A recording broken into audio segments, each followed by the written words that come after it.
gameplay would be. So how do you prepare for that if you're Extras, if you're Apex? Karrigan is the master at coming up with things on the fly. Sure, there's certain defaults, there's certain things they're gonna run out, but if anyone can change the tide of a game in the middle of it by the mid-round calling, it's Karrigan. You can only prepare that much if you're Apex, and they gotta be ready for basically everything. We're talking a lot about the chaos that Karrigan and co could be throwing out on the server tonight, but yet we all went with Vitality. Maui, give me your side of the story. Why are you going with the Bees?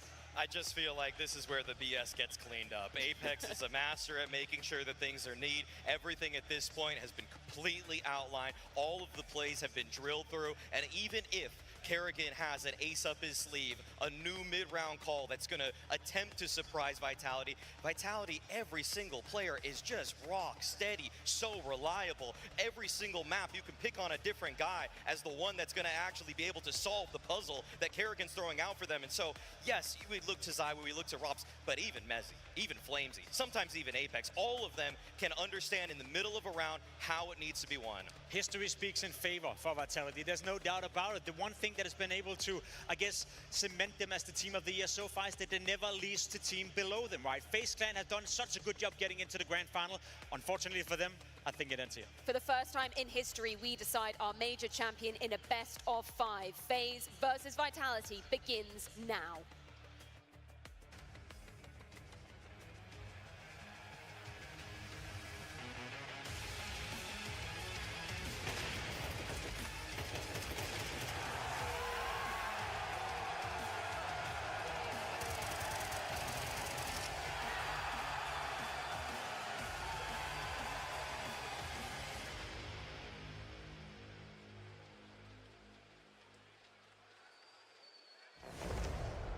Grand Final. Vitality versus Faze. Unleash the beast. Good luck and have fun. The culmination of 2025 is about to begin. A grand finale. One last clash. Faze versus Vitality. Miracles versus Masters. Budapest, let's get loud! This one's going to be special no matter what. The stories write themselves in this matchup. We're here to watch the rounds because we know there's going to be some special ones. Kicking off with a pistol, Faze beat Vitality twice on pistols the last time they played Duke. Ooh, tough one for Karrigan out of the gate. Frag grenade right on him. Gap in that smoke, eyes all around it. Faze, plenty of presence outside to begin this pistol. But we go down to a minute 10 and there's still no casualties. Apex signing up for a fight. And he knew from the moment he stepped onto that stage tonight, it was gonna be a fight. So remain ready. There's nothing gimmicky about the game plan when Faze play. They go outside, they default, they take it slow, they work picks. Apex still just floating around. Can't believe that nobody's actually committed just yet. Down to 45 seconds. I like he knows that he's interrupting this. When will he drop his guard is the question. Faze will move now. Starting to get a little more rambunctious. Frozen's got the first kill. Zywoo, Beretta's tap for the response. Main meant to be cut off. 2 players to come through it. At least the hut does hold as Robs from the heavens cuts down Frozen. And this 3v3 still has some legs for Faze as Brokey can't collect that kill up to heaven. He's got to also now reroute. We go 20 seconds, and again, it is an execution from Robs out of heaven. So clean with this pistol, but Brokey's gonna give him a taste of his own medicine. That's a chance to bail downstairs with Bomb. That's all they wanted, and now Twist protects the vent. You can't rotate from upstairs. It's gonna be a one-on-one on B. Oh, Mezzy trying to run it down. Bomb's planted. Brokey hands off of it. We've got separated 1v1s. This could be it for Mezzy. And as Brokey gets around the cover, Twist is gonna take down Mezzy's teammate, but now still, that last defender still so far cut off. There's 5 seconds left on that defuse. Only 5 seconds left. Mezzy gets off, and Twist is gonna catch him with a headshot and a clutch in the very first round of this grand finals. He made him bite. He flinched first. That was enough to score the bait. Faze on Nuke. The last time they played won both pistols. Here's a third from them. You know the best part about that stat? Hit me. It was 10 out of 12 pistols for Vitality until they played their last series. Both of the pistols they lost at this major were to Faze. There's something poetic about Faze starting this for Vitality with that best-of-1 win. Put a dent in their armor, and then meet them again now in a best-of-5 grand finals. First round, clutch count hits 1. Twist's running down that stairs, just enough to scare him off it. But be cautious as you round these corners, because there are still guns in Vitality's hands. The lightest tag through the box here on Jacob.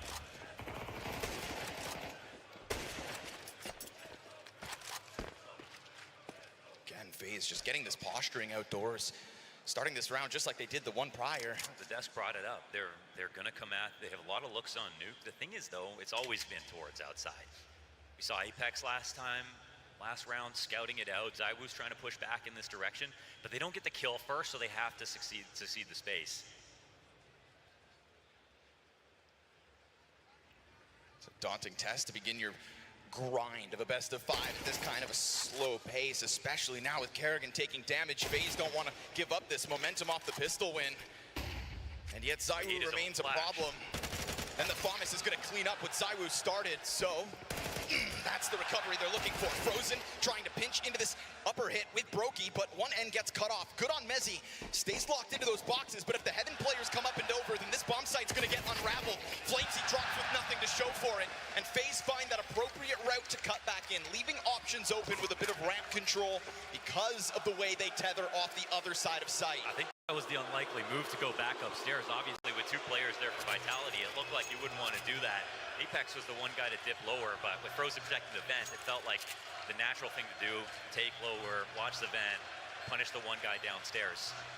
Thing is, Faze are frying right now. Like, they're hitting all their shots. That's a good sign. Now, obviously, for Vitality, like, Faze have this amazing stat, and that's not losing a series at this major. It's best of ones that really cost them. Vitality, on the other hand, we just watched their last game. They were anything but perfect.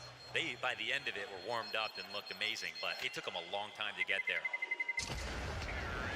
Slow start on Mirage yesterday had us worried whether Vitality could kind of crank that dial to get in, whether Team Spirit were going to be a test too strong for them.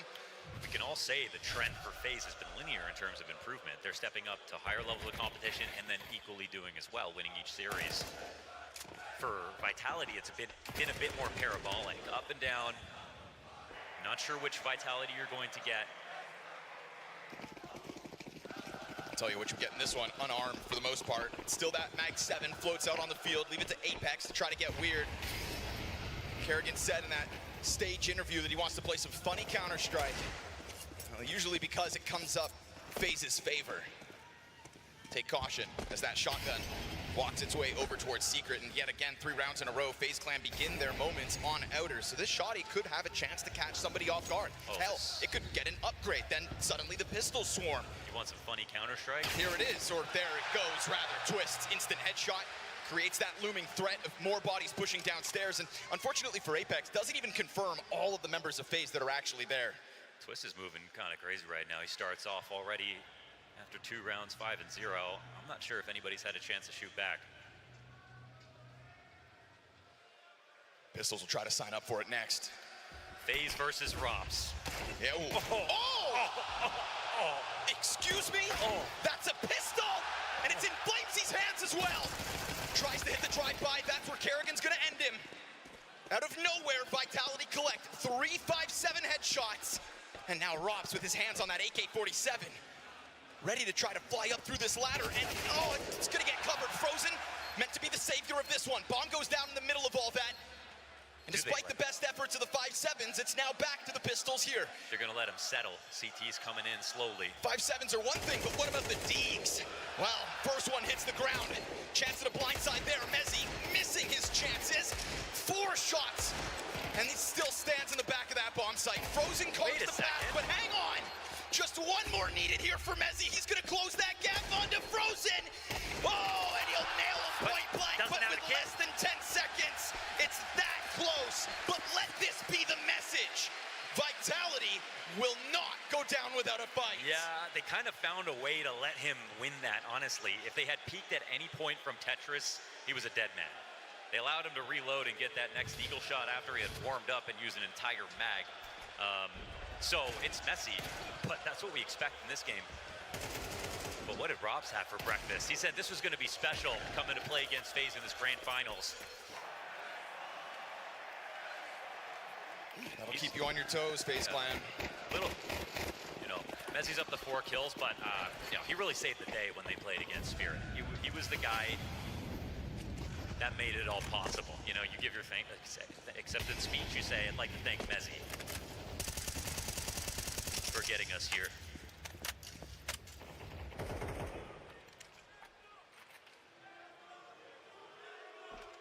Vitality put FaZe on notice before they come into this one. First gun round at hand. Careful versus upper pops. This round's no kits for Vitality.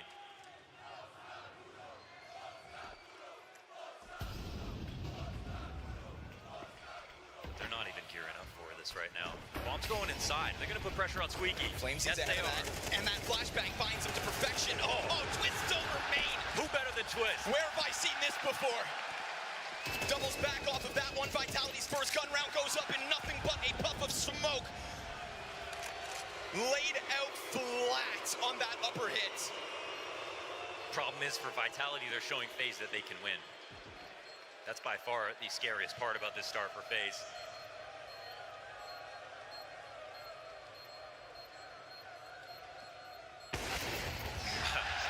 FaZe nonsense, to be PG about it, is the concept that they can win any round no matter what. FaZe math is that since they can win any round, then they can win any match. Vitality cannot let them win this many rounds in a row. They've got to stop it at some point. They throw out this Twist idea. It's like the Canada call, but just a 0.5 version. Just a taste, but it works so successfully. The flashes are perfect. And Vitality actually almost got in position to stop an upper pop really well. Oh, faster pace with the nades out of the gate. And remember, ZywOo's op is out here on the field, so don't start cutting corners here for FaZe Clan. We had a nice tempo set in the first few rounds, and more often than not, Vitality are giving you a fight in the quote-unquote easier ones. Now put a pin in. I mean, it's 5v4. Not great guns here still, but ZywOo on the best. And one of the best. Never forget it. CT side versus Mongols is looking to just translate into this match. We saw what he can do. It's a huddle here inside lobby. It's not the first round. FaZe go quiet in the middle of things. Rob's got the opener. He's a little low, but playing the headshot angle wisely. Gotta keep Vitality guessing. Can't let these pistols gain too much information in a stack off the first frag. Robs, does he pop up? Yeah, and it's to his own demise. They waited for that specific position. Who knows Rob's better than FaZe? Now Flamesy tucked down into the corners of B. And while FaZe will start to stomp over, ZywOo clips Kerrigan. That's a kill back towards lobby, I believe. So all of a sudden, Flamesy finds himself in a playmaker's position with a pack of members of this Blush show again. The 5-7s are blessed today. Headshots back to back. Jacob scoops up bomb. 1v3 under threat. And so, as that scope tries to find him still, and an M4 picked up by Apex in the middle of all of this, Jacob's got a chance to blow this round out of the water for the ace Don't miss and again. the 1v3, but it's too much to ask. Apex hits him from behind, and after all of these close rounds made possible by Apex and Co's light buys, this one breaks through. We've got 2 5-7 commercials. I didn't know they were a sponsor of this event. Incredible round on lower to stop this hit from coming in. It's a little lifeboat here for Vitality. Get your mind right off that round. Look to make it a rifle afterwards. Xtaz only going to be so happy, right? Because on the one hand, you win, you stop FaZe a little bit, you try to steal the momentum.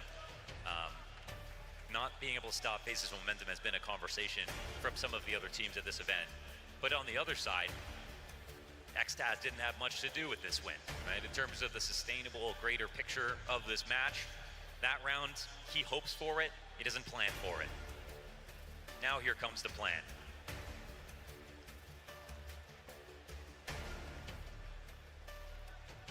To stop FaZe momentum, that's the challenge. And a 5-7 looks like more than enough to do it. Valves keep an eye on that one. We were watching that from Jacob's perspective, but ZywOo missed 3 shots.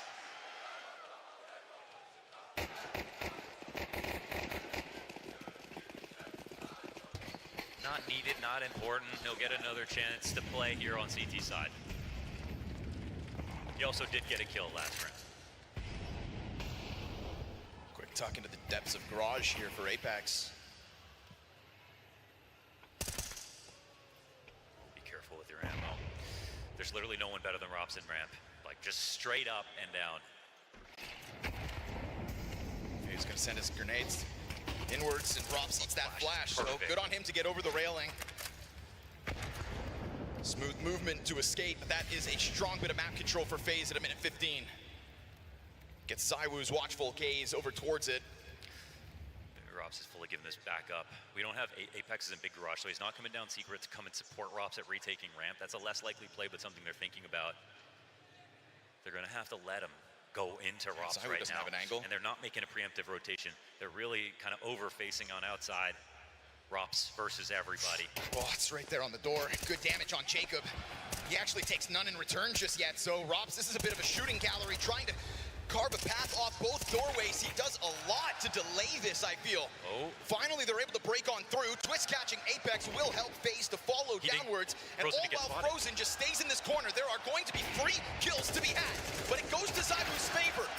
He's able to clip one before Frozen strikes, pushes this clutch onto Mezzi's shoulders. Yeah, that's an interesting one because Bombs dropped, still on the doorway. It's Zywoo's kill that actually made this happen. He Mezzi backs good up. clutch. Because he doesn't understand why there's not a plant. He thinks maybe it had gone up the vent to A. That's why he thinks about the heaven ladder.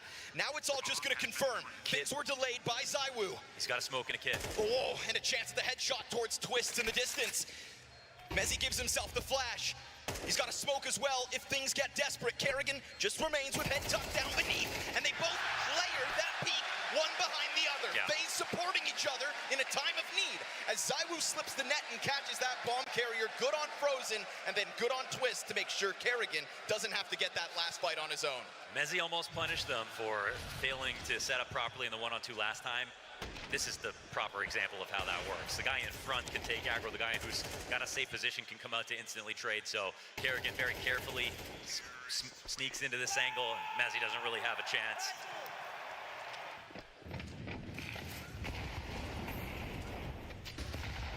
Off the X-Taz tack, Faze win.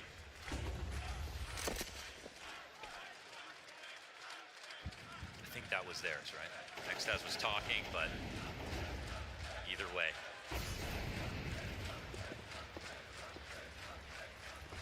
Vitality's purchase back in. It's gonna cost them everything. Who's he trying to play ahead of this smoke? Ooh, interesting move. Trying to tether alongside Rops, who eats that flashbang. Oh, they get the fight back to their favor, but it does cost Kerrigan half his health. Okay, Twists. Short flames, he's able to strike again, just whittling one off of the middle of the pack, right? Much like last round, over towards ramp. Just a piece of Vitality. Oh, they're always stealing something. They're always stealing a base here. Faze just keep this pressure up all across the map. The beauty of Faze is the power of individuals and the confidence they bring to the table. If they sense an opening, they will strike. And so Twist will do it towards this upper site. It's incredible how good Twist has been, how good Twist is right now. All these nuke victories from Faze. You have to pay attention to the guy they brought back into the lineup.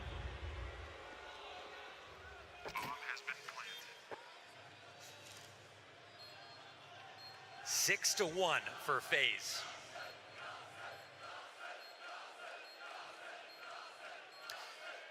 The thing about this plan from Faze, they know what's going to happen.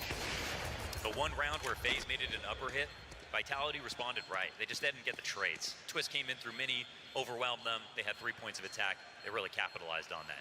Every time it's been outside, Rops, Apex, they're trying to take big garage so they can catch the lurks, because it's either going to be Twist or it's going to be Kerrigan pushing a smoke. Obviously, you need to know which way he's going to go, if it's going to be credit card or into big garage, but he does that very often. Every time that they played there, it hasn't been a problem for Faze. This round, the flash is perfect. How many times are you seeing Rops get hit directly with a flashbang in this match? The perfect flash on ramp when he was playing in that way behind the box. He's trying not to play his favorite angle by the wall, because that's what he normally does. You just never see Rops this vulnerable, ever. Targeted utility makes his job all the more difficult. You see it inside a garage as well, so best of luck, Rops, as this game goes on. He's still the one that's been able to post the most amount of kills for Vitality. but they have not come easy, I'll tell you that. If you ask me honestly, I am seeing a plan to respond to this defaulting outside over and over again. It's just not better than Faze's yet. Apex is going to try to get tricky. This is such a one and done spot, man. So difficult to escape from here. But you can usually catch heads climbing over. He's missing everything right now. Oh, man. He's looking for the wrong target. Flamesy might pre-aim and miss. Yeah. Oh, no. Okay, he's got it. But does he anticipate more? There's bodies downstairs as well. They're going to try to get this chase on a second inside of the corner, but the flash! Where's that come Whose from? flash was that? All of a sudden, you've got Vitality blind in the corner again. No, that couldn't have been a T-flash, right? They were running through that door together. Maybe it was to blind the first guy. Incidentally got them. Now they're in a 3v3, but you got 3 guys up or 3 guys lower. This is an excellent, You tell me who you'd rather be. fantastic spot for FaZe Clan. And Still, I think what's going to make them nervous here is the fact there was already so many players the downstairs. thing is, with other rotation preemptive, this smoke goes down, vent control is taken, the plant is inevitable. And if the CTs don't have control side before this retake comes in, their odds of getting the first kill go down dramatically. It doesn't even look like they're going for it right now. What you're telling me is Vitality are about to save. We'll see. Zywoo taking a look at it, Kit to be picked up on the retake attempt if it's to come in. Oh man, they actually decided they were already going to lose that round. No. When we cast them versus Spirit, we said this is not Vitality, and it feels like that again. No, they're only here because they won that match eventually. But how many free maps are in this finals?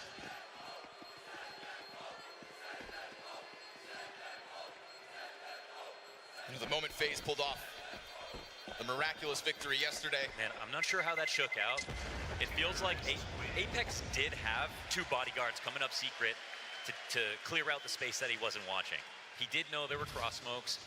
He could have seen ahead, I think, if he looked for it. And oh, it's Flamesy's own fly. Okay. Okay, now that Mystery looks, solved. you know, to the layman, that looks really stupid. But in reality, he's throwing that flash so they can fall back around the corner, not expecting the full-on chase, just wanted to dissuade them from coming out of the door at all. So, unfortunate situation. They had to fight in that spot, but it's a little clumsy, and it cost them the round. Yeah, it's an error, but it's definitely a forced error. Get it out of him. Don't let them fall back. Don't let them hold that bomb site. If I'm FaZe Clan right now, I don't let Vitality breathe. I think that's why Xtaz comes through with his second timeout. First one was after round 5 when they picked up the force win. Now this one here after the 8th round of play, because this CT side, it's nowhere to be found just yet. I'm not sure how this is a real scoreline right now. We're going to have to see how the rest of this half plays out. There's no part of me that believes that Vitality are just going to give up now. We saw it versus Spirit. Slow start still came back into the game. We saw them push to their limits all throughout 2025. That ability to claw back has never disappeared. So why would it now end here? Flamesy takes a look into the hut, sees nothing but It's a look, but FaZe it's on the also, other side. it's also a footstep. Tries to just pressure through smoke. Doesn't see what he's looking for. Another smoke grenade goes down. Flamesy still on one side of it. Brokey, or rather, Jacob on the other. Little flank here from Apex is going to find Back's turn. A little too slow to the plate here, FaZe Clan. Flamesy knows what's up now. Poising and posturing for that upper hit. Posturing for that upper hit. Gives Flamesy all he needs to know.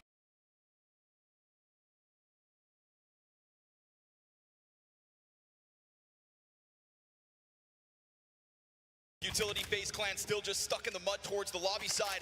But leave it to FaZe Clan to still try to fight back in a round like this. Flamesy welcomes it. Flashbang into the middle of the pack, and we are looking now at the most convincing one from Vitality. Nice. 5 strong. It's a shutdown. This was never going to be free.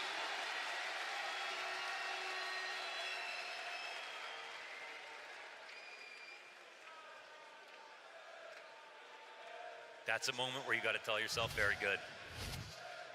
They make an aggressive move outside. It's the one round FaZe don't actually try to take it over, which is, you know, Apex could be conditioned in this moment and be scared to try to push, but he's believing in his own reads.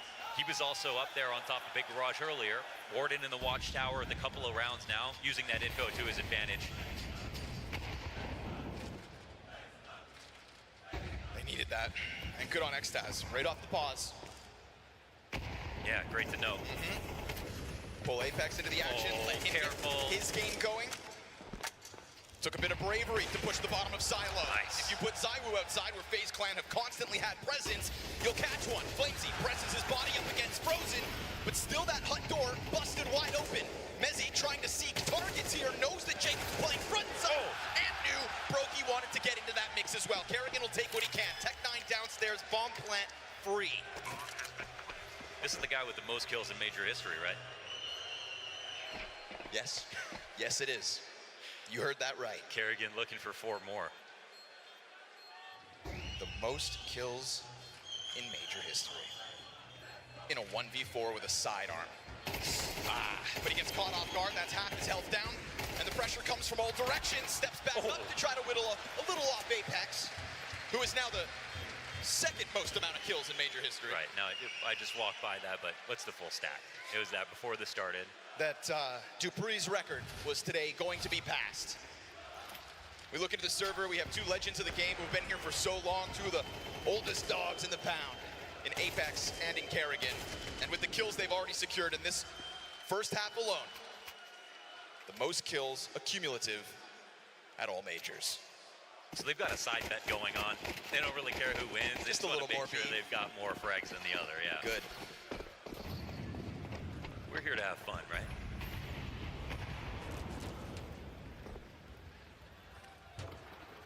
Kerrigan scout looking out her. You know, Zywoo's been signing up to try to push this back. And so if you think you're going to catch him with his scope also, well, you'd be wrong. He leans further back towards Hell instead, and Apex is going to take up responsibility towards the garage. And Kerrigan, seeing no resistance, will be happy to just keep on tiptoeing his way ever closer. And remember, we look at Kerrigan because he's trying to find first contact, but the real threat of this one for FaZe is that AK in Twist's hands. It's not just any day of the week either. Twist is having a phenomenal start, but he'll get chopped down to size by Apex. That's a good duel to win, considering the Canadians' form. I don't know. I mean, I keep hearing Zywoo miss, and I don't like that. AK to Brokey's pause instead. Smoke, not fully popped open. So Zywoo, you'll find that sitting duck as Kerrigan hopes to just walk on through. Jacob got a Desert Eagle kill to crack open Roster the made other noise. side, and Jacob gets another into heaven. That's an instant punish, 3 on 2. We're all so distracted with the fights going down outside FaZe have taken the floor. that the hut push off Jacob's sidearm cracks this round wide open. All the key utility on Zywoo. Brokey holding that AK-47 that Twist had to offer over. Zywoo gives way to the AK himself, and Flamesy still just trying to find the time to tether. Clean shots get picked up. And as Zywoo applying pressure to the other side, this is a phenomenal moment for Jacob. Zywoo tries to close that gap, and Jacob just keeps this locked in. Lets him try to push this forward. Oh, and Frozen closes! Wow. 3 B's in the name, but that is triple A impact. And he stays charged. We're wondering, you know, when is Jacob going to get too nervous and start to taper off? No, he's been popping off more and more lately. We're so distracted with what's going down outside because that's where this entire half has felt like it's been played. I can't believe he got the second shot. After Flamesy took out his teammate on lower, it was such an easy fight for Flamesy. What a reposition, what a round out of Jacob. So 2 consecutive all vitality are allowed. Jacob with his highlight of the grand finals so far. Plenty more where that comes from because we play a best of 5. Apex catches one over top of Blue Box. Ooh, something's got a hold of Apex Comfortable right now. looking start right now. Vitality yet again here to bounce back in round 12. This half is very much FaZe's name stamped across it. But in the final attempt, Vitality will find their footing again. It hasn't been a total free fall. You've got to stomach the Deagle losses when they are thrown your way. 3 survive for this one. Vitality, 4 rounds of a CT side on a map that we know FaZe can win. This grand finals truly underway.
FaZe Clan heard your call to action and gave you something to cheer about. If you're supporting Kerrigan and friends tonight, an 8-4 start to nuke is exactly what you wanted. Oh man, I mean, yeah, your FaZe, this is idyllic right here. This is a dream. This is what Kerrigan was thinking about last night. And the one thing is, we know that Finn in these major finals doesn't have a great track record. But you know, eventually that changes too, right? You'd think. Eventually you do overcome, like you showed us at Antwerp. Eventually you can play the CS that is no regret.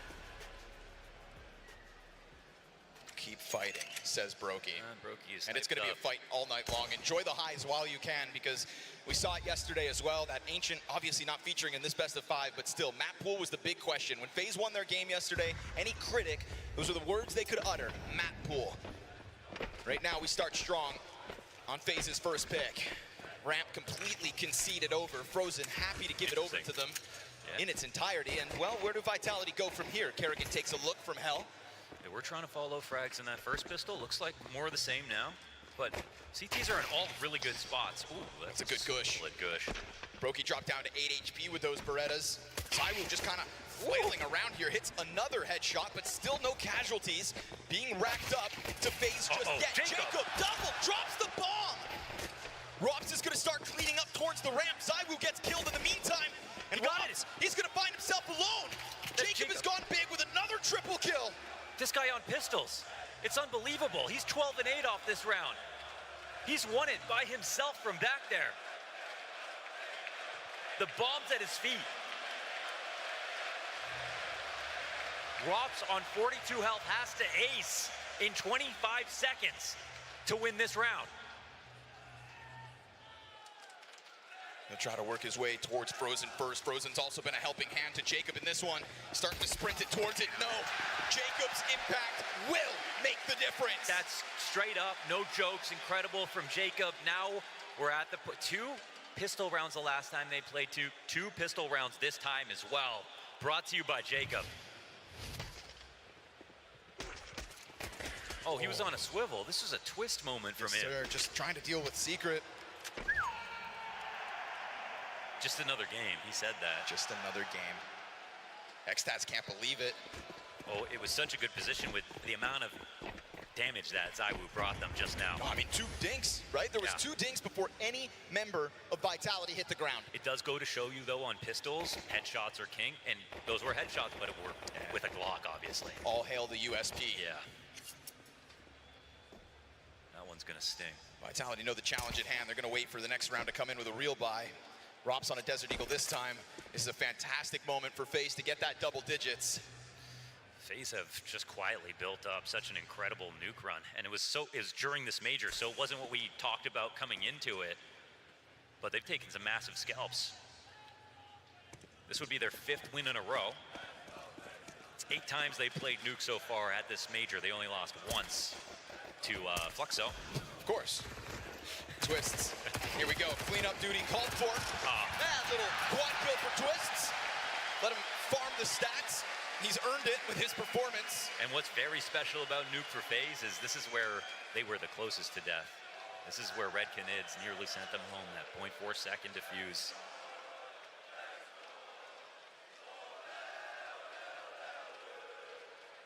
What is happening right now? The guns they waited for. Yep.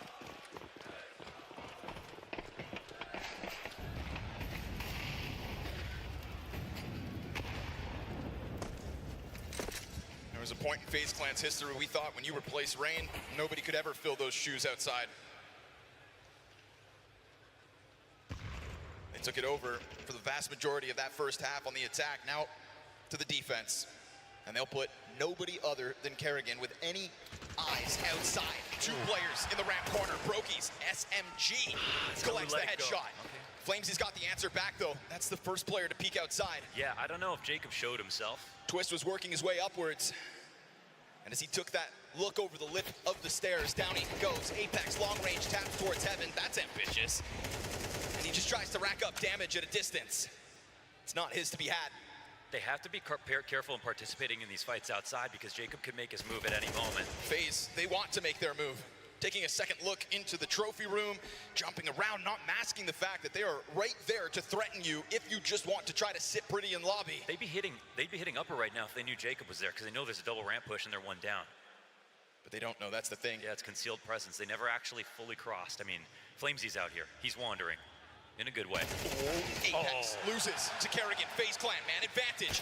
He doubles back, confirms Flamesy's now outside, and there's that bomb spotted through the squeaky doorway. Flamesy's just trying to burn time, and as he gets into the cover, his teammates will take over that bomb site, but he can't live.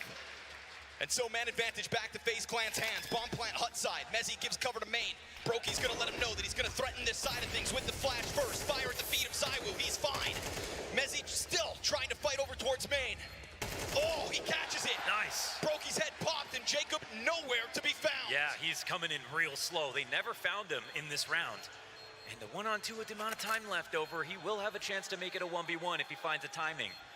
This man's working with the kit, but we're at 15 seconds on that bomb. I was about to turn around again. Down to only 5 seconds to spare, but is this enough of a lead to throw the Hail Mary? Jacob decides not to. Yeah, no chance to run at this. It looks like Jacob will decide to fall back, and this will be a round picked up for Vitality. Really well earned here. Comes down to the wire.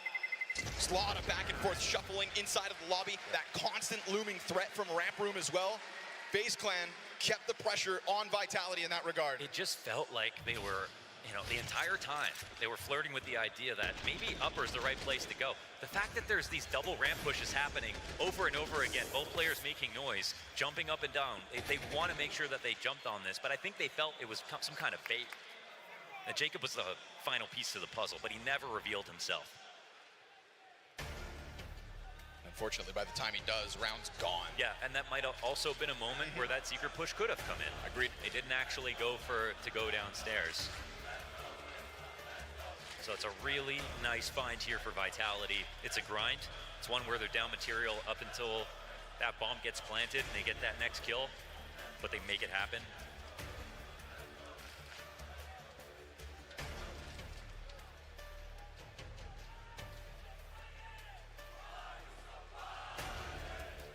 Vitality have made comebacks at this major. They have been tested. They have looked weak and then got stronger.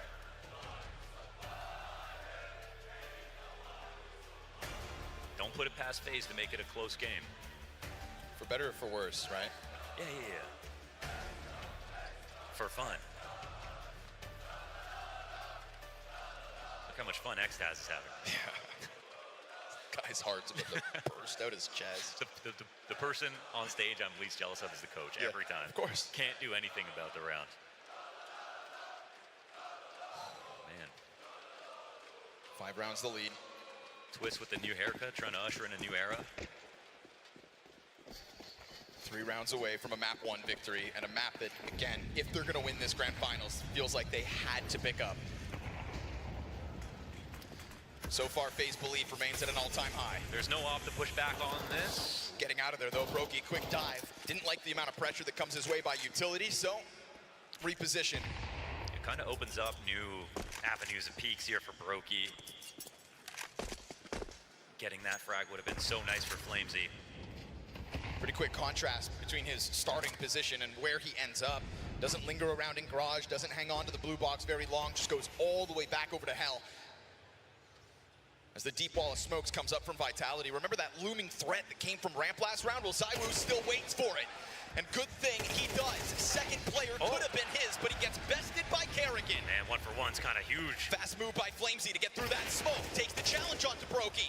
Missed off shot out of Brokey's gonna open the door outside, but Kerrigan's on the scene again. What's this? He comes in. He didn't even take any damage from Zywoo. Jacob locked into the vent. Could be up next.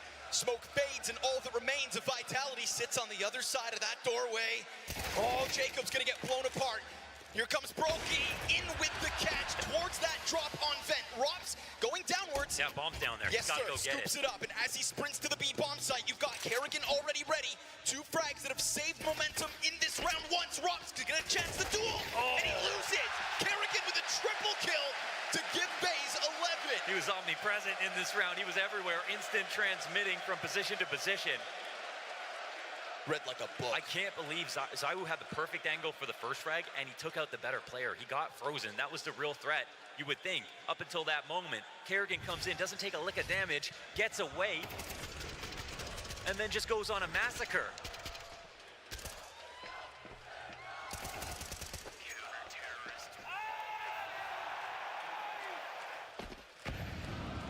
He's playing well, full stop. Faze send Vitality back into peril. Tech 9's in hand for the majority. Galil for Rops. His T-side just got its legs kicked out from beneath it by Kerrigan. And he gets a chance at first blood again. Gets the better of his counterpart. In contrast, Apex 7 and 12. Brokey under pressure, fine with it. Flamesy is only Surely the not. first. Is this guy Jason Statham or Brokey? Takes a chance to go back. Oh, okay, that one's a miss. Robs keeps the push going downstairs. The threat alive of lower. But that's not Vitality's final destination.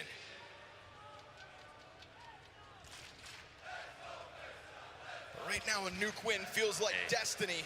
Thing is, man, you're down numbers, you can't plant that ramp. It's such a key spot to take, but they've got to make the next move count.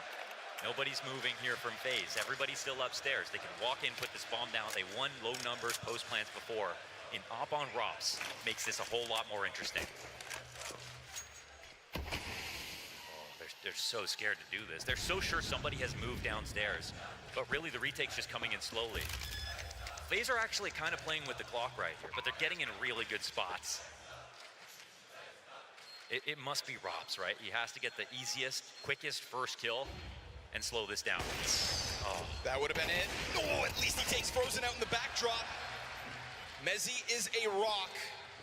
Versus 3. Kerrigan stomping over. Oh, meant to be the sitting duck. Announces himself and cleans up Jacob. Pops open the window just to give Twist that threat of him flying outwards.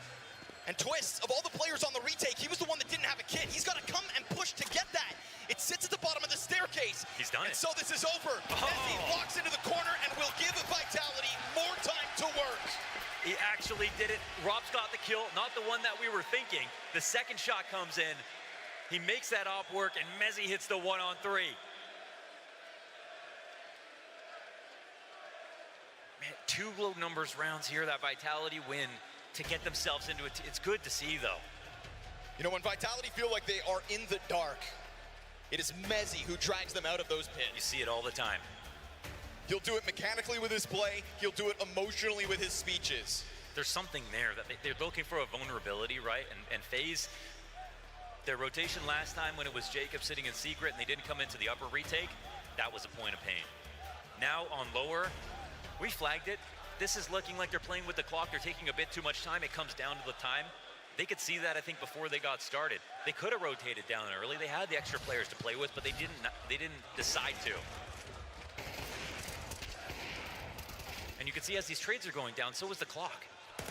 Mezzy doesn't even need to get his third kill.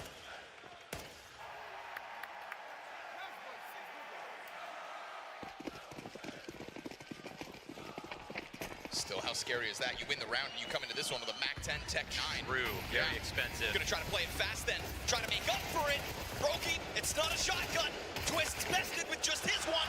Rops. He's gonna be the one that cracks that bomb site open. They try to double back and they meet Kerrigan. No way! The fin is swimming. There's a shark in the water. And it's not who you'd expect. 6 map points secured off an electrically paced flank. Rops wants to be the savior, but he meets his maker.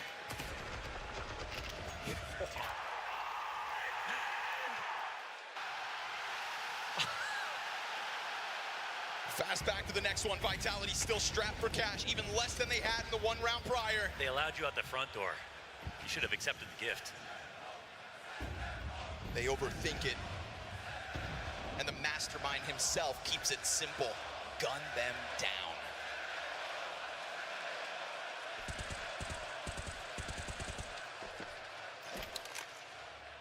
Chance in the building for Faze Clan. The home team in any country, apparently. Apex has worked his way downstairs already. Still, majority remain inside of the lobby. Faze, all the grenades in the world, just keep trickling them down in front of him. Right now, it'd be a real shame if Vitality wind up getting too stringy. what? That was Robs' chance. Oh, he's got plot armor right now. From finding those 2 kills in the round prior to now being the first victim. Here comes that Apex push. It's caught by Jacob. A-Site standing strong. That one threat of a flashbang over main, it didn't get enough of an effect on Kerrigan to Robs so that he could truly capitalize. He had a chance at the headshot, he missed it. And if you give Kerrigan's moments a chance, he will clutch them. Cuts down Flamesy, all on Mezzy. Not this time! Faze Clan strike first in this Grand Finals best of 5. They justify their nuke pick. They crush Vitality, and they do it for the second time this event.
I wonder if they want to take it all the way up to that daily city limit on that line, that blue line right here.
But no, I don't think it's. I think it's a bit different because you know it's still the major. It's still like any map could go both ways in some sense.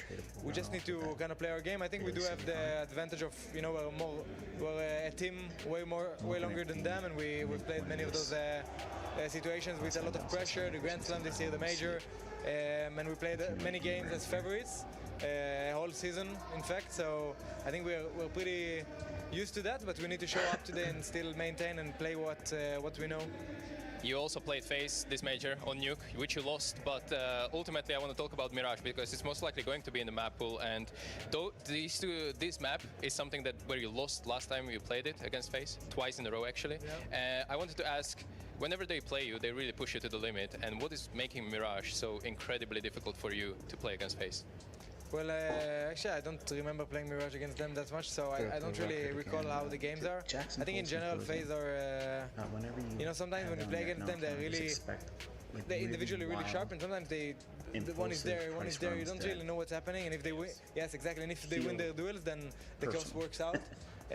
So probably that, but I'm not sure those two matches, how they went, how they were, I don't remember. So are you about to control the chaos that Faze is about to try to force on you? Well, the goal is to do our best and try to maintain everything in our order. But yeah, you never know how it's gonna go. At least there is 5 maps to kind of like, even if something goes wrong, you can still get back into the game, and that's the benefit of best of 5s, especially as the favorites. But it doesn't matter. We just need to come, bring the high energy we had. You know, yesterday we started against Spirit. We didn't have the best start to the game. Donk was really insane. And we still managed to just, you know, focus round by round and getting the rounds we needed. And that's going to be the same today in case we start bad, or even if we start strong, to maintain the lead, because Faze are really good at, you know, getting the lead back, getting the momentum back. We just need to kind of focus on those kind of things. Let's see how it goes, brother. Good luck in this best of 5. Smoke door. Okay, Can double peek main. in other words, we Just we holding opened, heaven. we had this Main small one. little range. Heaven. David has heaven. No significant displacements higher or Heaven. lower. Main, chill. Flashing them for heaven. Chill. Show the Open biggie. range gap, we had a quarter of You it cannot be side yellow. closed Just play in. time, bro. Yeah. Take the gun. That's what I'm talking about. Look at this, bro. Yeah, I dropped the edge. I dropped behind you, bro. Yeah, just dodge this. Back up, doing counter flash. AJ's on the runner. Carefully, rush. Close us. Hot. One more. Walking behind you. One HP. Yeah. You have A. One hot. Last one, he got. No! You're a fucking maniac, bro. Nice, man. Let's fucking go, bro. They have no money, guys. I'm here with Xtas. Obviously, it didn't go as you planned this best of 5 to start off with. What are your thoughts on the map overall? We are just not playing, so we need to step up. Everything was bad, so that's it. Starts with communication, or the ideas, or maybe the game plan wasn't really working what you expected? Not even the game plan. We need to respect it first, and maybe we have a chance, but right now we are making really bad decisions. I don't know, we need to step up, that's it. Long way to go still in this best of 5, good luck. Seeing is believing, but all Vitality is seeing is red after that one. From the very first round, Faze with their foot to the floor and Vitality left grasping at straws. The underdogs, Maui, they're in full control in this first map.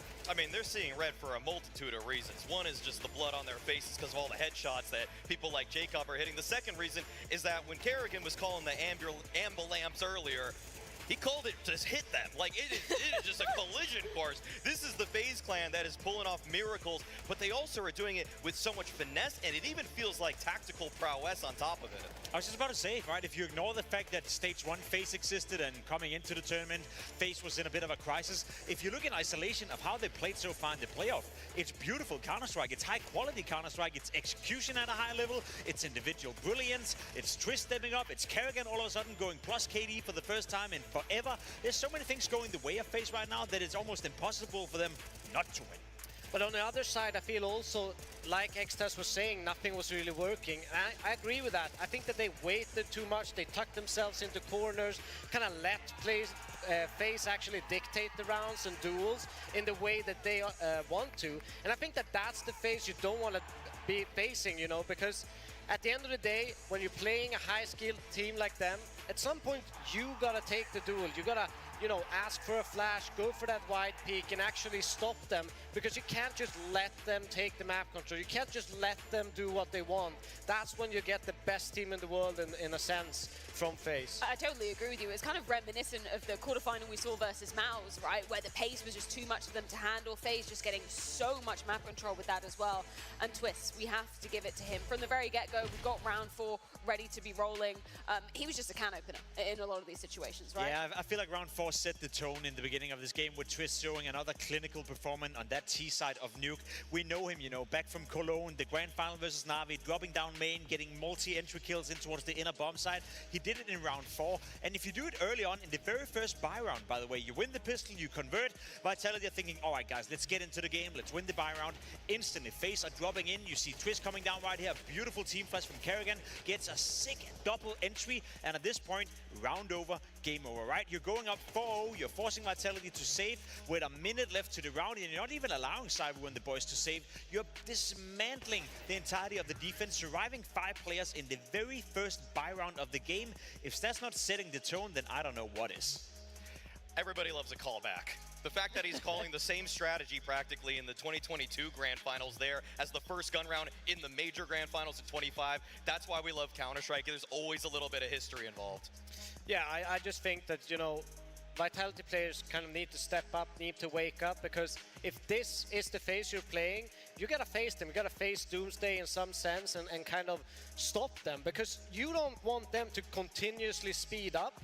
I know that Nuke can be a hard map to be on proactive CT side, but we saw a couple of examples where they were, and that's when they picked up rounds. So we want more proactiveness, more movement on the map, and don't sit so still from Vitality. Yeah, I was going to say, I'm going to raise you maybe a round where we thought, okay, Vitality, they might be getting their ducks in a row. We might be seeing a more synergized looking Vitality in round 10, right? I think there were signs of life for Vitality, and they were trying, you know, they were trying to be a bit more proactive. They're trying to change the tide of the game. You're seeing Yard right here, Cyru combining with Apex, you know, you have the double smoke, the wall out there. You're going to see in a moment that Cyru is getting a sick team nade, getting a kill on towards Twist, and you feel to yourself, all right, here we got some of the good stuff. Kerrigan again trying with an inside pop at an odd timing, then Messi steps up, gets a very hard multi-kill. You have players on his right, players on his left, and you think to yourself, okay, Faze, you up to 7 rounds. Obviously, good start on the T side, but if Vitality clean it out right here, get 5 rounds, they play more proactive, they do exactly what you want right here, Devilwalk, then maybe we can have a game, maybe they can have a half, but this was one of the only signs of life that I saw. And it was also the win condition for Faze. They needed to pick up this Nuke. They kind of, in my mind, need to pick up the next 2, actually. I feel like Dust 2 and Inferno, they are very, very good maps for Faze, and that's where you kind of can see Vitality bleed a little bit, and they've most certainly done that today at this Nuke. I feel like in that round, you know, that's where the sentence began for Vitality to make that comeback, and then Jacob, he literally put a punctuation mark, a full stop right at the end of it, because round 11, he comes alive with the Deke. It was pretty likely and almost expected and forgivable if Jacob were to have not shown what he has in the earlier stages here in the Grand Finals. But to pull off this Deagle round right here, I feel like this is just the perfect situation for him. Faze gave him all of the rope in terms of just making sure that he had the leash in order to just get acclimated to Tier 1 CS. Obviously, his first few events weren't all that, but we see the skill now. This is exactly what Neo, Kerrigan, Twist were all talking about, the potential of Jacob. And so to prove doubters wrong, some of which on this desk, this very desk, doubters, I'm just happy for him at this point. I've changed my mind. I think Jacob has done a fantastic job. I 100% agree, right? We didn't see much of this in the beginning, but he needed a bit of time to get accustomed, and ever since, the raw skill is undeniable. That Deagle round right there, that is like watching Twist yesterday in the 1v3 versus Na'Vi, just clinical Deagle work. Second pistol round, guess who got a multi-kill once again? Yeah. Jacob, the 12th double kill he's had in a pistol round at this tournament. He's the second highest pistol rated player out of everyone, just behind Dong. He's the only one who can outdo him right now. So crazy. In terms of, you know, finding individual impact and showing some of the skill and showing some of that, I guess, promise that we didn't see the first couple of months, I agree with you. You know, we've been proven wrong. Yeah, it's crazy. You spin the roulette wheel for Faze and you think, okay, it might land on like a Twist, a Brokey, you know. Not necessarily Jacob, and then Kerrigan as well. We got to roll round 16 because this is where Kerrigan really coming alive. By the way, highest rated player to come out of this map as well. Some incredible stuff from him. Kerrigan was just in a flow state for this game. He was so active, so strong on the reads, consistently playing off of teammates well, recognizing when the oncoming Vitality players in this round were at their most vulnerable. We had this one where he was able to get the triple kill, just rotating every single perfect spot that he needed to. Like, he was down lower before Rops was even considering going down lower. Like, he was so ahead of the curve that, again, if you took the nameplates off and I just saw these highlights from Kerrigan, I would just say, oh, in this game, that's surely ZywOo. But yes. no, Kerrigan rolls it all the way back, showing that he still has a little bit left in the tank. I mean, we talked about Messi in the pregame, that he can kind of carry this this Vitality until the stars woke up. Kerrigan actually just shut them down straight away. He didn't need these stars to show up. And that's a scary kind of moment for this Vitality. If you have a Faze with Kerrigan being the carry, what's going to happen for the second map when people are going to be, talking here in halftime or between maps? You got your leader stepping up in this big way. As a player, behind Kerrigan, I want to show that I can carry him next map. I would be fired up. I would be, doing my absolute all for the next map and bring it, because this is a fantastic job from Kerrigan and Faze. Yeah, we can roll the Kerrigan highlights all we like, but I do want to put the shoe on the other foot just for a moment, because, of course, incredible game plan, clearly coming out from Faze. But if you're Vitality, you're regarded as the best team of this year. This is already a map where you've had trouble versus Faze as well. What were the issues? What was really standing out for you, Maui? I feel like ZywOo in this one was just a deer in the headlights for so many of these situations. Yes, he had maybe one or two multi-frags early on. We saw that he got it going with the op towards the tail end of the CT side. But there were moments where he's pushing ramp with one of his teammates, with Rops. Rops goes 1-for-1, and then ZywOo just doesn't even try to go for the trade. There's moments where it just feels like the moment's too big for him. And this hasn't happened to ZywOo for quite some time. This was maybe a problem at the beginning, more so when, I'd say, even when you were interviewing him, Freya, when he was just kind of a, just a ghost of what we know he is as a man today, a guy that does assert himself. I've seen now for the last 2 years that he can be the difference maker, but in this single map, this just felt like Faze just completely overwhelmed him. In all the highlighted rounds we had right here, it was a fast-paced playing Faze coming out. You saw the inner execute from Twist in round 4. You saw the Jacob Deagle round as well with a minute left into the round. I think one thing is preparing for a team that is playing fast-paced Counter-Strike. You used to be a coach for a team who would just run around and play incredible fast. Another one is experiencing it on the server, right? You gotta wake up to that. You gotta be in the game from the get-go, and I think Vitality were caught off guard. Sometimes you need a bit of time to warm up into it, and this time they didn't have any time whatsoever. They were shut down from the get-go, couldn't really come up with a response early enough, and then you just falter, without even putting up a fight. And to me, that's disappointing for Vitality, yet to be expected, because Faze have done it in every single game in the playoff. They did it to Mouse, they did it yesterday, and now they've done it to Vitality as well. One of the counters to that kind of fast-paced play style is actually just meeting them head on, making sure you have early flash plays, making sure they have to slow things down, making sure that the clock, you're almost at the CT side playing a T side to some extent, because you just want to control the map, make sure the CTs don't aggress in the beginning, and kind of just face them head on. You want the entry duels. You don't care if they're going to get one. You want to trade back. You want to trade the numbers down. And you want to play your experienced players in the clutches and the XVX situations. So I expect a different Vitality going into this next map. I expect them to have flash plays. I need to see them transition a lot more movement on the map, because this is a phase that you can anticipate that they will take space. If you group up in middle on Dust 2 and you challenge for that mid control, expect them to take long, expect them to lurk into B, and kind of be ready with that, and even flash yourself into a retake situation early on just to recover that space.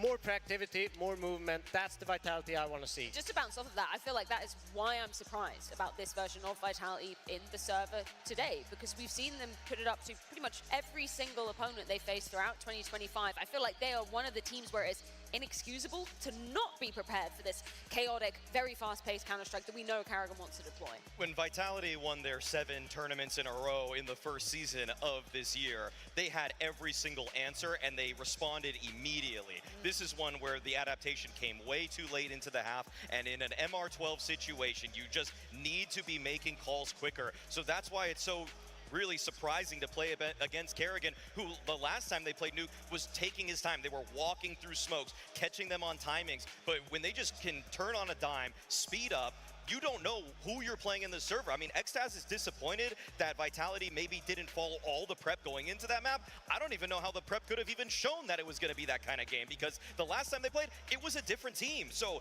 that's why Kerrigan has a bit of a leg up in terms of experience in this matchup. Yes, Apex has won more major trophies, but Kerrigan has just had so many rosters that it constantly have to adapt because he knows what needs to come next. 100%. Incredible form from Faze in that first map of potentially 5 here in Budapest. Next up, going to be Dust 2. That's Vitality's first choice into this grand final. Means they're going to be starting on the T side of things. So what do we want right off the bat? I mean, we know Vitality has been a menace on the map of Dust 2 throughout the entirety of the year. Now, throughout this tournament, they built on that record. They won 30 out of 34 games on the map.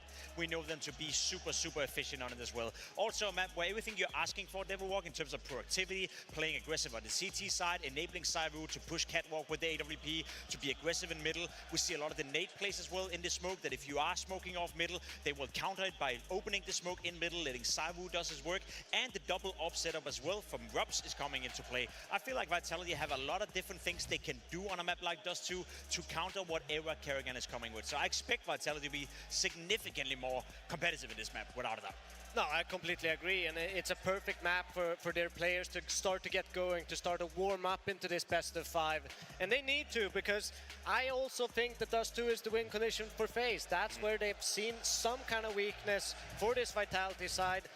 And yeah, I just hope to see a more, distinct Cyvu, a more, fearsome Cyvu on this server. Use his AWP, use all those, different ways that you can utilize it, because you can do so much with this AWP on a map like Dust 2. You can be in every single situation on both sides to get impact, so that's what I want to see.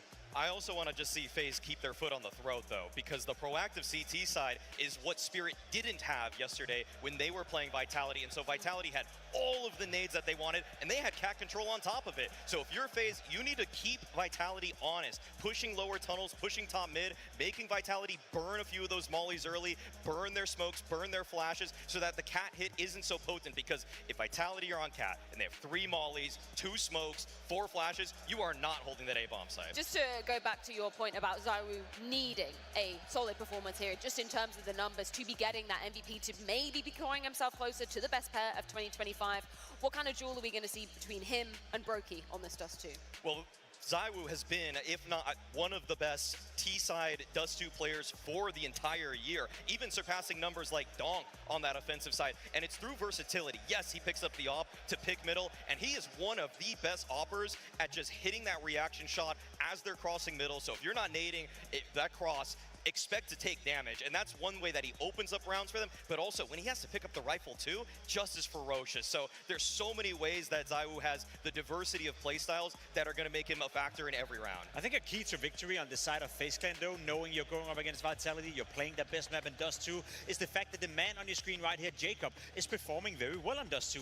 It is, statistically speaking, out of the 6 maps he's played for FaZe Clan so far, the one where he performs the best. And we remember the game in Stage 2, I believe, against Aurora, where he for the first time stepped in, and he was a decisive factor on the T side, showing some of that crisp aim, showing that he's very good in these chaotic situations when they're running over catwalk, when they're executing it towards a bomb site. We also know that he's been struggling a little bit on Nuke, and he was playing well this time around. So for Jacob, this is a great moment to step up on a map he's comfortable on, and on a map where he's having his old roles before he even joined FaZe. A chance for Vitality to square back up to FaZe. Their choice of Dust 2 awaits. Doesn't just await, Freya. We are truly underway. Already Brokey up that catwalk, already positions taken towards long, already FaZe Clan with a map win. Oh, and Jacob. That was the goal to start there. Already with a kill inside of the pit. Nate gonna find him, tracks him down out of the corner. They killed him before he got 2 pistol kills. That's already a win here for Vitality. His pistol round stats are through the roof right now. Second best at the major. We all know who'd be #1. And on top of that, we talk about just his impact on Dust 2. The desk aptly put it. Kind of a piece that FaZe Clan can lean on. Devilwalk called this map the win condition for FaZe. Because of FaZe, before they played, if Vitality did not play FaZe, they'd have the best pistols. Ooh, hold on, still pressure. Frozen finding rocks, bottom middle. Said they wanted to keep FaZe Clan On their toes, Vitality trying to get up through the catwalk. 3 players versus the 4 of Faze, but they'll find Kerrigan's head on that ramp. Brokey, he's able to catch one with a headshot to Apex. They get rid of him. They keep trading that one back and forth, so they'll find a bit of sanctuary for the plant. Twists with the Berettas, catches them off guard. Can't get the frag fast, but Flamesy within that pocket of timing is able to catch Frozen, and then with 3 kills to his name, Clean. take his forward. Sorry, who's best in pistols? All right, Flamesy shows up huge. Flamesy, not that reliable inside of playoffs. Looking for some revenge.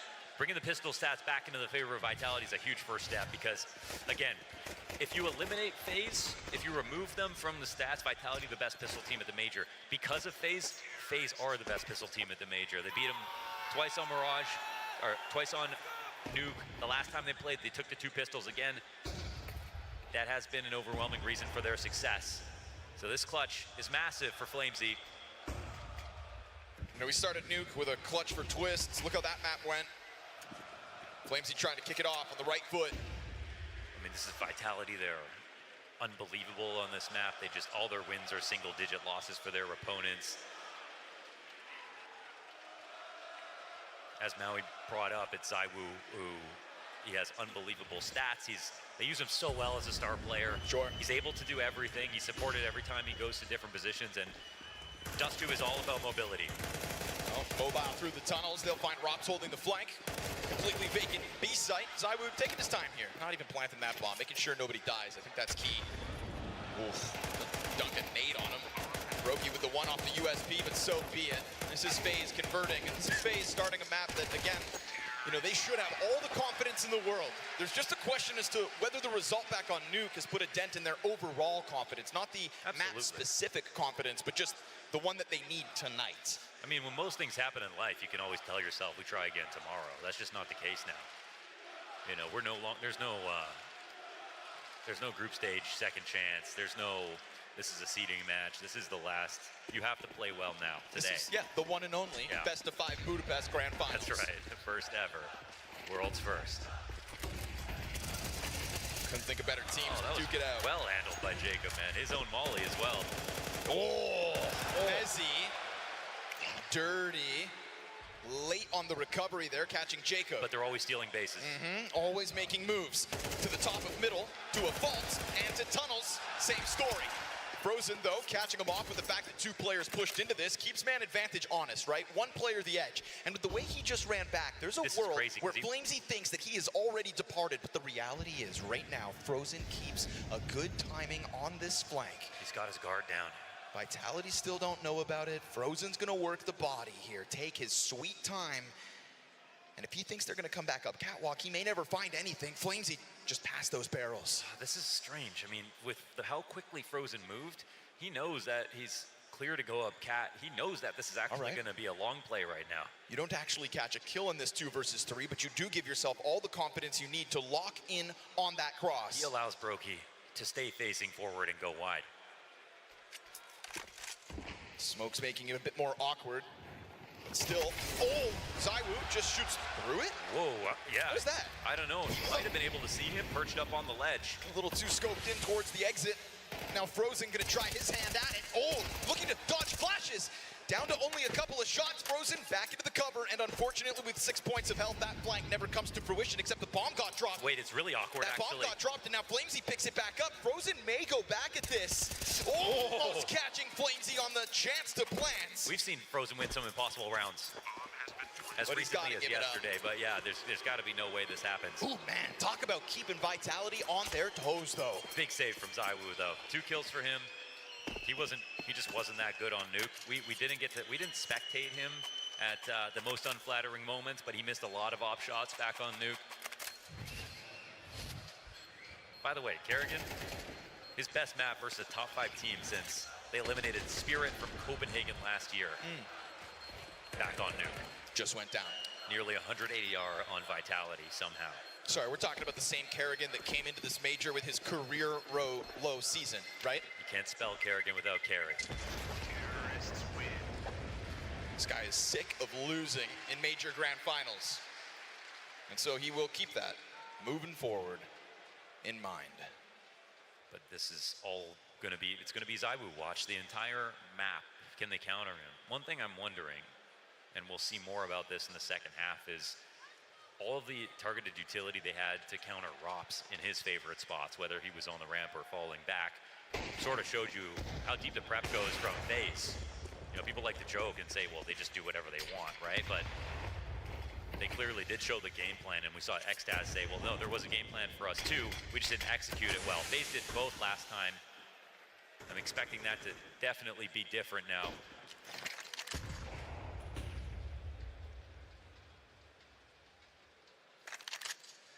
Certainly a kind of buy that Faze Clan could throw a spanner in the works with, but it's not immediately as aggressive as some of their previous openings. They've already had this affinity for the tunnels push. I think that's going to keep Vitality on their toes. And just keeping Vitality there on guard for the start of this half, it's an important step for Faze to make early.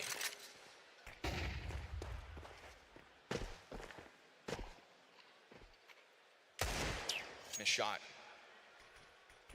But Kerrigan should be feeling it. You brought up his stats for map 1. Can he tap back into it as this best of 5 goes on? Right now it's the climb up towards the catwalk for Vitality. Just gonna leave Mezzi to make sure nobody gets frisky over towards long. And Utility's got Kerrigan full white. Can't see a damn thing, but still tries to take that step into Flamesy. Yeah, he's in form so he doesn't move. He's in a spot right now where he just believes in every play. We've seen how many times Frozen has tried to push, and this is back on Nuke too, taking over ramp space, right? Like, Faze are not playing afraid at all. And it's also true that Vitality are taking aggro, then drawing back, and like not leaving anybody there. Those empty gaps, will they end up costing them? Not right now. Flamesy jumps around the corner, loves the flying Mac-10. Oh, there it is! Desert Eagle out from CT spawn, off coverage from ZywOo. Wait, the time. Get the kill back. Bomb's got to cross over just with enough. ZywOo into the plant. He can only afford that one shot through that door. Just pressure alone here for Faze. Oh, if they're gonna make this a tunnels play, it's just gotta be extremely haste. Man, that damn near forced an error out of Vitality. Just goes to show that they are on the brink. But ZywOo, freed up from the responsibility of the bomb, makes contact with that Jacob M4, and now it's been cut down. Tunnel side control. Back to the doorway, shots go ZywOo. Rob's gonna give him assistance, and so things stabilize. Very dangerous situation there for Vitality to handle, all made possible by Faze and the franticness out middle. Yeah, and also things like Kerrigan eating 2 flashes while standing up on the cat ledge, watching, not seeing anything actually come of it, and then peeking again, catches them falling back, and Vitality not willing to respect that and try to push back and threaten cat again. Instead, Faze are staying fluid no matter what. They're not scared of a little presence being shown here from Vitality, and that's just giving them options, just giving them a chance to get this 3v1 inside of middle, and then another player pushing out. But ZywOo saves it.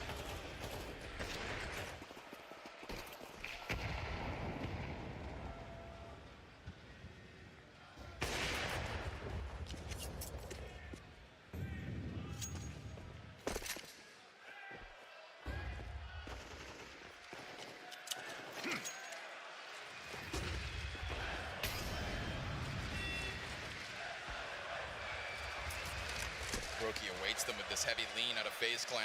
They've waited for these guns.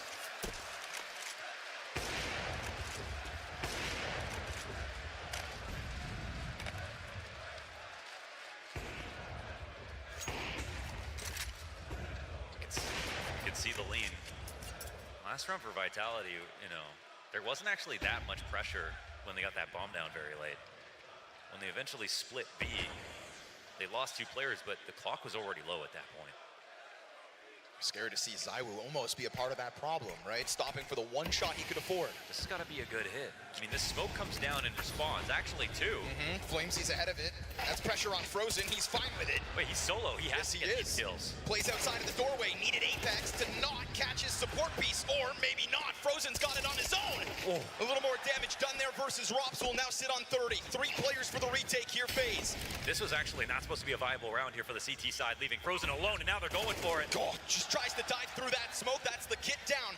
Somebody's gonna need to scoop that up between Brokey and Jacob if they think there's legs still for this retake. ZywOo, Hail Mary op shot, point blank.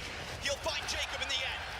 And so with it, Brokey sent off to the save. Vitality will slice their way to the B-bomb site yet again. I mean, what we saw there was just great work out of Frozen, because there should have been no way for him to stop, especially with Twist dying with nothing right there. Tried to come in and help, but if Twist really thought that this was going to be a B play, he would have been on the other side of mid already. He would have been in the site somewhere with Frozen. They would have had a better way to stop that, but Frozen, I mean, he does amazing work to get 2 kills and give him a chance for the retake. Now, the way that this works in Vitality's favor is they actually try the retake and lose 2 more guys. This could have been 2 saves and a better economy situation here for FaZe Clan. So retake's not panning out.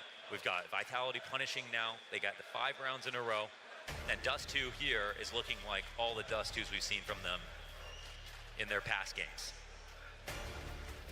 Complete dominance most of the time. I won't say this looks like the Nuke start, where, you know, FaZe looked so good, Vitality looked so bad at the beginning of Nuke. Doesn't feel like FaZe looks so bad right now, so there is that. But for Vitality, they're walking through this half now. Keep grinding those rounds, says Flamesy. And it has felt like a bit of a grind to get up into these splits. You know, Frozen gave you a moment to believe with damage onto Robs as well. But too much of an ask. Scary to see Frozen almost caught solo inside of that B-bomb site. See what kind of evolutions come out of FaZe Clan off of the Neo pause. Oh, what a tactic! Stuff. Damn. You know, Maui Snake had high praise for ZywOo and his ability to get impact through those doors. Well, it's a sequence from Brokey. Steps forward into the second shot into lower tunnels, and a fast-moving FaZe Clan, not only through the Ops presence in middle, but then the lesser weapons taking over that empty space. It is Frozen on the hunt again. Same victim, potentially. How's this push always working out so well? Goes for the shots. Oh. Not ideal. Nice turn out of Flamesy. Remember, there's an AK down there on the ground already. Wait, so this bomb, where's it gonna go? It's watching this flank. Eventually wants to come back up cap, but now because there could be another lower push, Mezzy has to come back and watch this. This is gonna eat away time. And while Twist doesn't hang out there, he starts to move. They're still thinking about him, and they have to go back and make sure. What's wild is Twist never got either of those guns. There was an AK at his feet in lower tunnel. Still sits on the Desert Eagle.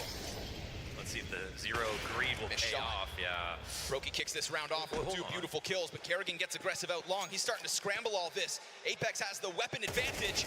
Gets the jump on Kerrigan, kills him. Tunnel's control looks good for Vitality.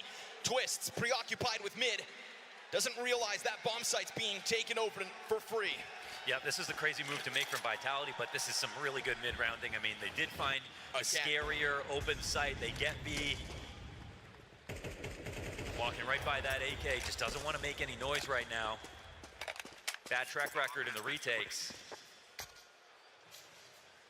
They also struggle in the retakes back on Nuke. No ground that Vitality won. Fresh smoke on the door.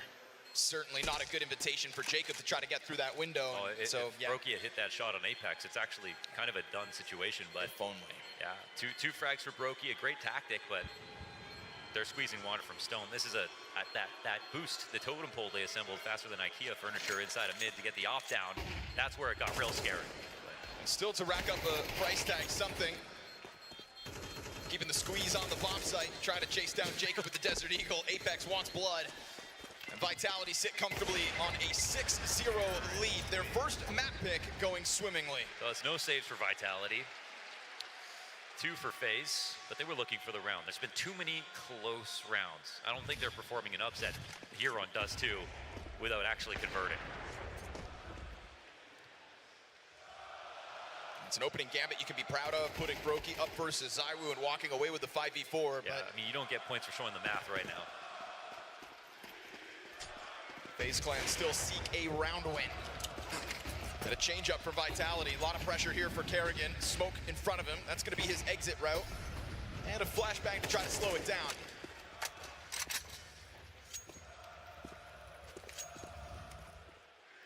They'll put Mezzy to the tip of the spear here. Kerrigan still flirting with Long. Dangerous game to play. They are with so many players right behind it.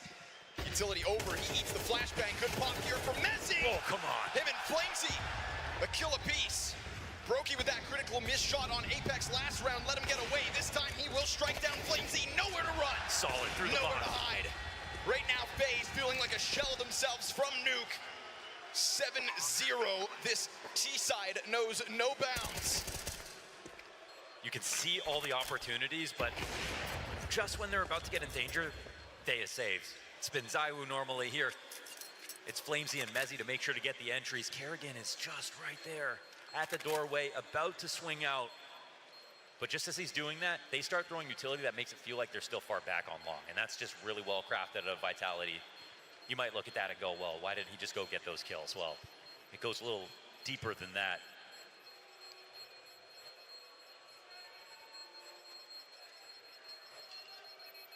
I think we're gonna get a different interview from Xtaz in between maps after this. 7-zip.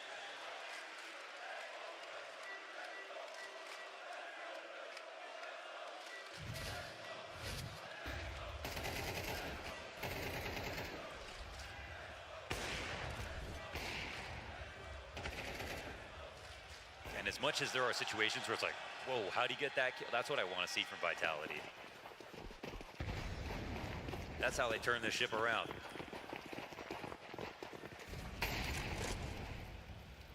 That's how they remind FaZe who's boss. Double nades into the tunnels. Frozen and Twist sitting on this angle. Either could get picked by Zaiwu, but neither. Instead, they combine forces for the triple. They didn't even talk about what the setup was. Apex runs headfirst into that. And Brokey slams the door shut on Rops. And FaZe Clan 8 rounds into this CT side will find their first. And make no mistake, there can be a turning point. 5 dead to the bomb, a lot of close rounds. Vitality aren't going to have the most money ever. To be honest, Mezzy's only going for this because it's impossible to save this early, but how much can he get? Nothing. Nothing. Brokey there for his second. Oh. You know, if you're going to find any leverage in a position like this, it's going to be with a round like that. The high-low setup is perfect. Zaiwu got off to the left side so quickly. We don't get to see it, but I think, you know, he feels he has the drop on him. He just kind of needs to take out one, and then his teammates can trade. But it's just perfect chemistry from the two Musketeers.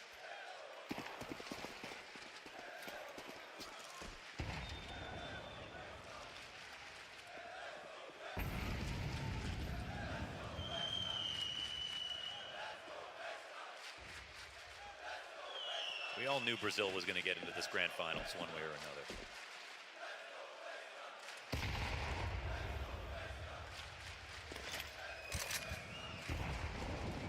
Same setup, huh? That confident they'll make the same mistakes? If it ain't broke.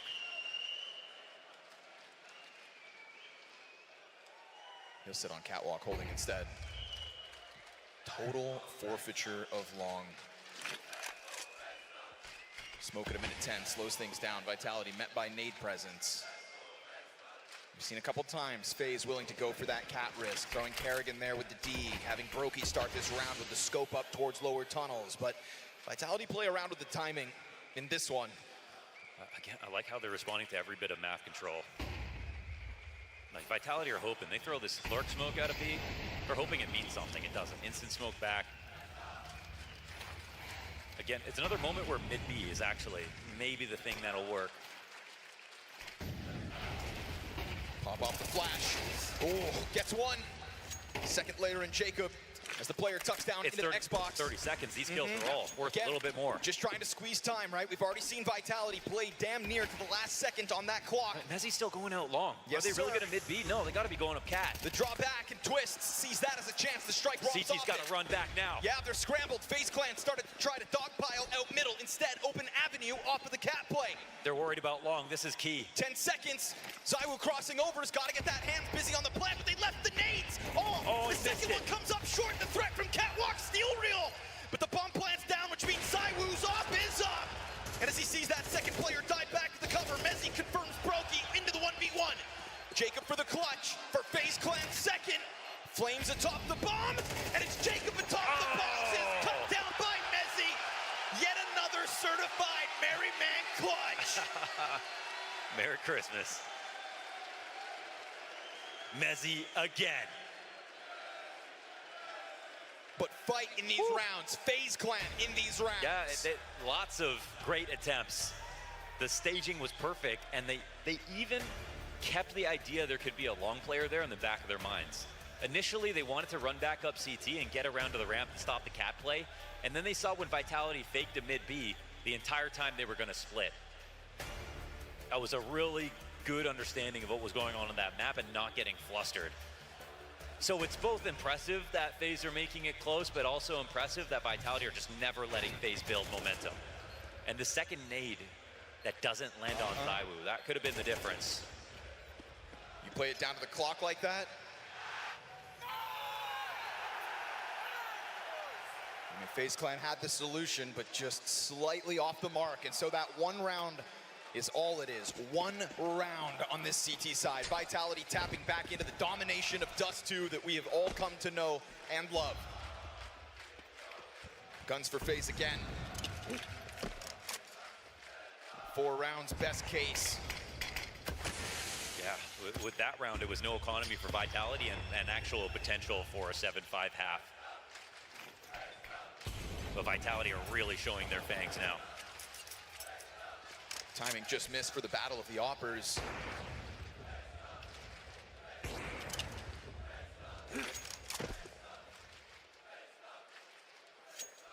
Flamesy chucked into the pack, ahead of the fire. Oh, catches them! Tries to commit to that spray. Back in with the second burst. Jacob dropped to 40. Flamesy gets away. Brokey wants to go over towards long. He hears that rumbling of the exit. Player's already close and on the angle too. So good, so fast. It's the one in the backdrop that gets the kill. And now Jacob's gonna get pressured from both sides. Another frantic scramble out of FaZe Clan. Towards the catwalk fight, he'll go. Pop by Flamesy, a Galil to make the difference. And Rox to give that cover, just stomps on FaZe yet again. Sure, Frozen, take 2 for the road. But this is 9 rounds Vitality queued up with the bomb plants. Yeah, as long as it's not a road to the clutch. He's still walking forward. Are we at that point in the half where FaZe just take the gloves off and try their damnedest? Oh, no, okay. it won't even happen. ZywOo will keep an eye on that as he has been. An Owl in the server. Perfect play from him, round after round. And you got to give Flamesy so much credit. He gets in front of that molly, he sprays, and it looks frantic. He's pushing them back because there's this setup smoke on the corner. He cannot go backwards. He has 3 HP after this.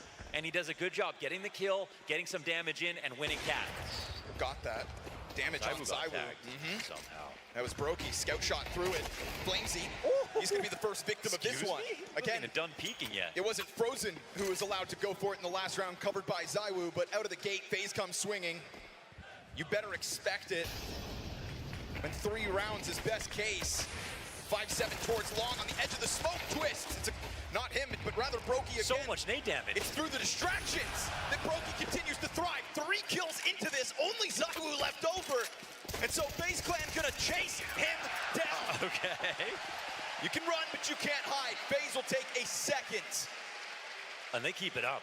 But what's there really to get excited about at a 9-2 deficit? You know, not all 9-2s are made equal. I mean, it might be impossible to say that, you know, Vitality, they stomp everyone on Dust 2. This is just another game like that. You know, why would it be any different? If you do contextualize a lot of these rounds, obviously FaZe have been competitive.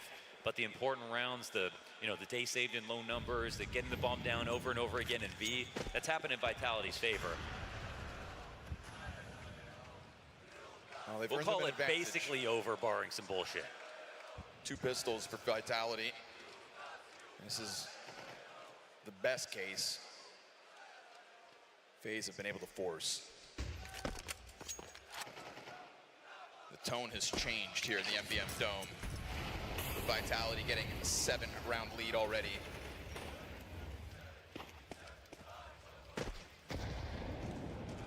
Back into the boost though. A little awkward, so Brokey will take damage. Vitality ready for that one. Feels like there's been these sorts of opening moves often enough that Vitality keep their finger on the pulse. Always ready for FaZe to take that swing. Brokey's repositioned towards middle. As majority for Vitality still sit inside of the tunnels, Brokey hears this movement and finds the wall bang to Flamesy. So one of the pistols now wounded, even better of a case for Faze to maybe, just maybe, take this third. Twist opts to play close on that smoke. He's blocking, dodging. A lot of players coming on him. Frozen, yo, from over top of the shoulder, gets the coverage, bomb drop, Twist, back turned. And he's gonna just inch his way out, turns it back, and gets the instant dink. That wall bang early will be where Flamesy falls. And so it is a third one for Faze. But only 3 in the face of a hard-swinging Vitality. This half reminds us why the French are this year's #1.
The counter-strike in here still feels alive because FaZe Clan have been taking chunks out of that Vitality pistol record.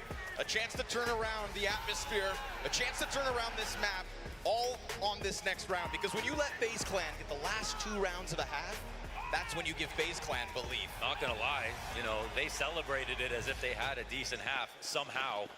Flamesy got them that first pistol. It's real nice to see that out of Flamesy. His form has been in question. That pistol meant the world. Now they're gonna try to make it too.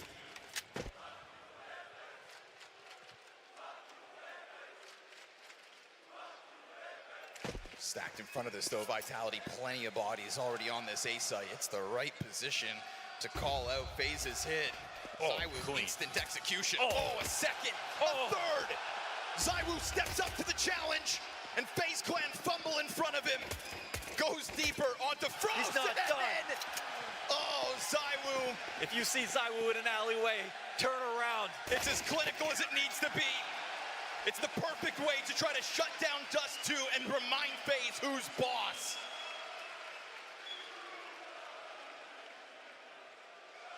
Barely any ammo even used in that 4K. Clean and easy.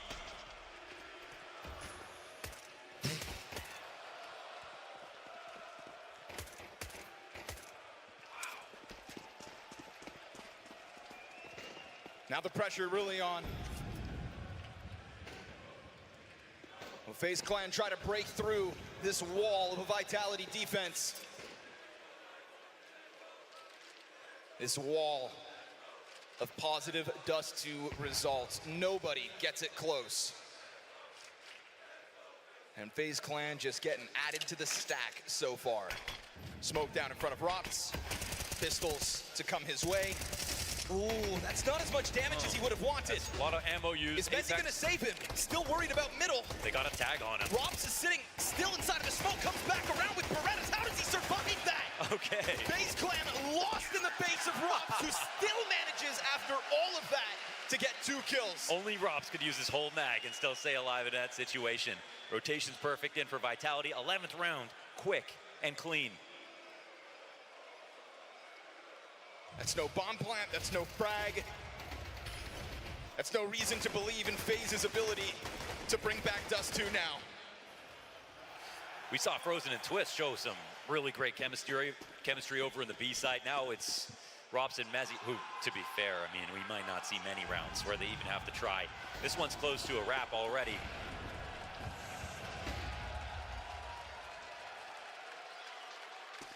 And what we're going to get off of this, folks, if it goes 1-1, it's guaranteed 4 maps.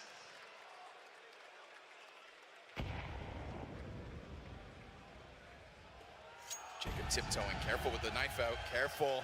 Apex isn't too far off. Just spotted a lot of bodies. He's going to try to chuck that frag up. It's good damage. Not to mention just an easy kill to Jacob. So Vitality just trying to finish off the little bit of meat left on the bones here for FaZe Clan's Dust 2. Mezzi takes it back towards middle.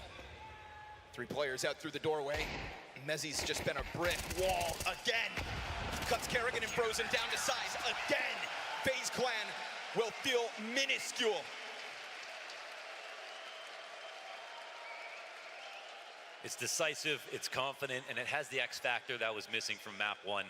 Again, XTAS talked about that they had a game plan. They had one, it was solid, and we've seen Vitality.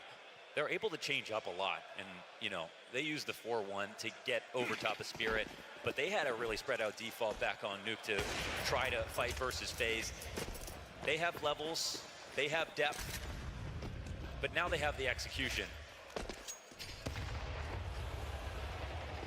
Just when you think you have something to work with, a frag grenade in your face. Jacob and Kerrigan have come spiraling back down to reality. Twists as well. Just unable to get the game going here on the second map of this best of 5. And a blowout like this is fine because we have a best of 5. Yes. One final attempt, perhaps, for FaZe to try to put that split on, to get the better of Robs at least once. As he sits inside of the bomb site, Mezzi to set it up. Man, Kerrigan's gone bomb right here. Just looking to hold back on mid, cross with Apex, smokes boiling down to it. Mezzi able to recover. Apex even kills Jacob, despite not seeing anything. Smoke was in front of him, flash finds his eyes. 5v3 here for Vitality. Good luck getting that back. FaZe Clan stepped into the server tonight with dreams on the line, and they actualized them on Nuke. That was always going to be a great chance for them to find the right foot first. But starting to now slip backwards off of this damning of a scoreline. You were never in Dust 2. And so Twists towards the catwalk versus the MP9 bested.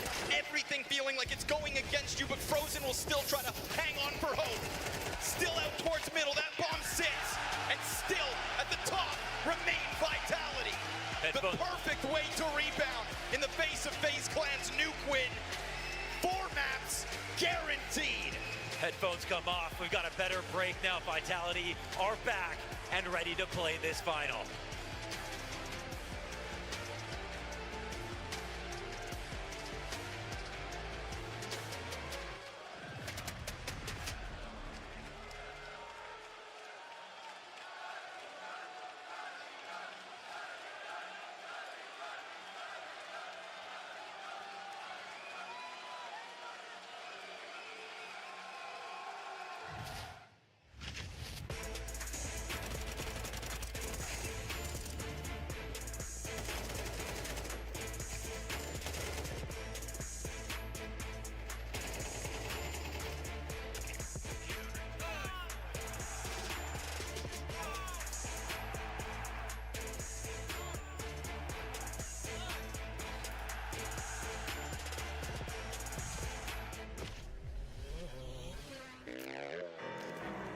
Get in my way, you cannot drive in my lane.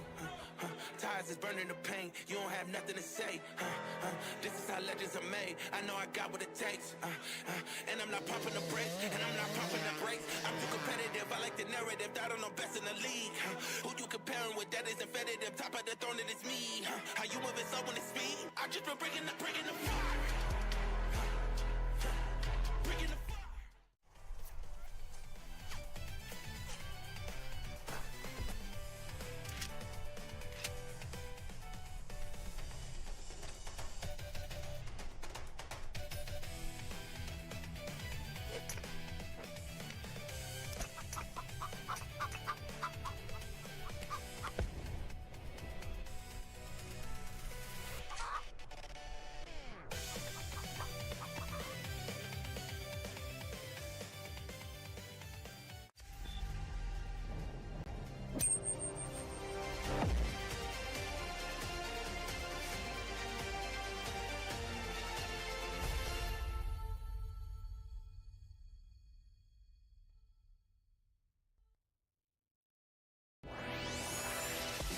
You see the match.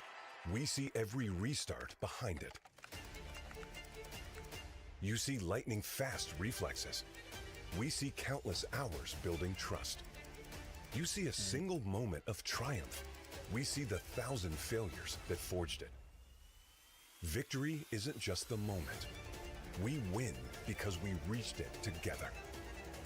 Level up as one.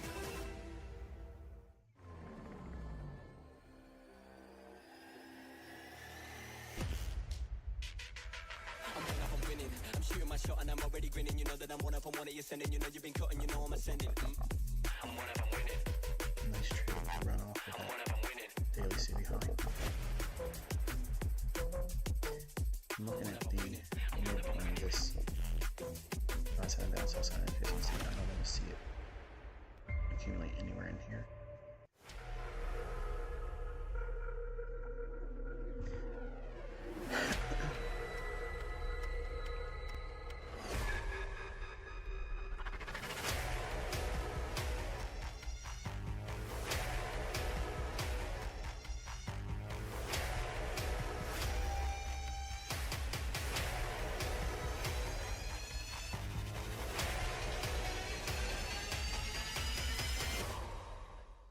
We often ask ourselves, bigger or smaller? But first, you need to figure it out. Do you have a massive FPS? Like really wild, impulsive price runs that a tiny bean. Is that good? Yes, it's fantastic! X-Play GG. High FPS and low ping servers.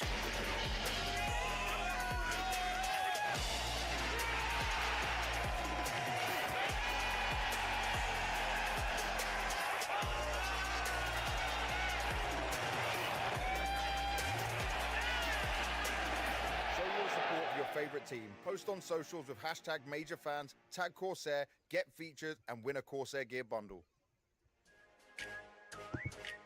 Alex B, of course. He's the GOAT, his hair is amazing, and he's good in the game and good in real life. Caserato, because he's the best always. Simple was my star from CS. Right now, Wonderful is doing wonderful. I think it's Donk. This is a tough one, but I would say Wonderful. He's very good, insane AVP player. Simple. Why is it simple? It's the best. Full time I would say simple because I rather watch AVP players, but at this right moment I would say Zyru because he's probably the best player for us. Alex B because of Finland. Apex probably because he's an OG or Kerrigan is an OG as well. For this major I'll say Brocky and all time Rain and all of my stars. Oh, that's a hard one. I'd probably have to say Nico. I guess Cash or Cobblestone. Yeah. Cobblestone, of course. Definitely Cash. I think that's the most popular one. Vertigo. My favorite map. The B-side was fantastic. Anubis. I like Anubis because his type is very special and I like it. Cash. Probably Anubis. It was a fine map. It was pretty, but A-side was a bit tough to play though. So what happens if Cash. you keep going up? Cobblestone, no questions asked. I think it will be cash because I used to play cash a lot. Cobblestone. Anubis.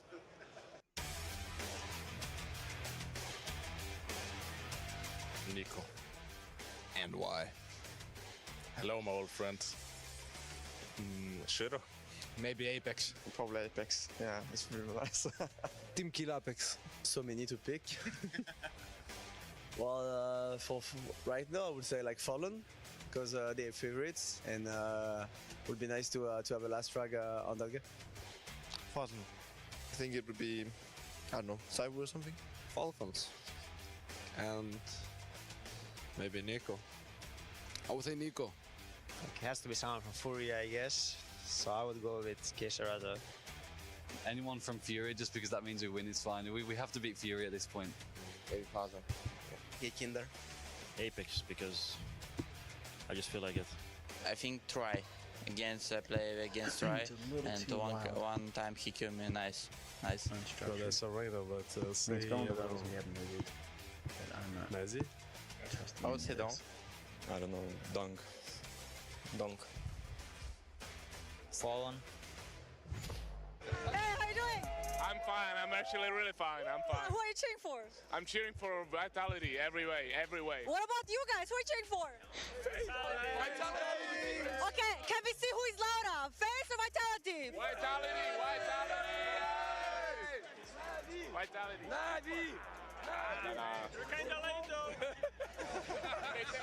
Who is bold? Show. Oh, bold bug. Enjoy, guys, enjoy. I'm here with a few Vitality fans. Can you do the chant? Show lo lo lo lo lo lo. Vitality. Show lo lo lo lo lo lo. Vitality. Show lo lo lo lo lo. Vitality. Who are you cheering for, guys? Faze Clan. Anyone else? Vitality only. Why Vitality? Because I'm from France. And why do you think they can win it? Because they're #1 team in the world, for sure. Who is this next to you? I don't know. Oh, sorry, I thought you know each other. Thank you. Hello, what's your name? Who are you cheering for? And why will they win? Amazing. Yo, my jump. 3, 2, 1. No. Grenade shot. Flashing behind you guys. Behind you. Should be default maybe. Careful default. Careful behind us. Smoke behind default. Default. He's low. He's 1 HP. Yeah. I'll plant. Careful flash long or something. 2v2 guys. The smoke. Shot. 10 long. That's long.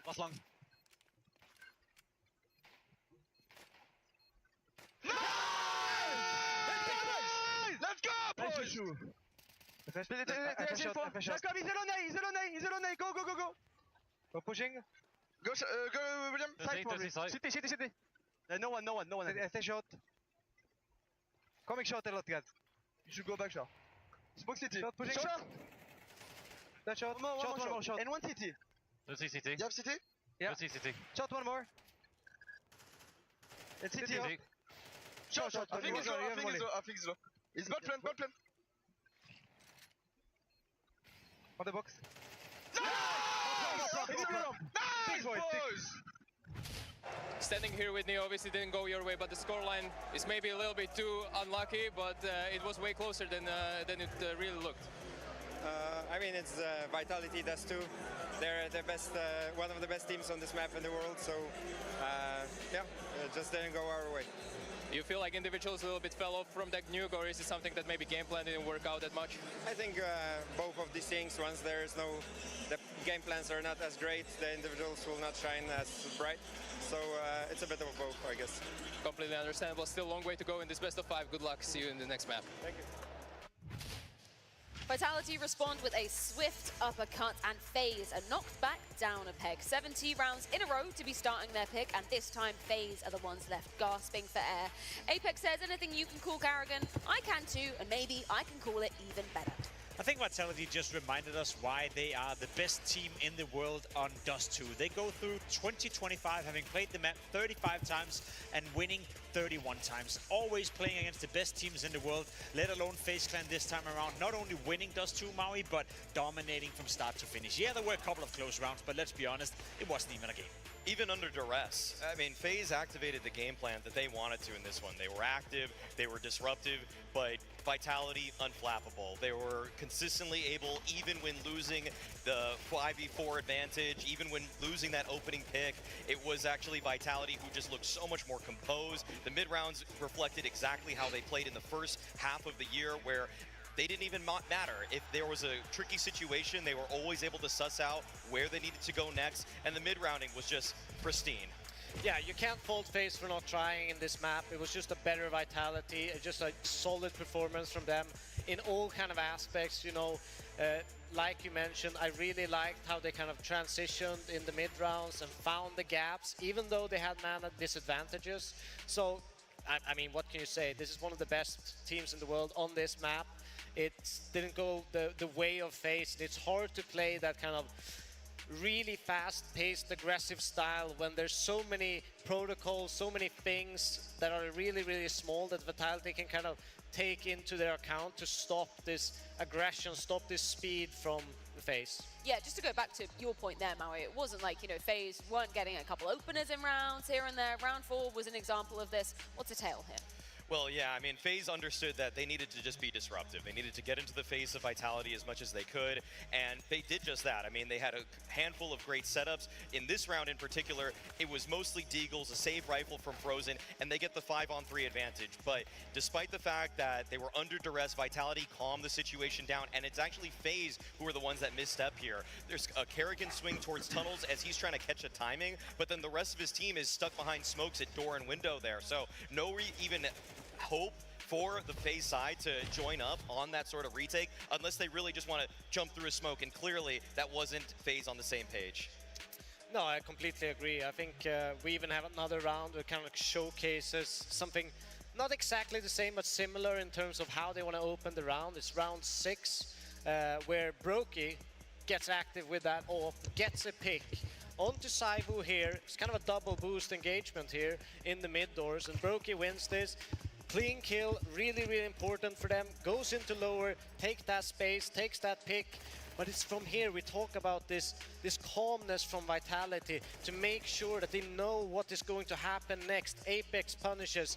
They are, you know, kind of walking into a free site and just clearing up the round from this point on. So just great calling, great kind of calmness in a pretty stressful situation, to be fair, because this was a moment in time where FaZe could have kind of brought it back and brought some momentum into their CT side. Both of you just showed why FaZe never came close winning Dust 2. They did their best work when they didn't have enough firepower behind to do it. You saw both rounds, it's a force buy coming in, Brokey with the AWP, the Soul guy getting a double entry. That's nice, but there's nothing to back up with. There's a couple of USPs in place, there's a couple of pistols. The round you showcased in round 4 as well. Yeah, you get a 5v3, but when you have the bomb planted on the B bomb site with 10 seconds left of the round and you have to retake with 3 USPs and a picked up AK-47, you're going to lose 99 out of 100 times. So for my money, yeah, they made some of the rounds that they probably shouldn't make competitive very close, but the buy rounds where they were supposed to do the work, they were never even close to pressuring Vitality at any point. Was there any particular reason why, and maybe other examples where they had full weaponry behind them, that FaZe just really struggled to put anything past this Vitality?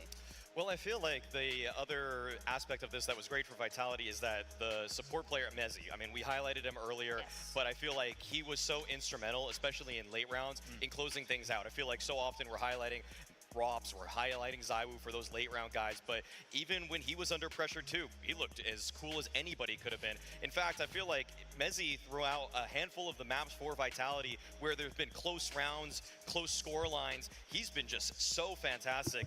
Again, just so much praise to heap upon him for taking this role and really being one of the reasons that Vitality has elevated to this consistent championship contender, because he's just it doesn't look like he's ever bothered, regardless of the situation, regardless of the odds when they're against him in a 1v2 clutch situation. Doesn't matter, he's got it. I feel like he's doing what he did yesterday as well. He's buying enough time for Vitality. He's buying enough time for ZywOo to come alive. We saw ZywOo step it up here in Dust 2. T-side found a couple of cool openings with the AWP. Then obviously the pistol round as well. Round 13 for ZywOo to come in and finally make a stand in this grand final with a crazy quad kill with the pistol as well, you know, imitating Jacob throughout the tournament, having been the best pistol round player left in the tournament. So in that regard, I think you're right, Maui. We got to praise Messi. We saw it in the first map. We saw it yesterday as well against Team Spirit on Mirage. He was the sole reason they kept alive, stayed alive up until the point where ZywOo activates. And again, we're talking about a best of 5 series, right? It's a marathon, it's a long game.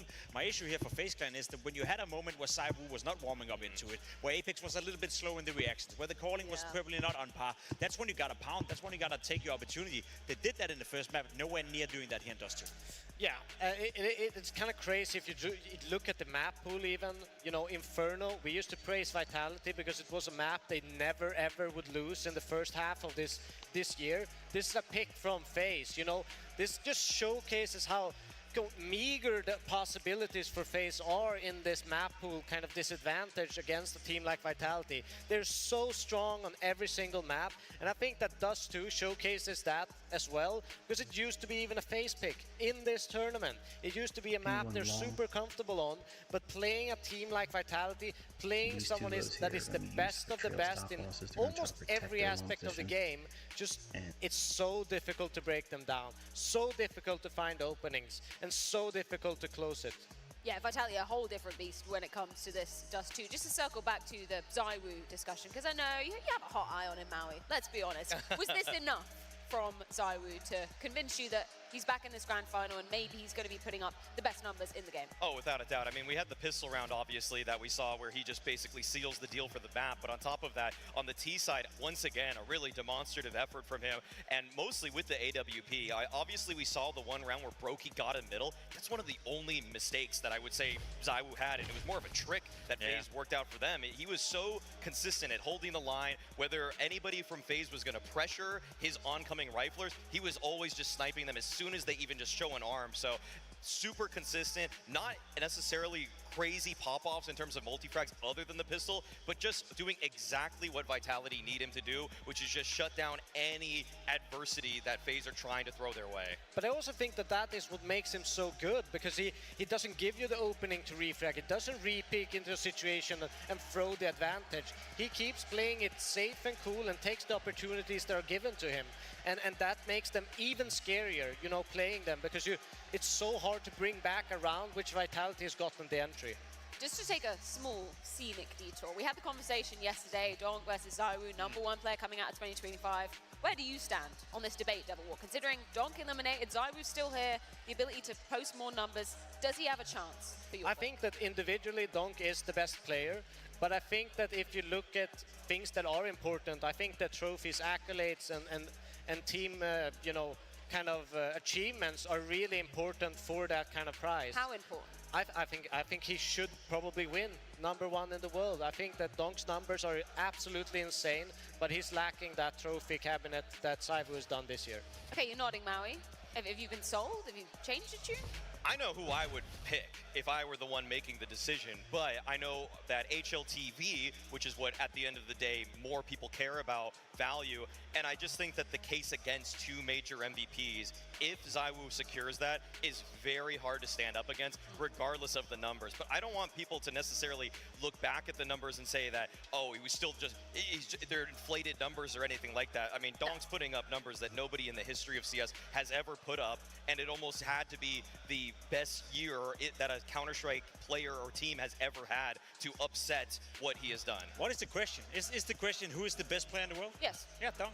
Okay, the best player in the world is simply Donk. Who's the #1 player from 2025? I guess that's the question. Yeah, that is Donk. You know, he's the best player. But again, like, how do we quantify it? What do we value? As you said, like, is it trophies? Is it accolades? Because I agree, if you win 2 majors and if you win 2 major MVPs, it's very hard to make the case that ZywOo is not going to be crowned, you know, player of the year.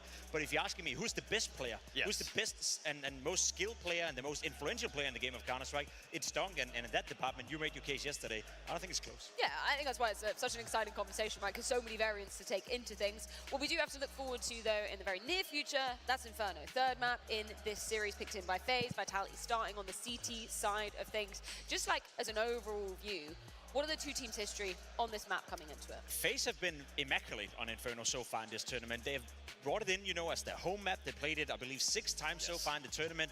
Won all 6 times. And in the beginning, yeah, it was against teams, you know, of secondary tier Counter-Strike. But as of recently, we saw it in the quarterfinal. We saw it yesterday. They play Inferno at a very high level. And there's one player I'm going to solo out right here and single out. Twist. We spoke about him coming back into FaZe Clan. On Inferno, he's doing God's work. He's on average right now having a 1.62 rating on that CT side in the 10 maps he's played for FaZe Clan on Inferno. That is crazy. That is numbers Dong cannot post. That is numbers Saivu is not even close to. Twist is the catalyst. He is the win condition. He's the one guy who can push FaZe Clan on a map like Inferno versus a team like Vitality, as they've done throughout the tournament. And he's just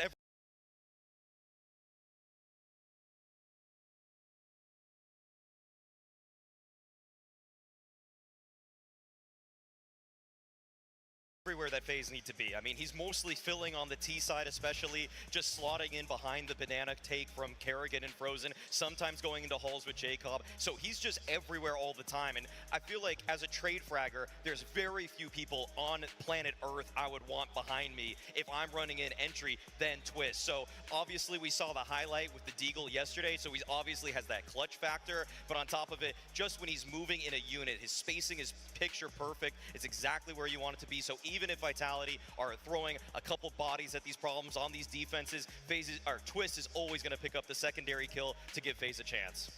I think this is more of a 50-50 map. I know that FaZe is strong on it, but we can't underestimate Vitality's kind of, you know, history on this map, how comfortable they have been on this map. You know, I'm looking at Flames and, you know, his kind of presence on that banana side. He is excellent at getting entries. He's excellent at keeping the momentum and punishing someone, a team, and kind of closing a round out with a quick double kill. So that battle is very, very interesting on that banana side. Who is going to come on top? Who is going to deliver the frags and impact? And, you know, because I think that's kind of where the scale for me goes.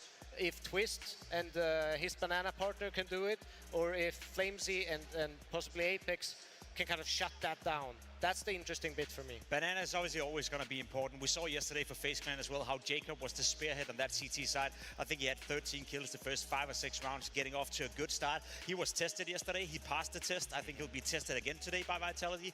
But just allow me to zoom out for a moment right here. If you look at the scope of this best of 5 grand final, this is a must win for FaZe Clan. When you have Overpass coming up, you have Mirage as a 5th potential deciding map, you need your Inferno right here. If FaZe wants to win the major, if they want to win a best of 5 grand final versus Vitality, Inferno is without a doubt the best chance they have of getting ahead. They have to win 2 more maps. I don't see a world where they win Overpass and Mirage, so they need to win Inferno if they want to stay alive in this matchup, according to me. Hell of a lot of pressure for FaZe coming into this one. If we're looking at Vitality, though, and some of the other key pieces outside banana area of the map, what else are we going to be looking at to be coming alive for them straight away? I want to see Rops bully Jacob, okay? I'm not... Yeah. That sounded a little mean, actually.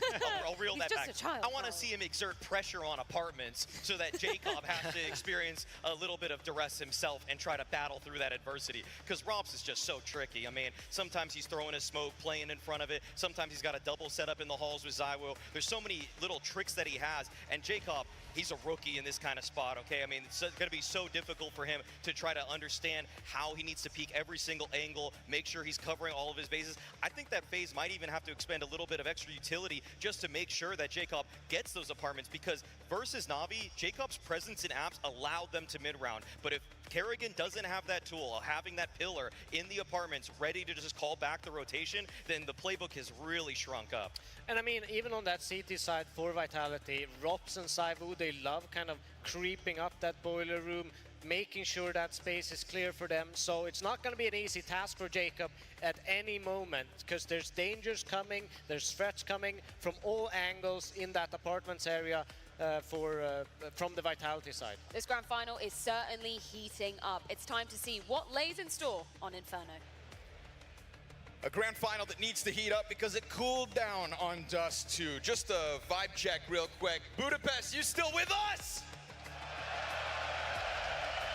The beauty of the best of 5 is that with both teams having a map in their back pocket, they've started off with something they can tap into for confidence. But Inferno is where one of these teams will take that step to be one map away from victory. And we've seen great things from both these squads when it comes to Inferno, so buckle up. We got an answer from Vitality. We got a story brewing.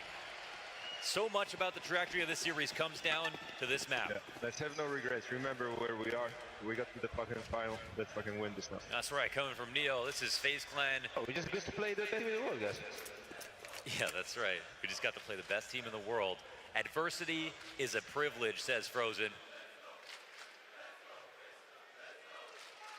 Rob's inside of that B-bomb site. Beretta's to the wall. Apex drops his smoke at 1:20. Sometimes a smoke is an invitation. They'll tiptoe their way closer. And there's nobody coming to save Vitality. It needs to be Rops, and it needs to be Apex. And that flash finds its mark. Dual Beretta's only the one. And there's that invite. And the captain gets burned off his angle, so now giving himself over is get this deep cross from Faze Clan. Bomb down, and a retake demanded of Vitality out of the gate with no kits. Pistols made the difference on Nuke. They made it on Dust 2 as well. Inferno, here's where we could split the difference. They put Zywoo to the front of this. 2 players on the coffin, shut him down. Jacob's got it, point blank, ready for the next one. Mezzi, though, has the rebuttal. Collects the second onto Brokey, a chance to blindside Orange. Now, he's gonna need the clutch. And Frozen and Twist will combine to deny it. Faze Clan tapping back into that pistoling ability. I thought we were watching that from the winner's POV. Mezzi was just getting rolling, but it's that Frozen Twist combo that has more to show us. We saw some really great rounds. In a few moments, they actually looked good on Dust 2. It was the B-site chemistry from these two that was very surprising. And with the form that we saw from Frozen yesterday and the overall form from Twist at this major, I think they might have something special.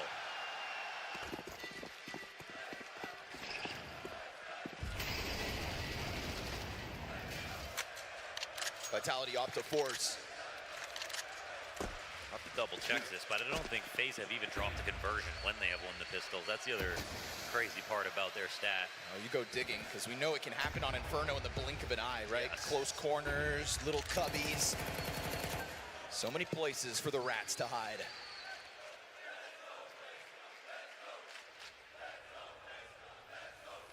%84 on the round 2 conversion. Vitality want to stand up to that. Saw some great 5-7 work from them on Nuke. Unbelievable 5-7 play. Back-to-back 5-7 2Ks. Twist to take a bit of a look at brackets, working with Jacob. Man, sometimes that smoke is not enough. Well, luckily, he's got a third one. He's got a third one. Just keeps on popping them. He's trying to warn him. Get out of here. And this goes down to 40 seconds. I like the setup for Vitality. The longer this goes, the more powerful it gets, especially on Arch, if they're going to walk into this. High probability CTs get that first kill. Let's see if Twist can stop them. MP9 and a 5-7, good for one. Ooh, dink back, but he can walk away. It's a real warning, and if you get flushed up the short side, there's more players where those first 2 came from. Frozen gets Mezzi. But now it's going to be this pinch within the bomb site. Rob's waiting for a chance to strike one down. We go 20 on the clock. Rob's feeling flustered, has Apex to cover him off on the other side. They can't progress past the car. Rob's has got another, but Brokey will break through. And we go 1v2, Flamesy at bat. Oh, they were skating back and forth to make sure that they came in that carefully, baited out the crossfire, got the kills. Now Flamesy, the man who was on chain smoking duty over at B, has to clutch. Faze take refuge in the back of that bomb site. Flamesy trying to figure this out. Worried about alternative corners, but it's not the case. And so, do they both hide from him? He goes to the top, and as he sees them, Brokey strikes him down. Faze convert in the face of a 4-man A-stat. And they don't care how they convert, how close it was, they do it. It's a great round, an attempt from Vitality. The Arch setup again, that late into a round is so powerful. And I think it's that up again, that late here. The stats on every map to think about, but they haven't lost a series of the major, so they built up a map pool as the major has rolled on. What do you think of this threat? Mag 7 flashed in the corner. Oh, a chance at it, but 2 can play that game. Oh, okay, that gets weird for a moment. All right. But at least Frozen's still there to kill Flamesy. If the nade team kill comes through and there's not an additional kill, Now we're getting real weird. Zywoo's Desert Eagle clipped by Brokey over top of the smoke, so Faze will continue to keep the pressure on Banana here, and soon they'll find it's free for the taking. I know you're thinking what I'm thinking. We love seeing the Mag 7, but you just don't see it work that well that often. Extra C's, where's he at? Somewhere over in that Vitality contingent, I think. Oh, yeah. Cheering from the sidelines. He's the French connection.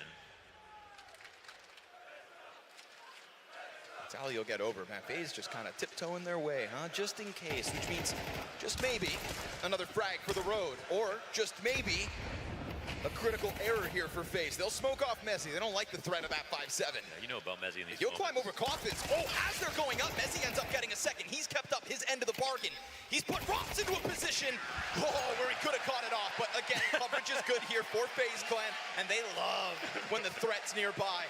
He doesn't even. He almost liked that. One more teammate died there just to make it exciting. He just wants to feel something, Kerrigan. Stick around. They might announce it after the major.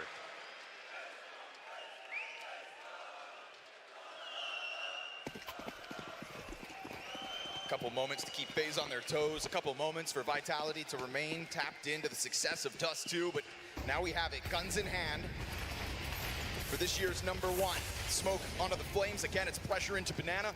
And again, it's going to be the Vitality push through to try to stop this.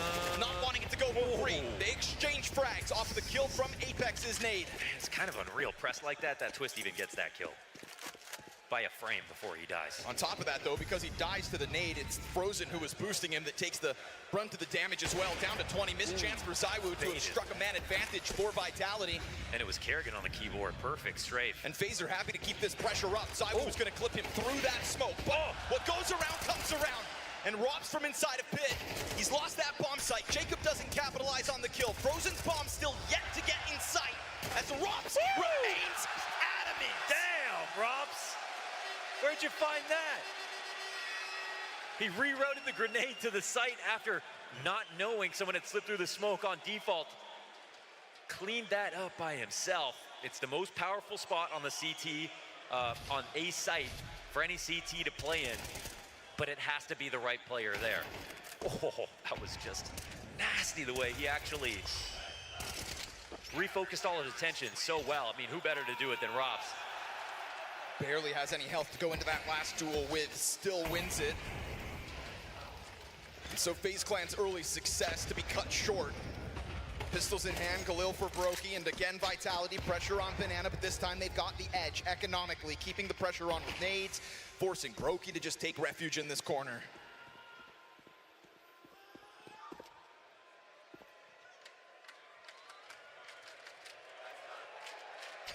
Nothing will be free tonight, FaZe.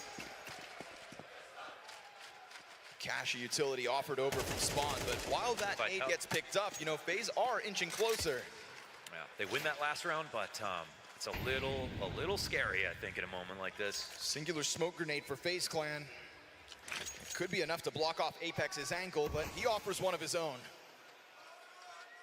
But like you said, sometimes they just pop. Sometimes they'll go right through these, and as Vitality transition, it's a little bit awkward for Flamesy. He'll recover. At least 2 kills, but still they pounce on sight. Yeah, because they get the other one first. This is actually just a bomb plant. That smoke's fresh. No line of sight here for Zywoo. Brokey's got a smoke of his own, drops it into the back door. I wonder if HP bars are gonna matter right now. Pressure's on Vitality. Trying to catch one through it, not gonna happen.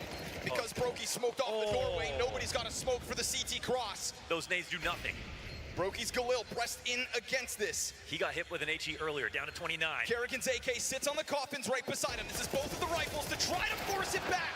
But Mezzi's got the trade. Kerrigan into the cover. Zywoo with the pressure of the pistol kills Jacob in the background. It's all fit now. Turns it, and Mezzi executes with the pistol. He's got a kit. Oh, it's gonna be a close one already. A clutch queued up, and Vitality take it. Mezzi again. Cute move there from Kerrigan, jumping into pool, avoiding the first bit of aggro. Incredible that Brokey even got a frag with his low HP going wide with that Galil, but a successful retake in the end. Another expensive round. And the buy's only stronger now for FaZe. They've got to be careful where they block You know, if they keep blocking at B, it's allowing Faze to get their full setup in on both sides of that smoke coming through. And if that flash caught Flamesy when he was standing on the fountain, that would have just been no kills, no chance at a retake at all. He was not playing anti, he was not totally ready for a pop to come out like that. Oh. Wow. Mezzi again, huh? There's been a lot of talk about ZywOo trying to get that back-to-back major MVP accolade, but Mezzi currently highest rated player for Vitality in the grand finals and posting an important clutch early to get those back-to-back rounds.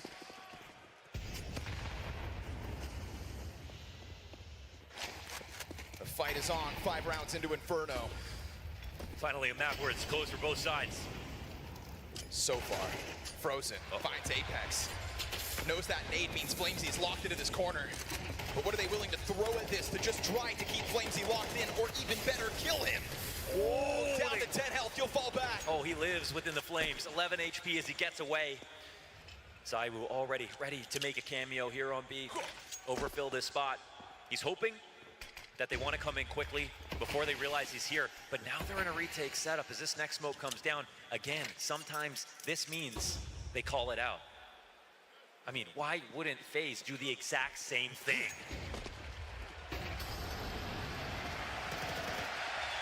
Free round for Faze. And we can talk about the firepower all we want, but that's brain power. Exact right read on the setup. Them doing their damnedest to scare off Flamesy from the top of Banana, understanding what the next move would be already.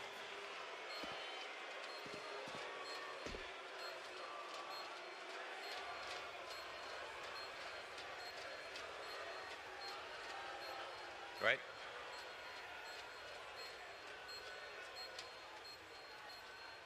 Frozen catching that headshot through the fire. So it sets it all up. Frozen, somebody who joined FaZe Clan so that he could win trophies. I'm sure when he joined, though, started to feel like a bit of a sinking ship. Yeah, we always try to talk about roster moves sometimes because it's a team, they want to go to a winning lineup. They want to go to a better lineup so they have a better chance of winning. Well, Frozen wanted to go from being the best player on Mouse and, you know, being the best stats performer on every single map to joining a team that he could improve. We do see these two teams always make moves in that direction. Whoever comes in and is new, they don't come in to get carried. Not even Jacob is here to get carried. He's here to be the reason the team gets better. He's the reason their pistol stats have been through the roof. He's helped FaZe get here easily. These two players looking for their first major. They'll throw ZywOo with the problem. No longer Apex on the other side of the fire. You want it? Come get it. Oh, come on. Frag grenade's gonna find Flamesy, though. And there's that shot, right? Good change up from Vitality. Put the star where he needs to be to shine. Hey, as much damage as they just took, I'd rather be the team with 5 players. Good shot in from ZywOo. That'll help establish control, but I feel like FaZe have just been relentless about getting Car. And right now, Flamesy just does not want to let that happen. The question will be, did ZywOo stick around? And the answer is no. Over back to the A site as Flamesy locks into this position, but is this a spot you want with half your health? Nate's coming over. That bait from Apex, he started shooting a little bit early. Watching. Nobody's watching. He'll pop up and Twist will have to trade through the wall bang. It's instant. ZywOo's gonna try to run over. Smoke comes out fresh. At least for Twist's sake, doesn't take damage. They don't care about smokes though. Apex is gonna try to find one as they emerge, and he will do exactly that, but Jacob's got the quick trade back. And so ZywOo returns to the scene of the crime of which he started. And oh man, banking that smoke wasn't gonna get blown open. That would have stopped the bomb plant, but instead we go 3 versus 2 retake here for Vitality. They were worried about the right threat. This one's coming in from Khan. Flash doesn't find him. ZywOo, caught on the switch! Jacob takes that step forward into the headshot Russ. Meant to be his next victim. Brokey didn't have help, and so he'll burn in the back of that site, and Vitality's retake cuts the lead down to 1. Ooh, that must have been some beautiful utility out of Mezzi. Molly landing in just the right position. Maybe he was so low within a tick, ends up dying. Xtaz seems unimpressed. So again, FaZe are going to come forward. They're going to try to take Car no matter what.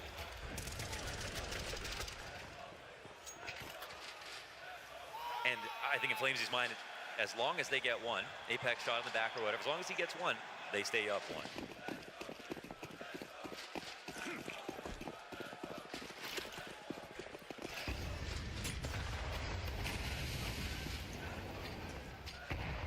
Word to kick off the last round, so they'll throw ZywOo right back at this problem.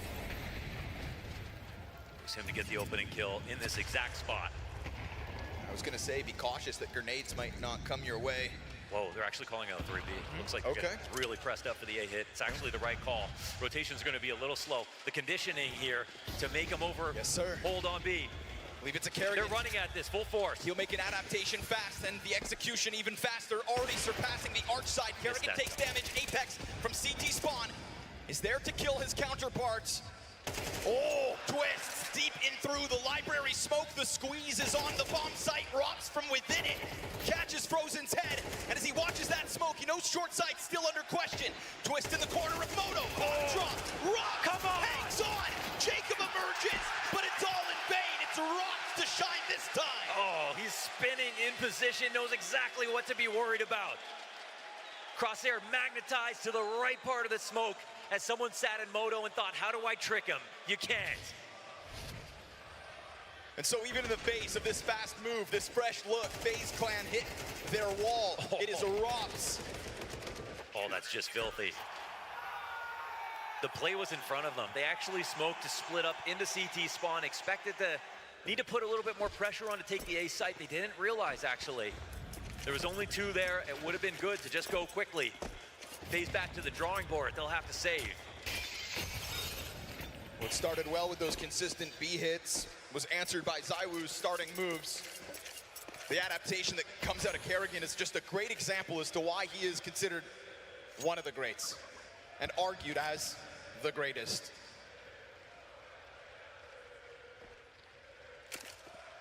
I mean, a win here would help. He understands that Counter-Strike comes at you fast, and so you have to move even faster. Vitality bank on that defense in the 1 round prior. Now, it's a lot of free space given over to FaZe. If Twist had a deagle, I would almost believe. Playing back. Jacob will hang on to it instead, and as he tries to take contact, it's that flashbang that gets Rops into the play. ZywOo's got Kerrigan. Block kill here for FaZe, but that should be about it. So even catching one, Vitality knew exactly what was coming their direction, and this is a chance for the CT side to truly grow, because we are now talking about 5 of the last 6 rounds all the way of Vitality. Now, the perfect player to find for Vitality was Rops. He joined this team. He showed us that, again, he wasn't getting carried on his previous lineups. He was the reason that they were great. One of the only players who's so close to a superstar, but really is a star role player, a star in anchor positions. A guy, it feels like, is gonna have a trophy sliding bar like we've never seen by the end of his career. He comes onto Vitality, who were just looking for that one last right move, and made the huge difference. Set them off on their streak, got them their major, put them in a position to defend that major here in this finals. There is no this Vitality without Rops. And even within this inferno right now, starting to climb up that scoreboard at a pace that should scare FaZe. You've got Rops anchoring on one side with 11 kills and Mezzi already at but 9. ZywOo with critical opening shots as well. FaZe may start to feel like the walls are closing in on them. Dust 2 wasn't even a contest. That one's too far. It's gonna chip Twist down to half health. Frozen tries to pounce. Flamesy able to catch one at least, but he goes down with this pressure from FaZe Clan. And they're gonna follow this through. There's a moment here for Apex as he draws ZywOo over to try to help. Apex, yes! Finishes the kill to Twist. That's a great spray. ZywOo's got the line, but he misses his own shot. Brokey just bounces his way into the fountain as Rops quick off of the A site. He's gonna try to make this a long round. Somehow, some way, Brokey. I mean, how are you gonna figure this out? You never ask questions when it comes to Brokey. You just watch and learn. This is a guy who shapes chaos into comfort, but instead he gets popped by Mezzi in an instant. And so Vitality's 6th round comes with them just throwing their bodies at that banana problem yet again. Apex saves the day. 2K spray, solid from his position. FaZe want one thing right now. They want one thing. They want one gap at the top of car, and they're going to go find it. They're coming through every smoke now. It's not even just the smoke at the top of the site, but the one that's on the half wall. They're ready to go through.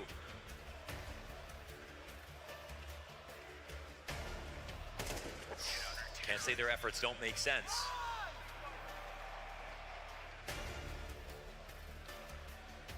What I want to know if this game, this half keeps playing out this way, if that game plan is a little too simple. It's 6-4 now.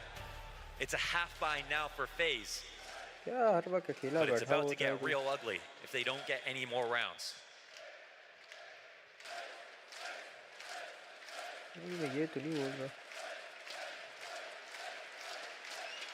Six of the last 7 here for Vitality. CT side has started rolling.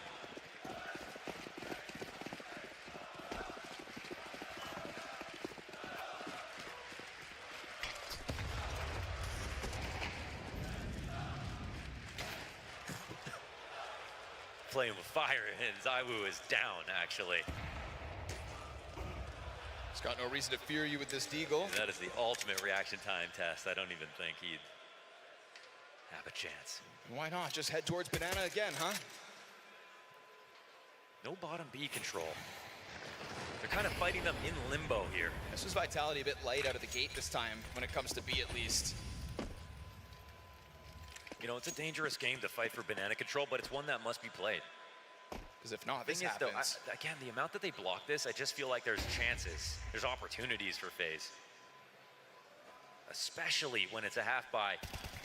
Ooh, another smoke meets them. Are you brave enough to try to burst through? But like, you see it's a perimeter defense right now for Vitality on the A side. They don't have info on bracket. They don't know if anyone's pushed halls. No, they've let FaZe get this close. Flash finds its mark. Apex nade out. Oh, Tech9 jumps. Oh, he got it off the corner of his. He's gonna have to go massive. And he will line up on the front of the site, but they still swarm. So many players move by. Kerrigan's hands onto the M4. You let them get this close. What? And is it only to tear their hearts from their chests? Will it be Mezzi again? FaZe fight valiantly on the hopes of a 5th round. Cut down to size, it is Tech9's in hand, and Zywoo on the retake lines them up and stuffs them in their coffins. Handled by himself. Mezzi with the bullet through the smoke. Mezzi on these retakes.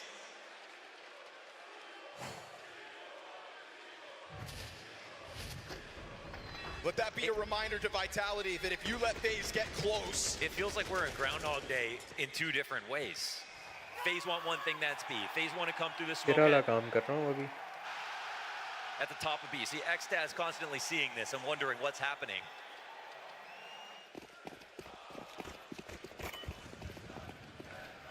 But then you always have Vitality pulling off the retakes. It's a 5-round streak about to turn 6. If they can close out this one final attempt from FaZe, at least who have their guns, and an opening kill again. Roki gets the better of Flamesy. Apex took half his health and damage early on. Oh, but Rops from middle finds Kerrigan. A freebie through the smoke to just slow FaZe down a notch.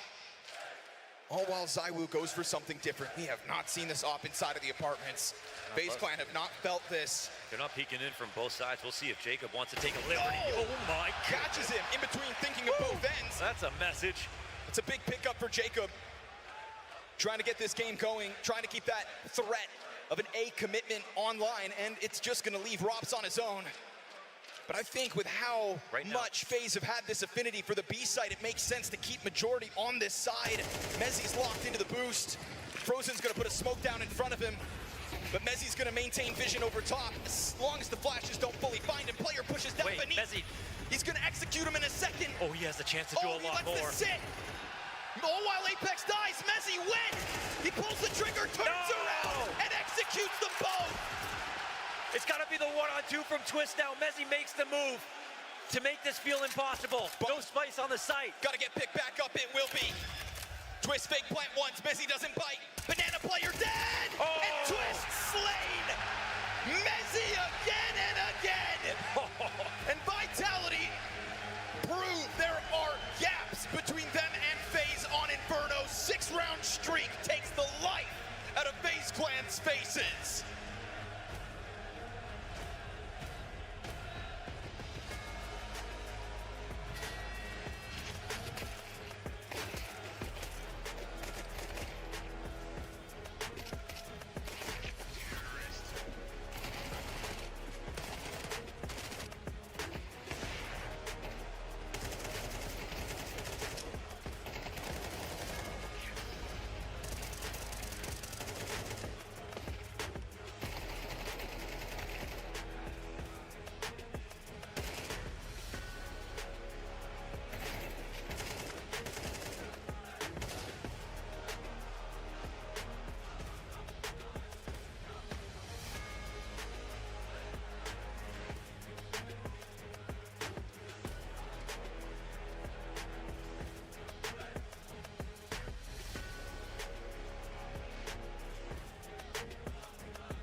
मैं तेरी तरह इतनी ख्वारी करके नहीं लगाता, मैं फटाफट लगाता हूँ, छोटी डिस्क्रिप्शन डाल दूँ, बाढ़ में जाए।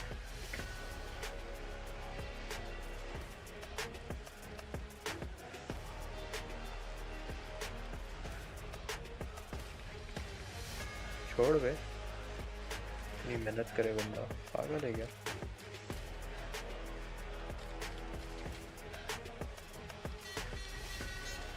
विनर्स में बहुत बिकता है, सबसे ज़्यादा विनर्स ही बिकता है।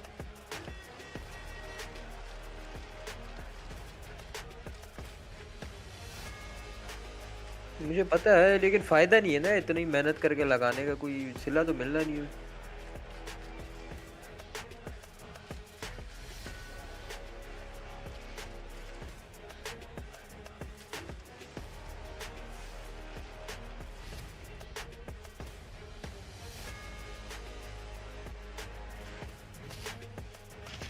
The silver lining so far on Inferno for FaZe is that Pistols have continued to go their way, but that 3-round start at the very first half of this map, is it all just false confidence for a FaZe clan in the face of 2025's #1?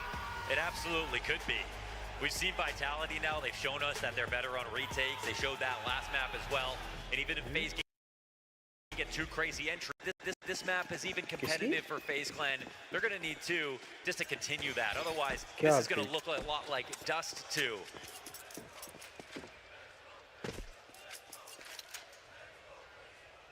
किसको बे? FaZe fighting from beneath in every single game that they play. Showing improvements, getting better, putting together some great map streaks. Their Inferno's history looks better than Vitality's. But it looks like Vitality are now fully online.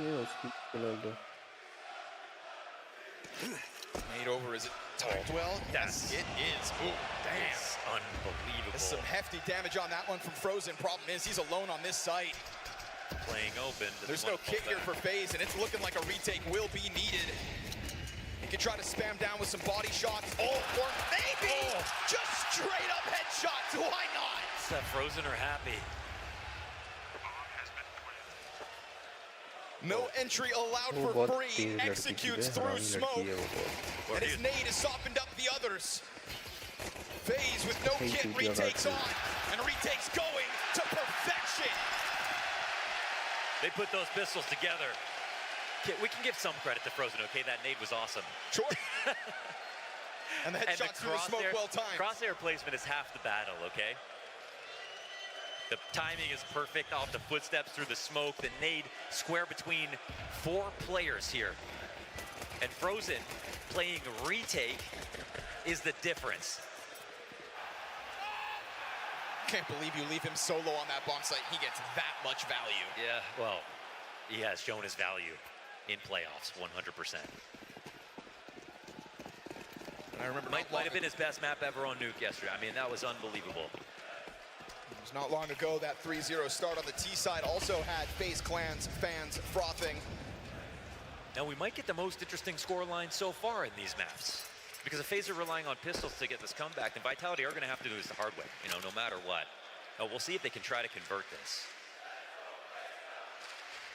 But this is something we haven't seen yet. Usually the teams that are taking the pistols, they're crushing.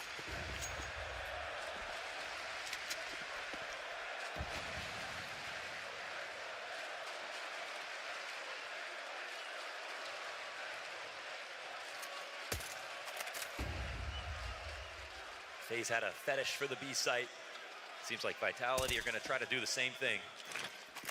Smoke in front of it still. They're not going to respect that. Trying to climb over top. Good flashbang. Oh, as he capitalizes in that moment. And Saiwu's going to find one as well. That is revenge for Frozen's hold in the last round. Man advantage, Vitality forced by. And again, the retake's called for. And again, it does not feature a kit. You've got enough utility to try to flush players out of position. A frag to open up the smoke, but you will not see anybody frantic. Oh, they eat the flashes, and Flamesy comes out perfectly. Twist within that moment, gets the trade frag right back, but still the numbers favor Vitality. Oh, the lineup! What? And they know it's Rox. Sits back into Banana. His ex-teammates in front of him.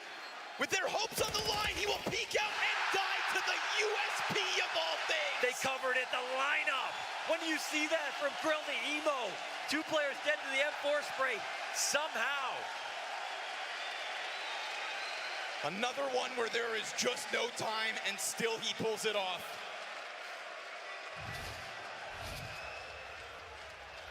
I thought no kit would cost them. Oh, I mean, yeah. Covered perfectly. Brokey puts that one together. Eating ammo. 3 frags in the finish. Whoa. Na'Vi suffered a lot of those rounds yesterday. But how long can Faze sustain a CT side that's just surviving with retakes like that? Honestly.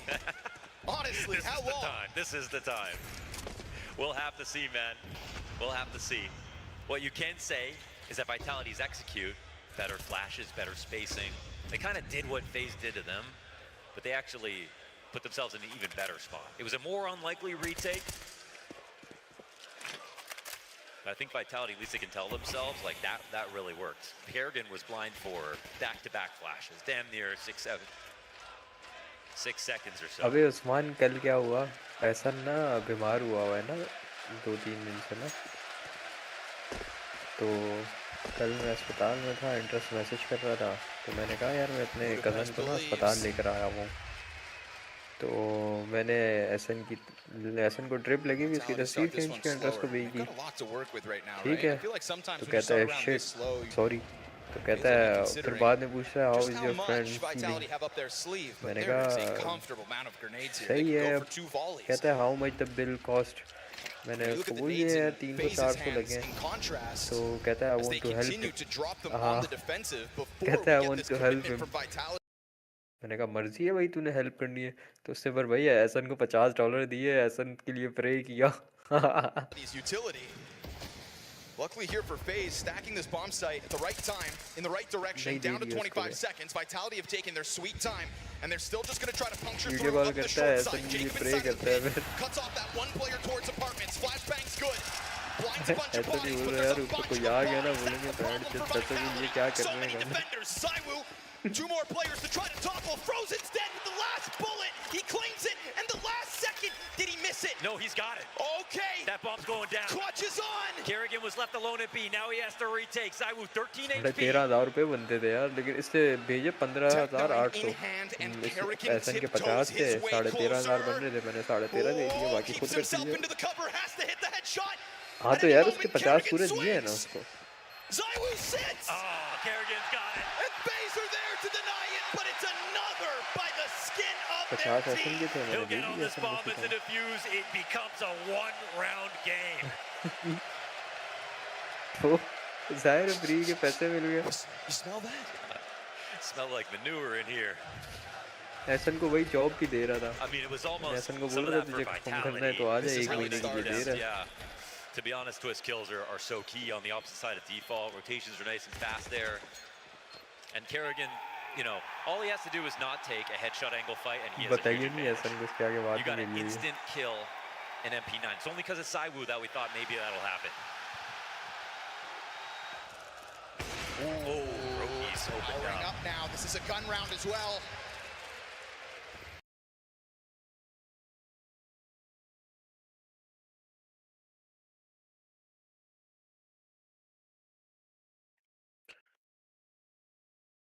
सबा बाबा से बात होती है तेरी?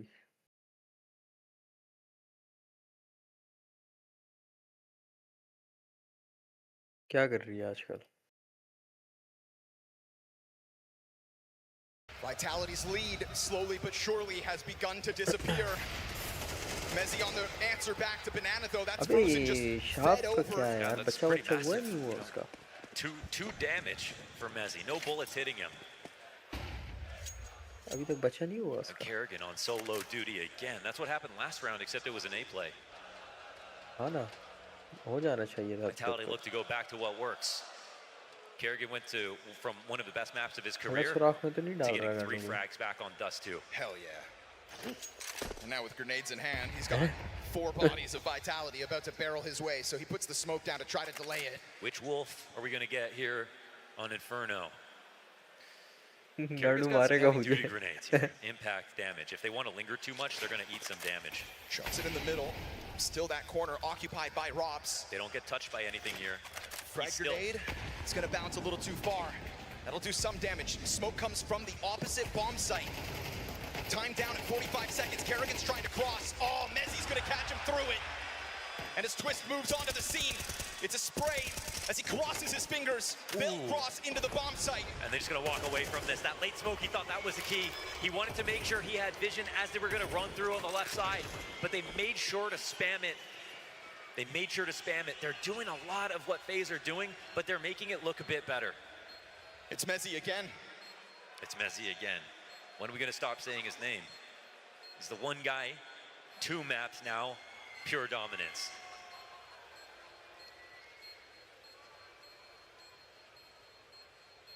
Beauty of Mezzy's career, just so overqualified for this position in Vitality, but he also is another supportive pillar, much like Ross, to kind of try to prop up everybody else. But the evolution of Mezzy is what I'm always blown away by. The leadership elements of his play that he starts to bring to the table. He's the one guy who never seems to completely fall into the darkness if things don't go well for Vitality at the start of a map. We always get that listen in, you hear Mezzy come through with words that, you know, make him appear wise beyond his years, just to get everyone back on the right track. Sometimes those are foreboding signs, though. When in games like that, when that happens, it's a little too late. We're not seeing that now, however. He's playing well, Vitality R2. They have, yes, let Faze back into the game, but they keep a lead. You have to think of all of the costs that were racked up to FaZe Clan in that streak of 3 rounds at the start of this. Yeah, there's a pot of gold on the other side of this win for Vitality if they can pull it off. Remember, this is a 5v4. Mezzy gets one back, doesn't even take a lick of damage. Not sure how that happened to Frozen. But 2 entries, that's too much to sustain.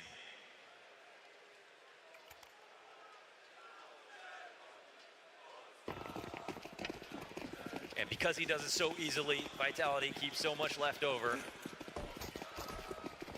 It's Faze's economy that's teetering.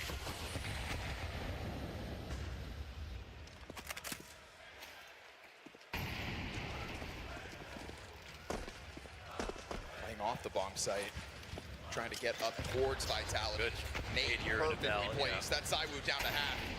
They are calling out their positions quite well. That's Get one in the free vision damage spotted, while you can. And remember, back to Zywoo taking over this position in the first half, right? He was the guy to come over and to solve the problems at B. Well, now it's Brokey's chance, but he peels away. Kerrigan's going to get executed from over top. That's beautiful. Molly on Hobbit made sure that they could not get support for Kerrigan. Now they're in business. Brings Brokey back. Frozen sitting here all the while. And that one smoke grenade. They're going to expect him on this corner. Kind of brazen for him to be here. Oh, still goes for the cross. Molotov's coming over. He wants to lock in backside. And the utility's going to disrupt Frozen's position. Brokey can't quite seem to get comfortable in this bomb site. Flashbangs find him. He is dead with nothing to show for it. Yeah, they barrel through. Everything is perfect in place.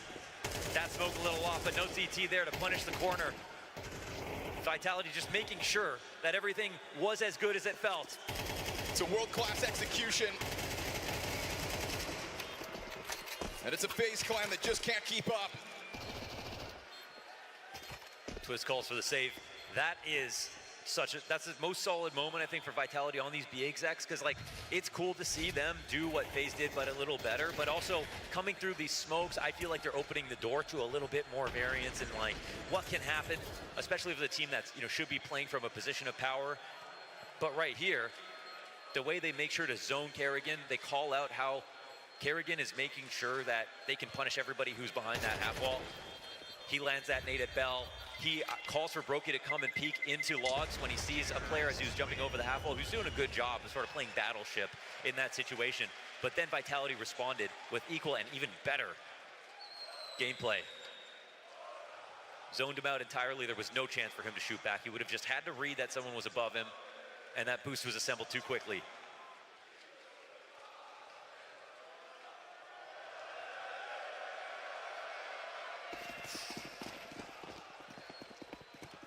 See the remnants of the save. The little that Kerrigan and Brokey will have, a smoke grenade for each. We've watched Faze play Overpass, which is the map that's coming up next. It was by far their worst game of this entire major. We've seen them get a lot better since then, but they also stopped allowing it through since then. There's nowhere to hide in a best of 5. They know the pressure's on to win this map here. Ouch, that nade is tough. Kerrigan down to 36, and remember, only with the pistol. Bomb still floats back by ramp, so Vitality not quite ready to go all in on this just yet, but you can establish a strong line for ZywOo. They actually smoke it out themselves. They'll try to find something over top with the boost on the sandbags, and that is the perfect call out. Frozen goes down, the gun will need to be picked back up. And this B bomb site feeling prime for the taking yet again. Bomb recovered, joins forces on Banana.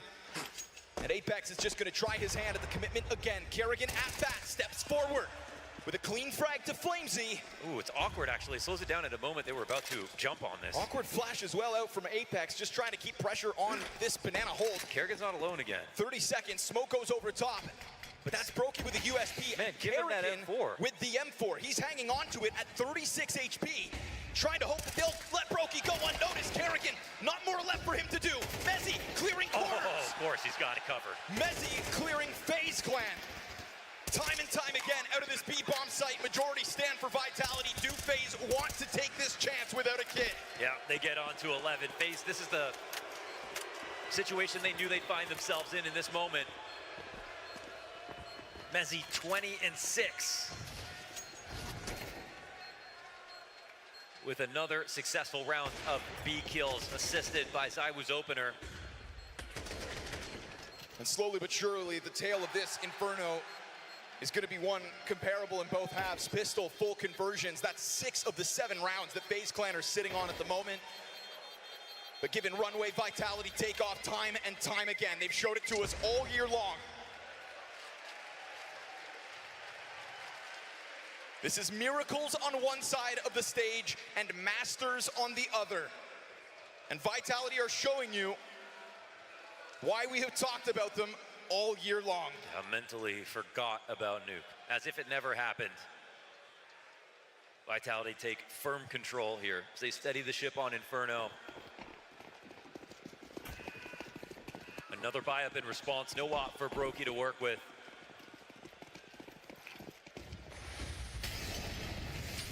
Could have if he really wanted it.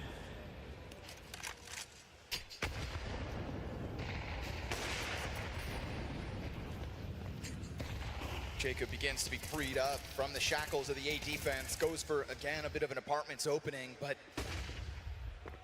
you just know Vitality are on the other side of those walls. So he'll peel away. Kerrigan comes over to join forces. Not often we don't see him inside of that B-bomb site, but they try to bolster it with the Twist Frozen combo instead. And there's a moment here where Frozen's starting to get frisky towards Banana. Utility from the bottom of ramp. Bomb has been left towards spawn again. Slow squeeze for Vitality to try to secure themselves a 12th round on map 3. And it's been so much B. It's been so much B. Maybe they get a little loose here on the A site. Maybe they want to come and peek. Don't do it, Kerrigan. He's thinking about it. Don't do it. But he's not giving in just yet. No op to play with so far. Bomb's getting picked up. Decisions haven't been made yet. Just chilling right now are Vitality, starting to walk it up. And runs around, and ZywOo doesn't really pull the trigger. And wasn't quite ready for that pace. Kerrigan gets away with it, puts Flames in front of it. 25 seconds to this clock, and we've got a group of Vitality players about to try to charge down this A site. You must have literally blinked Jacob with no utility sits inside of the pit. Kerrigan starting to have second-guessing moments here, just frantically runs back over towards the library side. Vitality so heavy up short. Brokey's position's gonna cut off the bomb. Jacob gets his from pit. It's a slaughter. Zywoo turned back the other way, and Faze find their fight. Wow, and he's in danger. Zywoo's gonna run away from this 39 HP. This is a mixture of a great hold and time pressure from Vitality. I think Zywoo must have literally blinked, not taking that shot on Arch.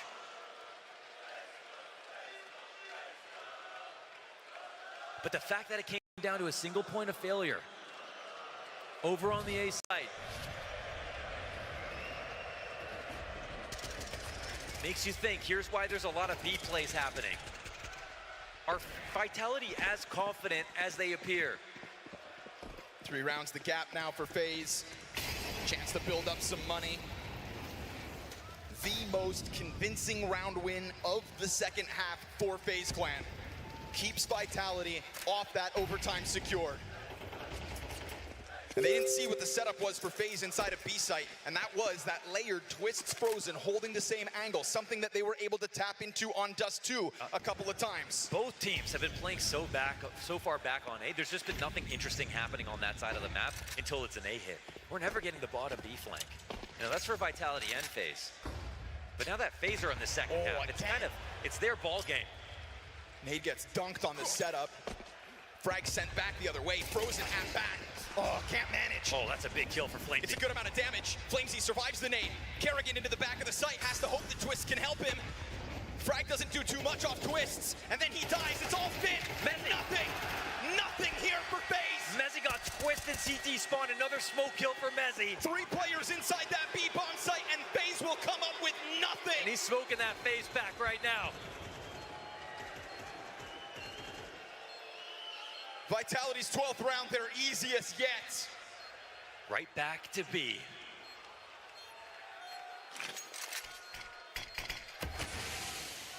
They just said, don't overthink the situation, keep it dead simple.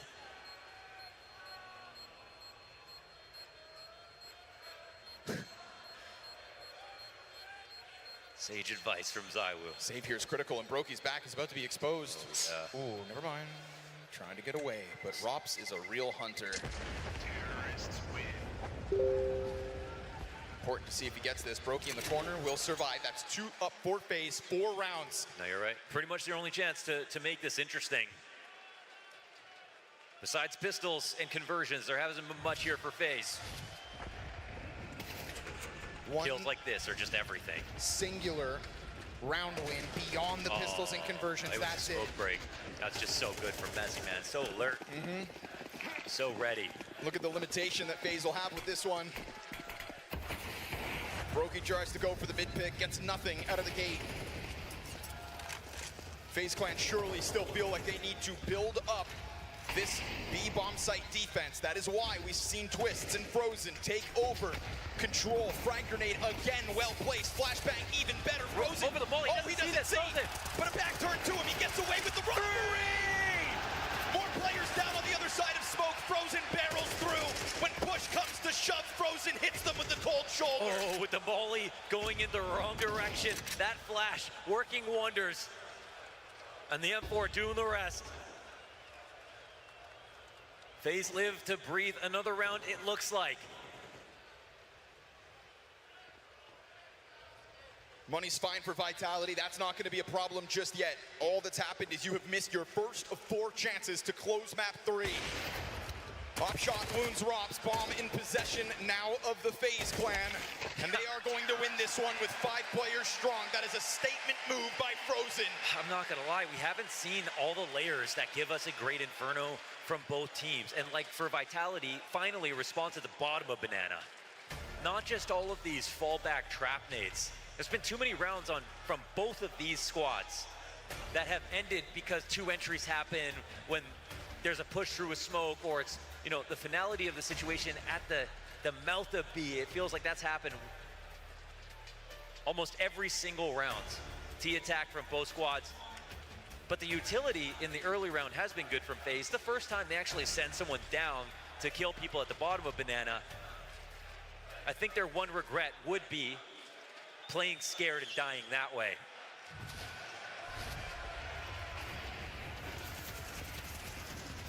How he gets away with that flashbang. Ooh, it's everything. Getting away with a third kill, all because Mezzi doesn't see it go over top. Well, well, well. We go back and forth, 4 rounds, non-consecutive now. The Faze fight is alive, folks. But the money's still good for Vitality. Another nade for Apex to have to stomach. Another Molotov to force him back.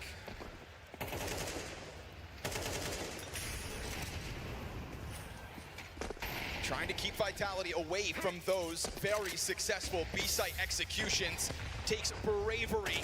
Yes. But that's the only way you're actually going to win. There's so much variance just inherently on Banana, you know. Oh, exposed. Oh, that's beautiful. Well-used utility here for Vitality for the 5v4. The flash paired with the smoke break, that's frozen out, the main threat from last round.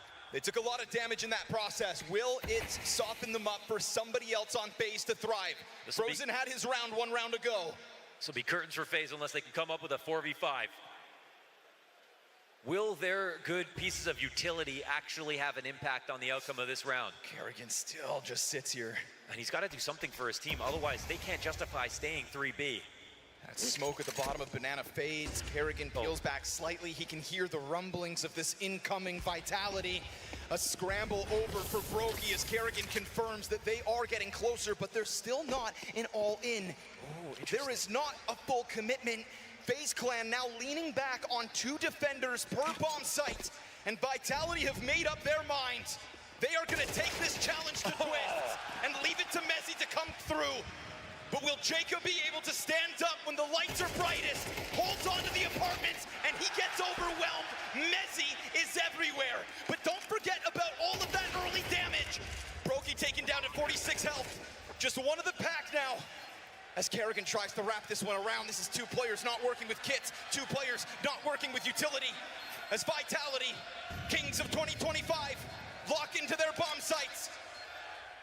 Look forward to the 2-1 advantage in this best of 5, but they have allowed Kerrigan to creep ever closer. Down goes Brokey, Kerrigan strikes, but it's good night on Inferno, and hello again, Vitality. Surviving the tests time and time again.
Adrenaline rushes is numbing the pain.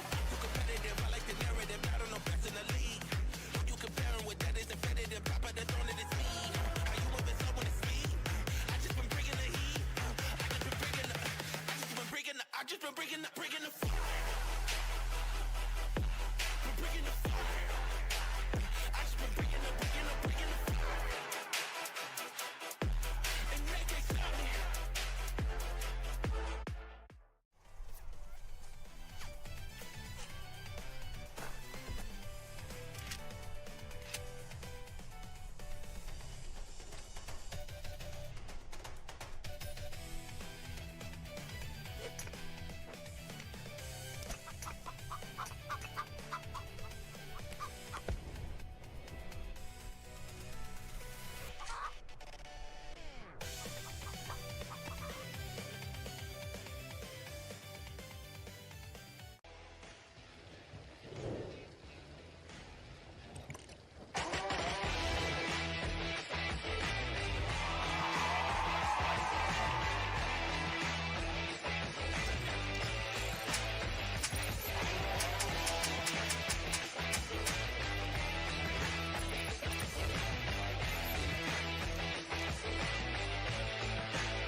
see the match. We see every restart behind it. You see lightning-fast reflexes. We see countless hours building trust. You see a single moment of triumph. We see the 1,000 failures that forged it. Victory isn't just the moment. We win because we reached it together. Level up as one.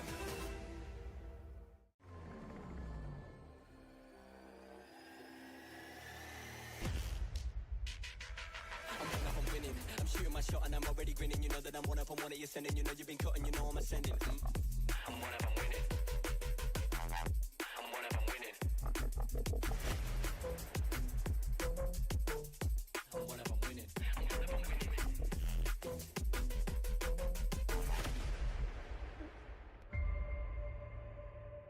The return of Area 51, Alienware's highest performance desktop yet. Equipped with powerful Intel Core Ultra processors. Innovative architecture designed for ultimate gaming. Engineered to evolve alongside your game. Encounter the legendary Area 51 at Alienware.com.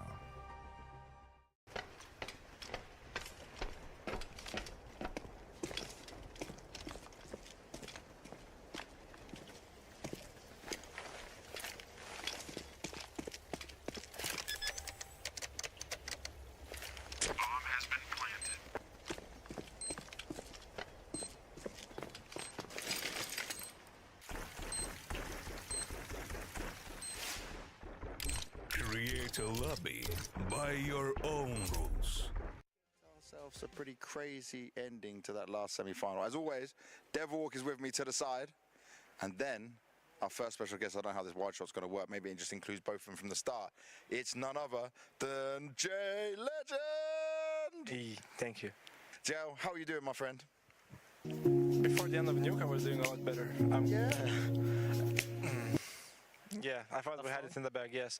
I was already planning on how I'm going to greet them, how I'm going to say, well played. Yeah. You did well. I was already planning my speech in the head, and somehow we lost one round and the second, and then it feels tight. Then your heart starts beating a little bit faster, and yeah, I'm a little bit sad, I'm going to be honest. What has been the biggest highlight of the major for you so far, Tak? Oh, as a Brazilian, I have to say Fallen yesterday. The 3K. Today, Twist was really beautiful as well and really important because it's a major semifinals and the third map, you know, really difficult situation, and he just delivered a very good round as well. My memory is not very good, so probably I just remember the big moments. The big moments, but there were a lot of highlights and good stuff during this major. Awesome. So while I've got you two here, what I want to quickly do is, obviously we spoke about the Na'Vi game in depth a little bit, but I want to touch on our other game we had, the Spirit versus Vitality game. You guys both saw it, right? Mm-hmm. Yeah. Okay, Taco, give me first just your initial thoughts on that, the disaster of Spirit falling off, your overall thoughts on what the hell you saw at that point. Yeah, I even kind of got Spirit as not big favorites because it's Vitality and they are the best team of the year. And but from what I was watching in the major, I felt like Spirit was playing really well, and I thought that they would put a good fight today against them. But also I think the emotional part kind of played a big role in that series. You could see Donk a bit tilted after map 2, I guess, map 1. Yeah, map 1 and 2. He looked. I've never seen him that tilted, and he's been, you know, tilted before in other tournaments, but in this major, I've never seen him tilt like that much. Like was he that tilted? He was sitting in his chair, like you know, almost like, I can't believe this. Was that after the map 1? Yeah, after map 1. Oh, I left instantly. I didn't see it. He was insanely tilted. I have to agree with you. I had Spirit as kind of my pick for the winner of the matchup. I thought as well. They played great, and you know, it's the fact that you had other individuals stepping up. We spoke to Tanir even before that he's kind of figured out what the timings are in his new kind of role, which is way more passive. And I feel like once you get those kind of extremity players, know when you have freedom to do stuff and they're just not completely passive, that's when you get a great balance of the team. That's when you know that even if Donk, gets into a vulnerable position, they can pressure and release some of the pressure against him, etc. And that's what I felt when I watched them, that they played really well. I think personally that it's probably like a medium result for them. I think they expected more, but this is still kind of a fine result considering the struggles they had prior to the tournament. Look at his face, he's not agreeing with this. Yeah. No, I am agreeing. I mean, I don't know, when you have the best player and one of the best operators in the game. Wait, you putting Shiro as one of the best operators in the game? 100%. Okay. And for all the Shiro haters out there you go. The truth has been dropped on you. He's top 3 this year. For sure. I really expect Spirits to win a lot of games, like a lot of tournaments, not even games. I feel like this tournament, they were the favorites coming into the major quarterfinal. Coming into the major favorites. Really? Yes. Wow. Over Fury, over Falcons? Yeah. What made you say that? What did you see? I'm just genuinely interested now. I mean, I don't. They look very strong. Of course, I feel like their weakness is strats for sure. They are very readable. But then, of course, they have Donk, which is it is predictable, but unpredictable in the same. It's predictable, but he's still gonna wipe the floor when he runs into you. He's so fast. You watch the game and he's so fast, but they have good openings and good endings with Donk and Shiro. And what they need is just support on the opening and support on the ending. And sometimes, if Donk fails, I just see the round crumbling down afterwards, because he didn't do his job. Shiro is very good at closing 2v2, 3v3, but if he doesn't have that situation for him, they're not able to win the game, to win the round. So, but anyways, I still had them as favorites, so I'm gonna be honest. Okay. There is gonna be Team GOAT show match versus Team Vaco. Ooh, that's your team. That's team captain. You're the team captain. Yeah. So I'm gonna list out who the team is. Team Vaco. It's Taco, Gaules, BT. Yes. I don't know how good BT is, but we'll see. He was a former professional 1.6 player. Yeah. How long ago? Yeah. How long ago, bro?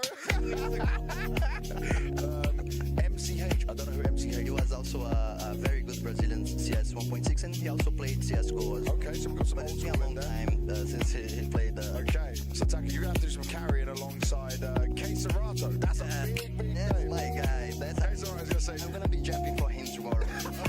Serato gonna get all the kills, my friend. You're gonna play with someone who's gonna jump. Taka, all the info for you. I don't want to see you being the one jumping. I think you should send maybe BT or Gaules one jumping for you.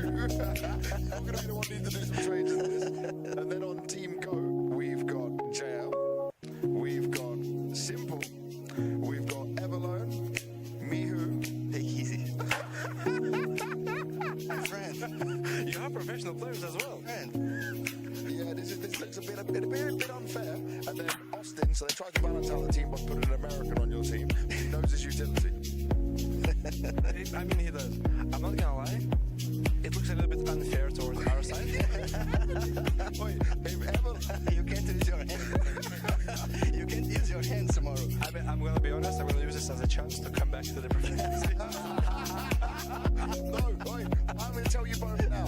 If you mess this show match up for us, this is supposed to be entertaining and fun. If I don't see some silly weapons and some craziness coming out, I'll go back on the stage while you're playing and I'll start messing with your mouse. I'm starting deathmatch sessions at 8 a.m. on the stage, waiting for you. Love all of these shows. So that's how we're getting you back on the stage straight away. In this arena, 20,000 people on a Sunday before the grand final. 20,000 people on the show match? Well, I can't guarantee we're going to come on the show match. But there's you, Simple, Taco, Gaules, like, that's a big enough pool. I mean, Gaules is very massive. Yeah, bro. Is he gonna get the Brazilians, maybe? Yeah, exactly. The drums are going to be there. But they're going to be for you. But it's still fine. He got excited for about 1 second and then went, oh no. You know what? I never played against JL. Never. I never played against Taco. Yeah, maybe practice, but official tournaments never. Alright, we need to get to the end of the show. So the last thing I want to discuss with you, Taka, is finals day tomorrow. The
such a well-rounded team like Vitality who knows how to play every map, even the maps that Faze play well. I could still see Vitality winning every single one of those. I agree 100%. I agree 100%. I wouldn't change a word from what you said.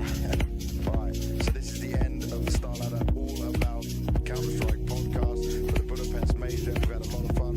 Taco, me, Devil, rocking it. I'm going to end as we go into this is episode what, Devil? 42. 42. We managed to get to episode 42. There will be another one where the grand final ends to close out the whole major. You won't want to miss it, but also the show match into the best of 5. This is the way we end the show. Caralho.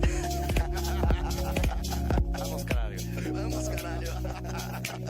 There we go. Good night, people. Ready? Yeah. Flashing. Come. Yeah, two banana, guys. Twist. I take one. I take one. I'm ready to flash. Molly guys. Flash. Baby. Flash. Two more. Last to be. Careful, they take CT. Forward. I'll hold CT. One is half HP. One is up. One close wins. Oh, dark. But you should go first. You have 30 HP. I'm gonna flash Molly. I can try Molly dark. You can stay alone, man. Go. Flashed over once. Hey, flash from Molly now. Molly dark. Molly dead. Nice. They are more low HP, guys. Do us. Play together. 7 bullets, Mateo. Yeah. I have a Molly. Yeah, I'm playing that. Molly pull, Mateo, maybe now? Go back CT and Molly pull. Yes. Okay. Nice. Stick, Mateo. I'm here with Xstats. Obviously, this map went much better than the first one, after which I called you. Game plan was respected this time. Yeah, we expect everything, CT and T-side, even though the T-side was a bit a mess at some point, but yeah, I'm happy with that. Some annoying rounds went their way, but you keep composed. You lost also both pistol rounds, so it looks like the whole map you were in control. Is that something you feel as well? Yeah, I think so. Especially on T-side, we had a good plan. Of course, they tried to adapt a bit, but we were ready for that. Last question about Messi. He's very vocal on the in the TeamSpeak as well, because he looks very active. He's getting a lot of frags. Is he something that he's helping with the calling as well on this T-side especially? Yeah, of course, he wants this major. Of course he does. Good luck in the best of 5. Back-to-back major trophies now within touching distance as Inferno puts Vitality back in pole position. Despite a good start on the T side for Faze, Vitality managed to find the solutions, and I'm sure we'll talk about it shortly. But Mezzi, exactly as Stiko was saying, talk about a lights-out series for him so far, Jacob. He's been fantastic. He's been the best performer in the Vitality camp. He was doing well yesterday as well. We spoke about it. That Mirage game against Spirit, he was the one that kept the team alive. For Saibu to show up, for Ruff to show up, to win it in overtime. His playoff run so far from Messi, in isolation has been absolutely fantastic. He came into this tournament, obviously, as Maui has described him, over-qualified in his position. But right now, I don't know what over-qualifying, is saying, but I think he's overachieving in every single aspect that we could ever expect coming out of Messi. He's having a blast right now. I feel like Faze, they know what it's like to have a great late-round player when they had Robs, and somehow Vitality seemed to have 2 of them. Both Robs and Mezzi both are just contributing so well in the late rounds. It makes it so that even if Vitality have a couple missteps in the first engagement, the first map control stages, doesn't even seem to matter, because Mezzi has just been so solid in terms of finding the trades, being a clutch player, and he's so composed too. I feel like some of the plays that we're seeing from him just show so much expertise, so much experience in terms of how he, on the big stage, looks like that he is more composed than even sometimes Kerrigan, Apex, who throwing caution to the wind. He's the one that really has just been the foundation for this Vitality team. Yeah, you can look at the starts of Vitality. You have Saibu, who's 16 and 12, Robs 14 and 14. It's such a huge performance for Messi, ending the game at 23 kills and 8 deaths. That's a massive performance, and especially in a map that's this close. There were a few rounds that could have gone Faze's way that made it shaky, and they could have been in a disadvantage. But Messi pulled them back. Messi made sure that they could continuously gain the momentum, keep them under control, and close this map out. Let's talk about pulling back the CT side to be starting off with as well, because you mentioned it, Maui. Obviously, Robs are forced to be absolutely contested with. What example do you have from us from that first half to illustrate the CT defense he was putting up? Yeah, we have a pretty early round in the half where he was able to just find so much impact with the pit position. Obviously, it's the power spot where you want to have your best anchors, and so Rob's no stranger to it. When even under so much pressure, when all the Molotovs are flying in his direction, he's usually able to deploy the right amount of counter utility and also just angle management too. Never giving up more than he should in terms of just making sure that his body doesn't show too wide on any of the positions. And I'd say this one actually, he is outside the pit, but just dancing between two angles where you could see that he deploys the smoke to block off the moto side wrap, and look, he's just training onto both targets so carefully, so precisely, and he just has a perfect image in terms of timing for when they have to press on forward. So the fact that he gets a multi-kill there, and when Faze is going for a fast A play, it's just paramount to the defensive vitality. That is such an outrageous defensive play coming out of Ops. You cannot imagine the pressure is on right here. Not only does he have to juggle with two different angles, that is 180 and 180, he has to communicate that to the teammates as well, gets a triple kill in this scenario as well. You know, it's not the most flashy kills, but to be able to do that, and to be able to do that as consistently as Robs is doing, you described it as well, Maui, having two late round players in both Messi and Robs who can change around with the outcome of basically playing world-class defensive Counter-Strike like that must be nice for a guy like Apex, who sometimes struggle himself to do. And it's also such an awkward position to be in, because you know when, if Robs actually loses one of those early two duels, they pretty much lose the round, because after plans on A side, you know, notorious for probably being up towards like an 80-20 in equal man advantage, and even an advantage when you have less people alive on the server. So huge defense for them to gain control. To be rounding out that first half, there were some moments where arguably, you know, Vitality, they did have to work to pull things back. Round 11, what's the tale here? Yeah, I mean, they were put under a lot of pressure. We spoke about the close game in the beginning.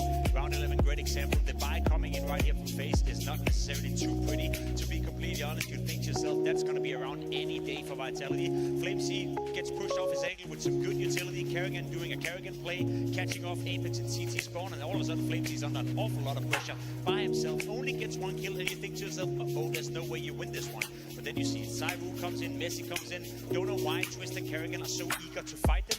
And then they play it calm right here. Good flash. Saivu isolates one duel, a little bit by accident, spots the second player, and then they win and turn around what is a 2v4. Had Faze won this round, they probably would have walked away with 6 rounds in that first half, which would have been decent, which would have made the game competitive, but they didn't capitalize when they had the ball. I love that little micro jiggle he did just before, you know, after the flash, which kind of caught the players that wanting to push them, and they became a little bit off sync.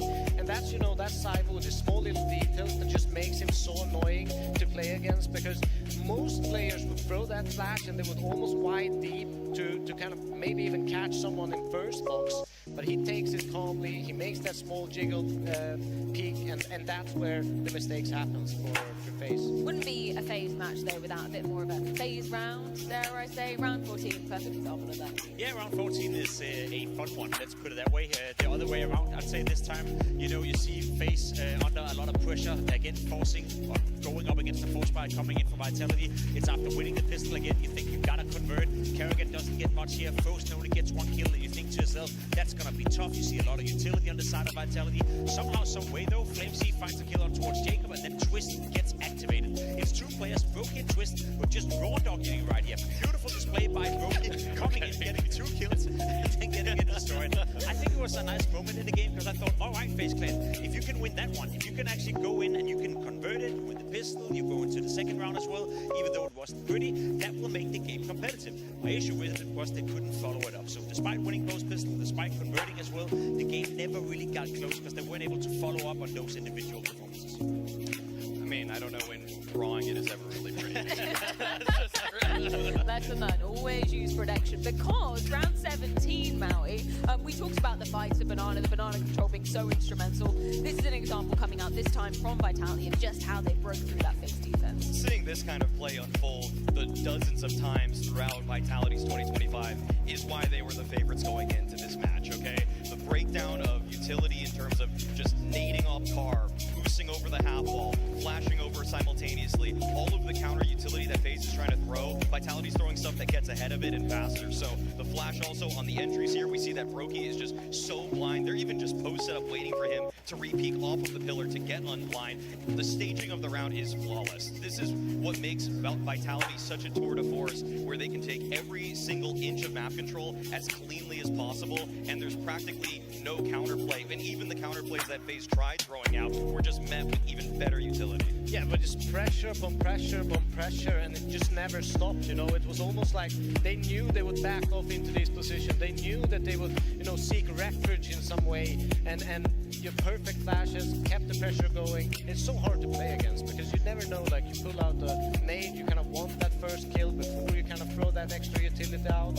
And yeah, like you mentioned, like, beautiful kind of layered round in adding that kind of step-by-step pressure. I love that you brought that particular example up, because it gives me flashbacks to the, I don't want to say Vitality of old, but the Vitality of the first 6 months of the year, right? The tail from them was just like such efficient utility usage.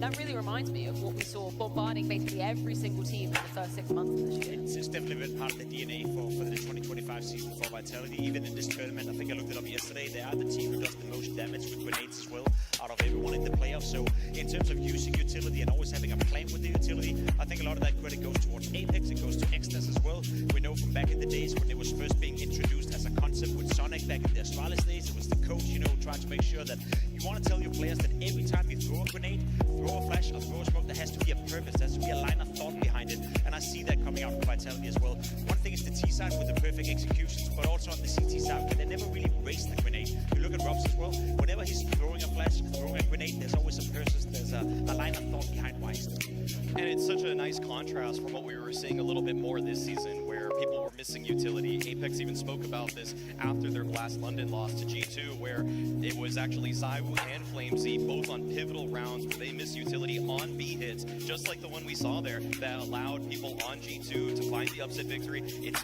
kind of it's been one of the biggest detriments to them, is just people seemingly unfocused. But what we're getting right now is Vitality peaking at the perfect time. Robs is listening to all the commands. Everything he's doing is with purpose, as you're saying, and the utility lineups and everything just flawless. There's so little you can do when you're hit with world-class utility like that. What we're also getting is a world-class Messi. I know I mentioned it before, but we've got the highlights, we've got to roll them, because for a player who has responsibilities like Messi's, to be pulling these kind of moments off, that is something so special and so rare to see that happen consistently over basically all 3 maps in the series. Yeah, it's a luxury. If you're Apex right now, if you're Vitality, you're just happy that Messi is overperforming to this extent. Display. Yeah, display was beautiful. All the plays were beautiful. The CT side, the T side. I think you said it before, Mario. One of the things that you can always look towards, especially when you're watching his demos or you're watching his point of view, yeah, there will be games where Messi perhaps doesn't find too much impact, or where the scoreboard is not looking too nice for him. I never really feel he makes mistakes. He's never over-striving. He's never over-peaking.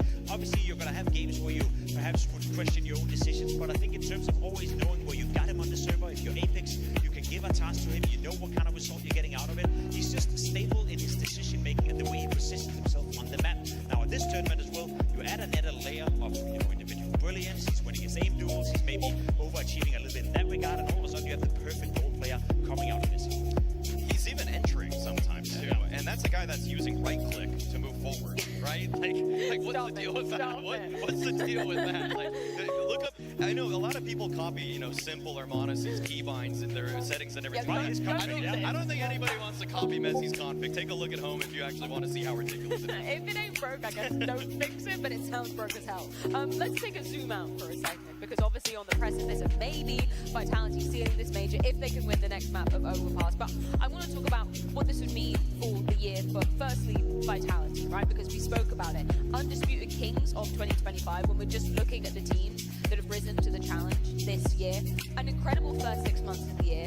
If they're able to do it on the next map, does that reopen the era conversation? Does that cement that we were already just living in it during this time? It depends on the standard with which you define eras, of course. However, looking at LGSK's era, where there were 4 months between both of their major victories, they won 2 tournaments tournaments in between. One was a DreamHack Open that almost felt like they shouldn't have even been playing because they were overqualified for it. The other was an EPL, which is exactly what Vitality did. And so that was supposedly a Brazilian era that we had for LGSK. I don't see why a consistent 15 in a row semifinal minimum appearance, along with a championship, along with 2 bookend major victories, is not also an era. That's just my take on it, and I think that this firmly says 2025 was the Vitality era.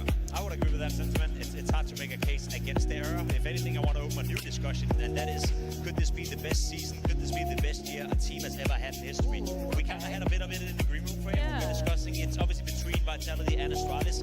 Astralis had that one year where they won 10 trophies. They won a couple of majors in regards to that one as well. There's an Inter Grand Slam being sprinkled into it, but anything Vitality have done throughout this year, Astralis also did. What I would say is the best argument for saying that Vitality have done the best season we ever seen from a Counter-Strike team is that you're doing it in 2025, where I do feel the level of competition is slightly higher, but you also have this 15 tournament streak where the worst result you had is a semi-final. Even in the Astralis era, even when they were at their peak, there would be tournaments where they would go out in the quarterfinal. There were a couple of group stage exits as well. I've never seen a team deliver this high, this consistently throughout an entire year. No, I completely agree. There's nothing else to say. You know, I think that this is an era-opening conversation.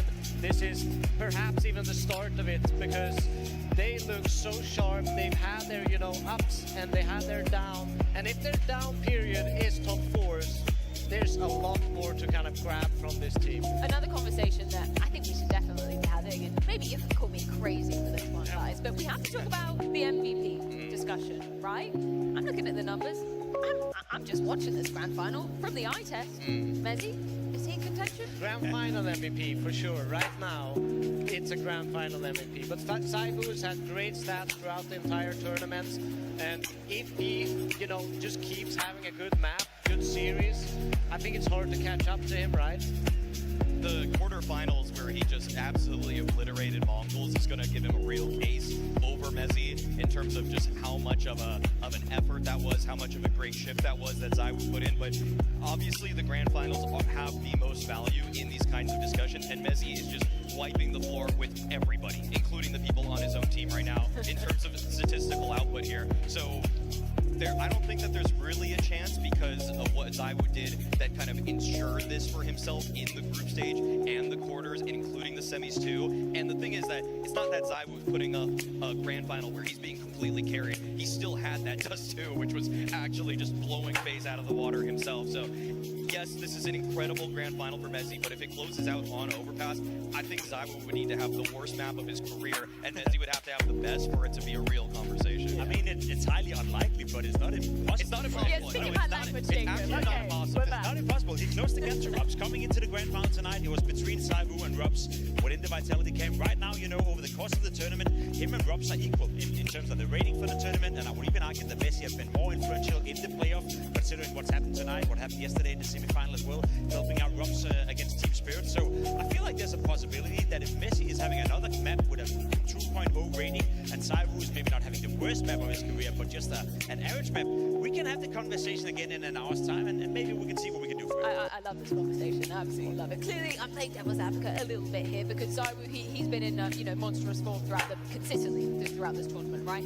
In terms of the numbers for you, Maui, does it match the eye test? Have we been seeing the peak level ZywOo, or is there still maybe more to get? Unfortunately not. I mean, if I'm being completely blunt about it, yes, Dust 2, again, showed world-class form for ZywOo, but Nuke and Inferno is a little bit more of a passenger princess, okay? He was getting a little bit carried there. It was a little bit more of the efforts of people like, well, on Nuke especially, I mean, they lost that one, but on Inferno, Mezzi was the difference maker. I thought Robs was a huge difference maker too. But then again, referring to earlier stages of this tournament, ZywOo was the man for Vitality. There's no question about it. In terms of rating and T-side output, I mean, he is such a huge spearhead for them on their entry attempts too. I feel like even you give him the AWP or the AK, he's finding so many ways to just get that 5v4 opener, which is why I love praising Dong so much. But it's not that ZywOo is too shabby about those kinds of things either. I think the unfortunate part for Messi is that we're heading into an overpass right now. It's a heaven for an offer. You know, you can utilize it in every essence of the map. You can fall back, you can keep being aggressive, even without taking that many risks.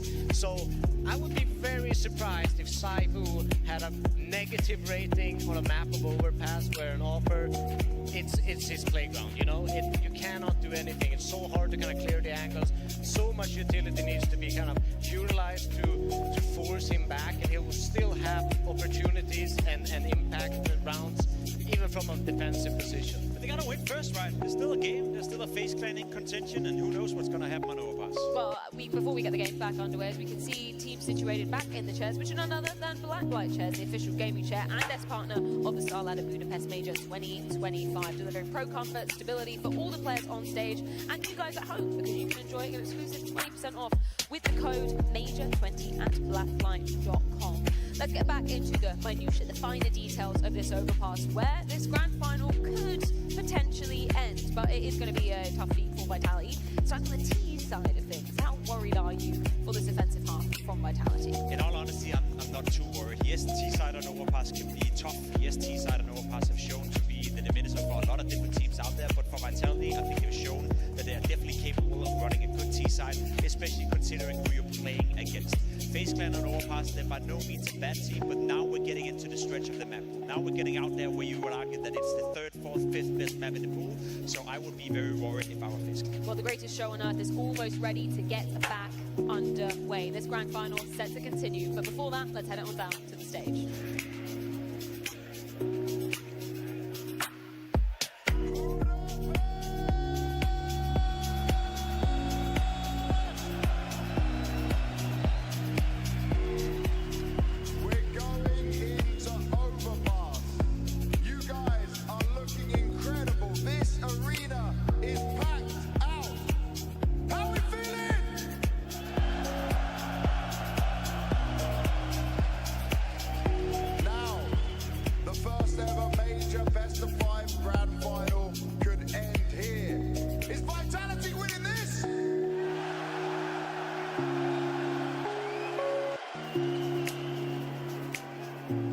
Okay, there's a lot of boos in there.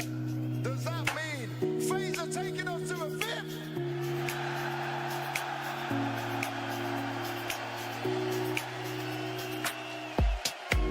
Alright, we got a couple more minutes before we get into this game. So wherever I point, I want you to make noise from side to side. We're gonna have some fun.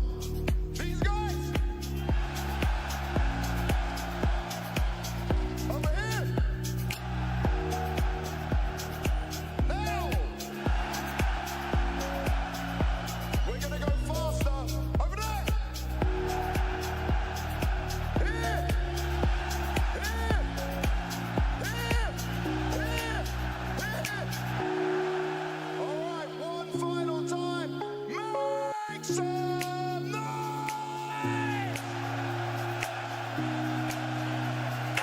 A monster of hype, James Banks. Thank you for this one. We jump back into map 4, where Vitality, for the first time in this best of 5 grand finals, will have a chance to close. We got the map that gave us 4, a chance now, and new history here, a 4th map in a major grand final. It has to be Overpass if Faze want to take this to a 5th.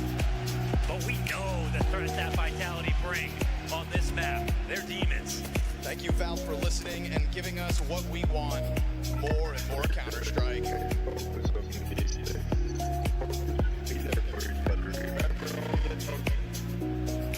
Yeah, what he said. Go back to remembering what got you here. Frozen inside of this B-bomb site. We saw a lot of twists and Jacob on this B-bomb site when it didn't go well for Faze. That game versus Ninjas in Pajamas was probably one of the worst looks that Faze brought to this major, and that's when we thought to ourselves, oh yeah, this is done. And I took a second look. Yeah. And they beat Passion UA without pistols. Somehow on this map they did make improvements. I still have trouble believing that's enough to take out Vitality in a situation like this, but it's something.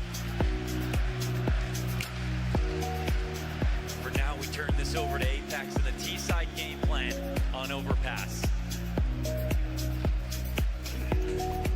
Flash for Zaiwu, fine by it. Just wants to go headhunt hunting with that P250. Frozen's got first blood.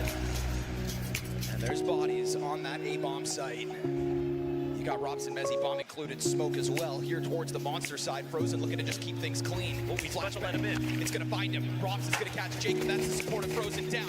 He's just trying to keep his head down into the cover, but Robson's gonna let that happen. Twist on the scene. Falls to Vitality. If full retake incoming, they're gonna run at it. Robs down into the water, kind of stuck ahead of the cover. Oh, okay. Down from beneath. Robs will strike first. Faze.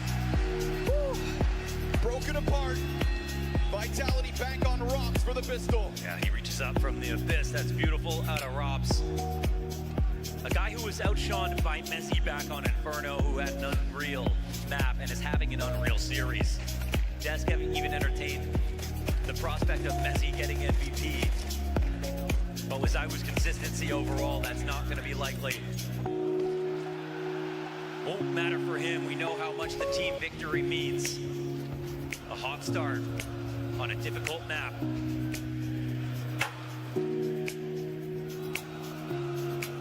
the crowd starting to see in Vitality what they see in themselves.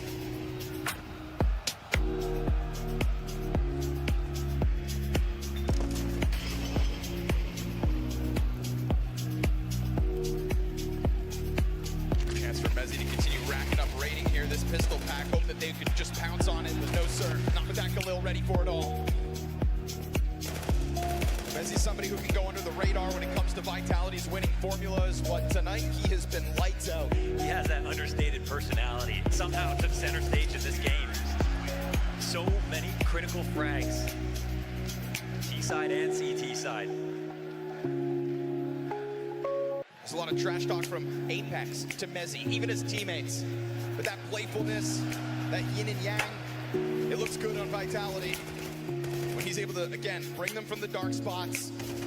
That's what's so key about Apex. He knows how to keep it light in his own camp. You're going to travel the world and put yourself under scrutiny weekend after weekend. If you're going to try to push the limits of what this game can give, then you better do it alongside people you can laugh with. Vitality's formula. Here come the guns. Faze, ready to hold things back. Again, this B site, I think, was one of the big weak links. Absolutely. There was a lack of verticality used by Faze Clan on CT side. Between Twist and Jacob, they were really having trouble maximizing the advantages that CT side can offer you. But that was early on, at the beginning of this major run.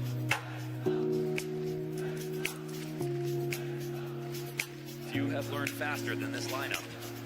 But the amount of progress they require to get to the level to beat Vitality, we don't know if they can get there. Ooh, Robs has got it. Jacob down. 0 kills so far. He knew when he dodged that flash. He had the advantage. Jake comes in, but that's it. Happy to lean on it. Vitality looking for the hot start again. Frozen looking to make space here for Brokey. Brokey not set up with an op, of course. He'll come and spot this and wish he had one. That was full vision on the bomb. With a threat moving towards the bathrooms, Brokey goes down empty-handed. A lot of pressure here on Frozen.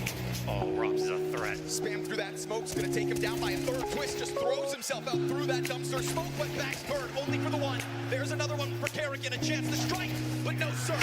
Instant headshots. It is instantly Vitality back to winning ways, and it's Zywu fueling it in that one. They're fine letting one kill go. They always trade it. Completely dismantle the A site.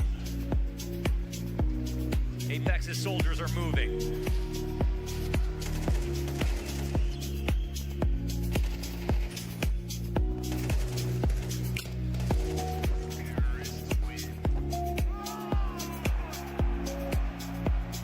They can sense it.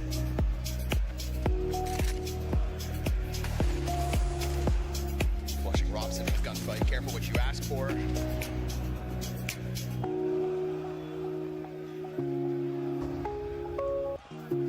Very fuel duels for the job on this one.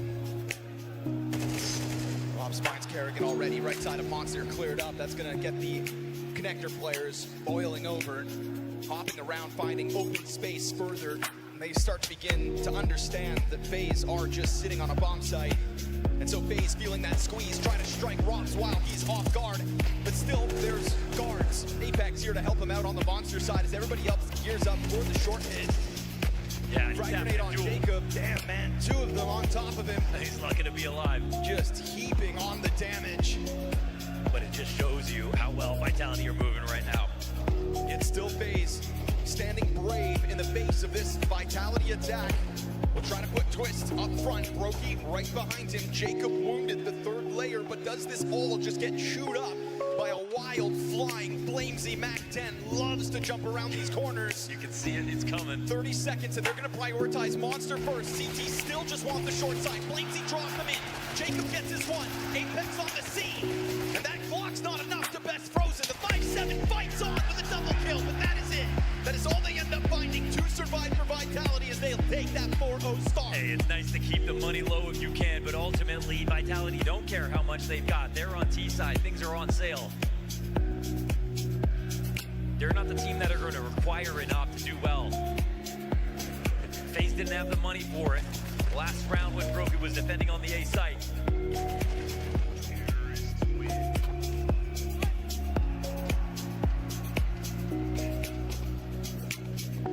Not much to stand on so far for Faze. Vitality have seen map 4 this year more than any other team. They're coming in strong. Jacob early. Instant execution of both. No chance, no hope, no Faze. Totally slapped up. Whole site taken over. Bulldozed. And I'm loving the tempo change. Yes, sir. Faze wanted a little respect, but that's earned. And right now, Apex just laughing in the face of Kerrigan. An Apex who wants to outcall Kerrigan, to chip away at that greatest of all time conversation. Apex whose career has shown evolution in his role.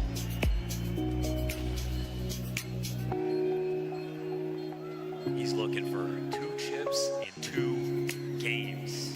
He'd be the first. He'd be the first to be one of one. Apex. A career as long as anyone else.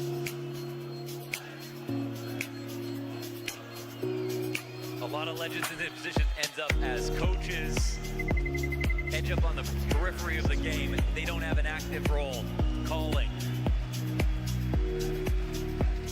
But Apex, built different. He also hasn't been doing this his whole career. He was a standout entry fragger in the middle of CSGO. One of the best players in his role at the time. The most unlikely switch to an IGL. From any role I think you'd expect. I remember when it happened. Criticism immediately out of the gate. Instantly took a break. Came back a couple weeks later. It felt like it was too soon. He believed in himself. Vitality did too. And with time, he prospered. And when people make moves like that, it opens the door for other players to try it in the future.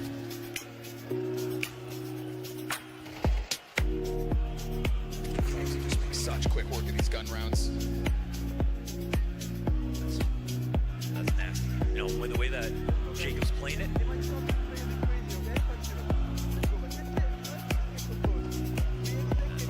Apex just trying to keep everyone centered, keep everyone relaxed.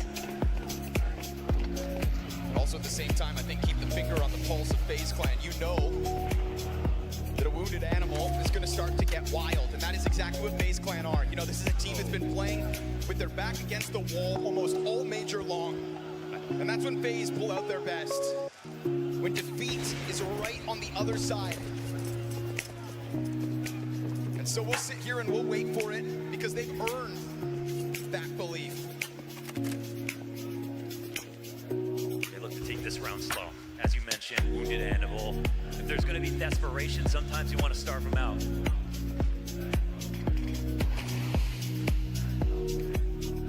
No early frag here from Brokey.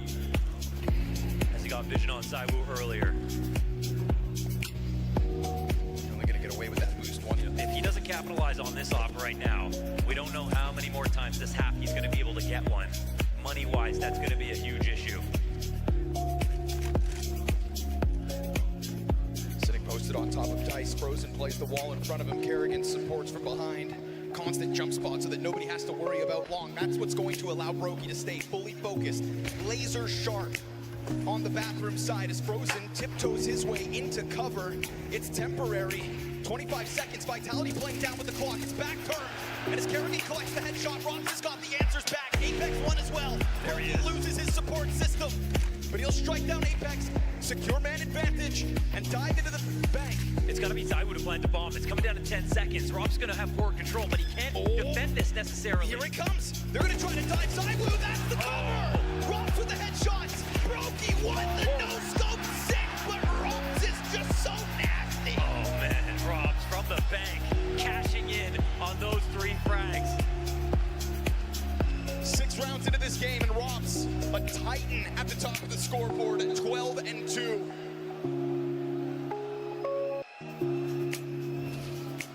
And it's those 2 trades back quickly after Frozen and Karagi get those 2 inside of bathrooms. And you think, okay, wait a second, and it's Rob's to hit the kill feed instantly. 4 in total on this round from Robs. You want to talk about Vitality knowing 4 maps because of their constant arrival in best of 5? Sure, but let's talk about major grand finals. Rops featuring in every single one since we've begun with CS2. He can wait for a trailing flash. Zywoo will throw it. Apex pounces. Sick transition. A reminder of where he came from and what he can do. That's the entry fragger we remember. Vitality are not here to waste your time. They're not here to give you false hope. They are here to crush your heroes. Team of the year, no matter what happens tonight, but they're still here to win. The fact that this is house money for Vitality shows us that this is a team in CS2 we've never seen. No one can compare.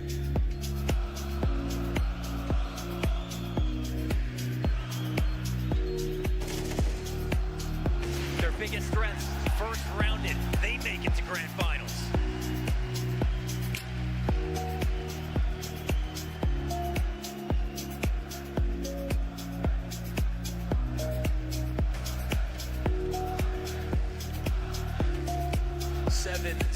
It's a total blowout. Half buy at best is going to come in. Nightmare situation for Neo as he has to somehow inspire confidence, call a decent half buy here, and let his team know they need to still believe. Because there's nothing else to do after this. It's going to be a long break for the loser.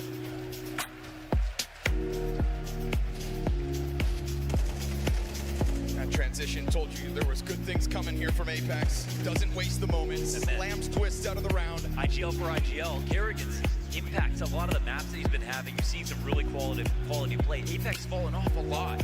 For him to come alive here in grand finals when it matters the most shows you how they picked up so many titles this year.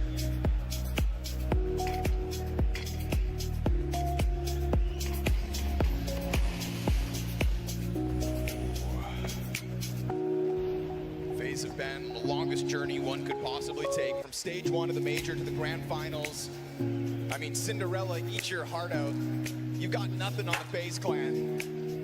But maybe it was just all too good to be true. Faze's fight yesterday was phenomenal. Their nuke beginning in this series gave you belief. But Vitality will bring reality crashing back down around you. And as the push off of that B-bomb site tries its damnedest, because Faze always will, they are meeting their makers. They knew that they were going up against the best. The best. Nuke feeling like years ago. It's Vitality just start to coast, running through these rounds, suffocating their opponents.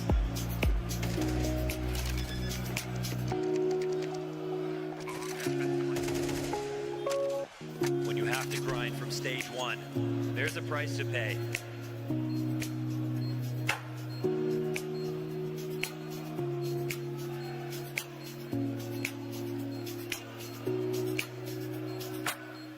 The beauty of Counter-Strike is that it's built on its history. And as far as history and accolades go, a guy like Apex doesn't have much more to chase. He's gotten all the big ones that he wanted. And and everybody off the break, reassembling their rosters, making roster moves, trying to be the team that can take down Vitality. And also some unlikely stories coming up. Fallen, a player to find a resurgence within himself with his new lineup, threatening Apex and his new position as the top IGL. He had a chance to show us something, but potential's only worth so much. Vitality have nothing but hardware this year, results, proof. All the evidence you could ever hope to point to, and all the experience that comes with it is why now, given a chance to close out this major grand finals, FaZe Clan can't even cut it close. Twists, desperate to get something going. He's gonna try to take over short on his own. Oh, but even that comes at a cost, down to 47 health. This is what momentum's all about, man. Every aggressive move you make now is now obvious. You don't get to play with your opponents because you haven't conditioned them. You're the conditioned one.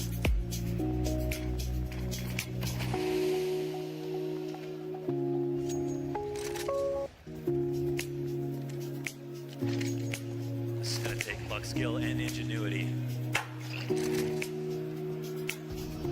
Right now, it feels like all those belong to Vitality. Yeah.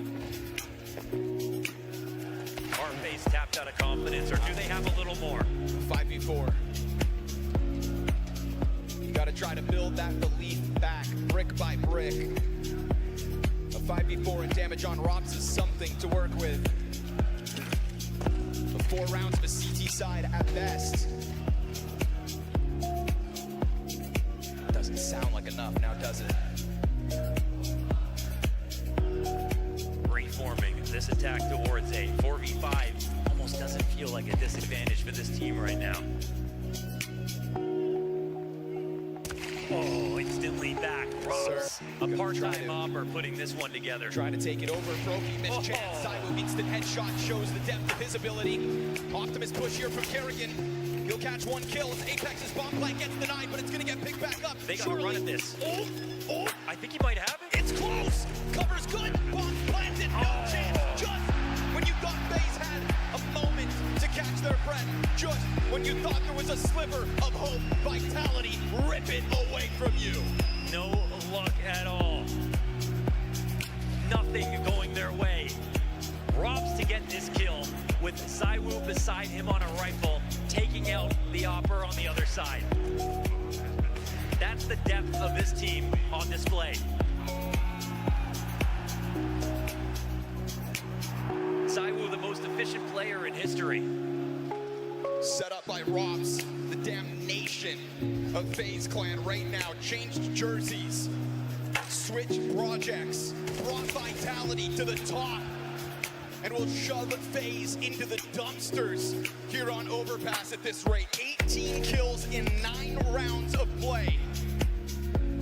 Broky's gonna be found out by Saiwu. FaZe are trying anything they can to get anything going. They will find no refuge. They will find no saving grace in the face of a Vitality that not only built an era, but an empire. Their run in the first half of 2025 spanned the globe. All of the difficult travel days, all of those long journeys, never enough to put Vitality off kilter. There's never been excuses for Vitality.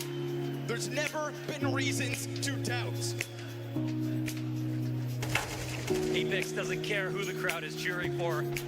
He brings his A1 game no matter what. 2 up now for FaZe. Jacob, the rookie.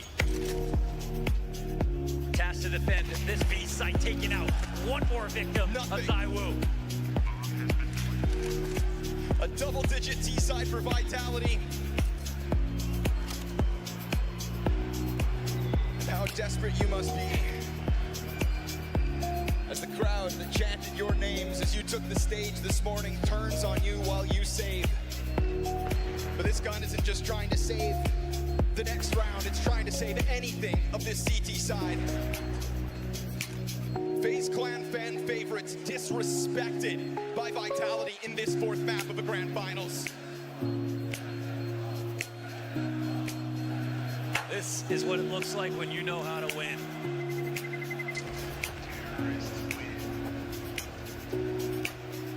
Faze have not lifted a trophy this year. Not played a best-of-5 grand final. The last time they played one in CS2, they got 3-0. No maps in CS2 in a best-of-5 grand final, and it's not the same roster. It hasn't been any time recent. Everything was stacked against them, but it's never been so apparent than it is now. Still, an emphatic Xtaz behind Vitality, making sure they don't let go of this death grip they have on this team.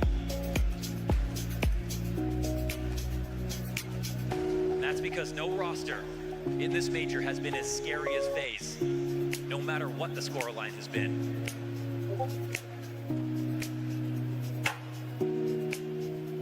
This is one of those moments where you think if you don't laugh, you'll just cry. How many times is Kerrigan going to make it to a grand finals only to have his heart broken? Because I think he's a little used to heartbreak by this point, but embarrassment, Faze are known to fight. Still sitting on 0 rounds of the favored side on Overpass. It's a map that'll make you, normally this happens on CT side and the map feels tiny. Here you get a chance to control the tempo, initiate reactions, but no, it's been Vitality. Still puppeteering every situation in their favor.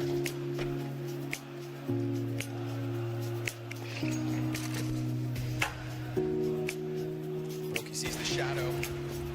The sliver of hope that was an opening kill instead is their ex-teammate surviving and still thriving. Top of the scoreboard. They're just begging for one whole frag. Didn't even look them in the eyes as he has blasted his way through this CT half. Apex will find Frozen. Executes him with ease on the climb up towards that A site. Keeps the threat of the 12-0 half well and truly alive.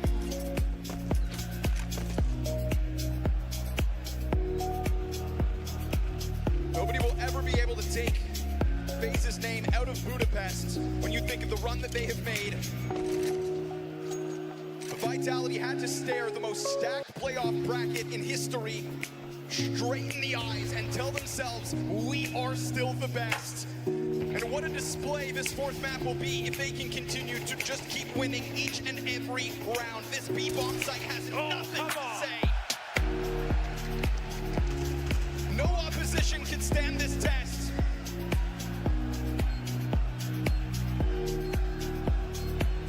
This one's going beyond the strategy, beyond the tactics. This is where we see Counter-Strike can be 100% mental. Vitality, they see the finish line, Faze don't, and that's clear.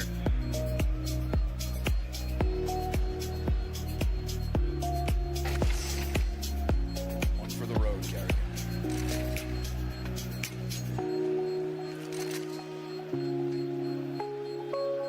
It's nice to see him laughing, but I can't help but feel like he understands this game is done. And if this game is done, he's come to a lot of major finals. I didn't say it. What a statement from Vitality, if that's how they close the year.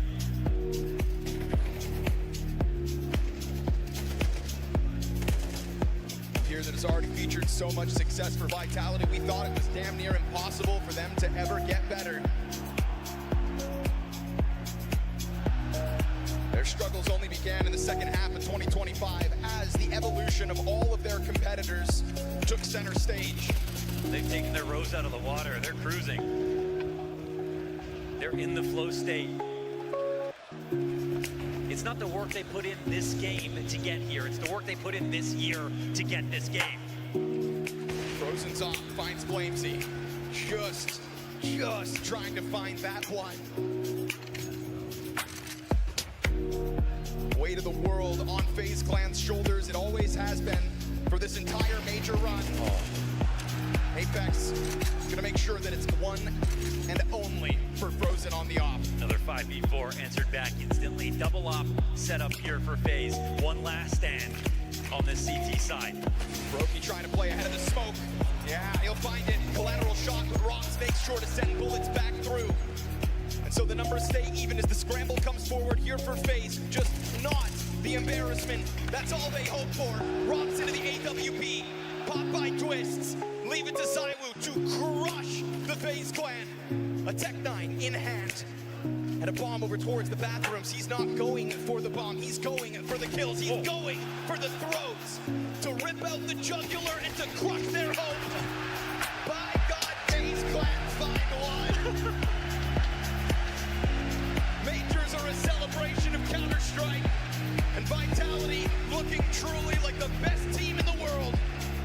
Faze clan just trying to enjoy this moment.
Entire major, we have watched this Faze clan fight back from the brink, but never has the game been so stacked against them. Never has a result felt so far from their grasp.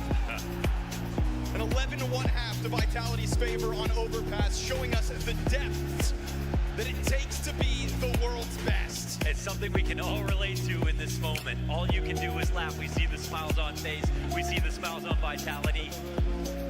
They have a layup to close this. And Apex still says stay focused.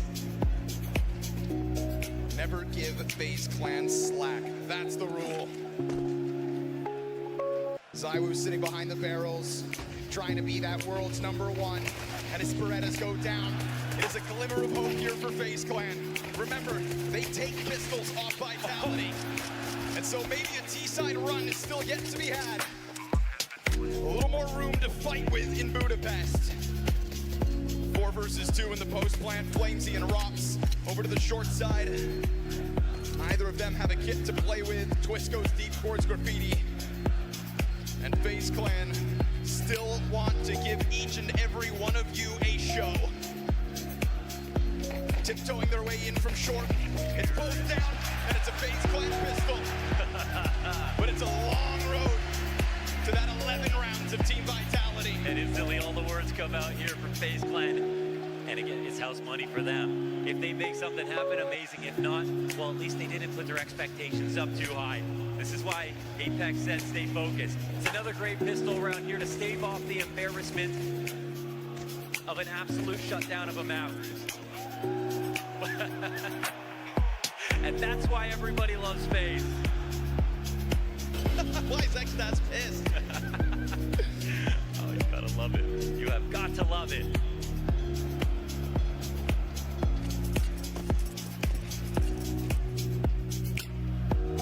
Budapest, are they making this comeback?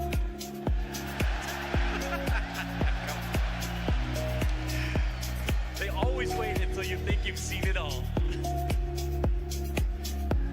That's why Counter-Strike's the gift that keeps on giving. Because how many times have you told yourself, well, I've seen it all? They will pull on your heartstrings to the bitter end.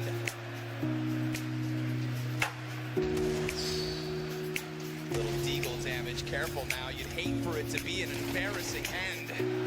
5-7 of Mezzi drops this slow Ross flank from Bathrooms. 5-7 good to kill Frozen. Remember, they're ex-teammates. Don't let Ross be the one. How does Zywu do that? Double deagle kill. No. There comes Flamesy. And there's that swift reminder. Kerrigan, good luck. Rob's hands on the AK, cutting down Faze clan. Yeah, it's all a laughing matter. Oh, it's not even a rifle to do it. Until reality slaps you upside the head, 12-2. Vitality now stand on the finish line. Reality minutes away. Faze doing their best to try to ignore it. Oh my. And Zywu's getting kills like that. They know how close they are. One of the few times Faze don't convert around like this. The first half of 2025 will be remembered as Vitality dominating the opposition. Constantly the champions. The second half of this year was one where they had to take a back seat and had to learn to adapt. Had to learn again what it was like to feel the loss. Zywu steps forward towards the Bathrooms to try to end this here and now. That long push comes onto the flank. And now Apex over top of the van. Kerrigan, there's nowhere to run. So little place to hide. Frozen meant to support him. On for the 1v3 or else. Vitality raiding, defending, back-to-back major champions. One frag from it and Frozen will fight to the bitter end. Apex on the fight of the bomb site. Frozen on the swing, and it's Apex himself to end it. The one and only Dan Mattisclair. 2 majors in CSGO, 2 majors in CS2. And who knows how many more. This team bouncing back from themselves versus a whole new field. Bigger, better, and stronger to get the final word in the second season. After already giving us something we had never seen and thought was never possible after Astralis. They built their era, they claimed their empire, and now they will pen the beginning of the second act of Vitality's global domination. With Budapest as our battleground, where history whispers from every cobblestone, Vitality's legend will never be forgotten. Never. This team jubilant, fans on their feet, everyone waiting for this moment. They finally can say they killed Faze. And they can finally say that they can continue to make a claim as one of Counter-Strike's greatest to ever do it. Astralis' records are the only things in their sight. The only back-to-back major champion since 2019. After the greatest season of Counter-Strike we've ever seen, it is Vitality back on top. Your StarLadder Budapest Major Champions! Budapest Major Champions.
chance to be a part of this group in our future. So we want to do our best in this team, and that's what we get. And yeah, that was the cherry on top of the year, and I'm so happy to be in this part of this team. And yeah, it's amazing. And I know you got your brothers here, your girlfriends here, there's family watching. Anything you want to say to them? Well, I love you all. Thank you for coming. It's a lot of fans came to support us from the Golden Hornets and a lot of fans from home. And nothing but thanks. It's really amazing to hear your voices so much. And for all the crowd, to be honest, you were amazing. Hey, come on!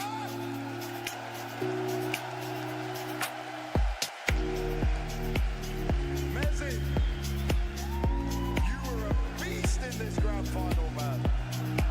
I think he may call you British player, but I'm going to call you the greatest British player of all time in any version of Counter-Strike, and it is not even close right now. Just tell me what the hell happened in this final, bro.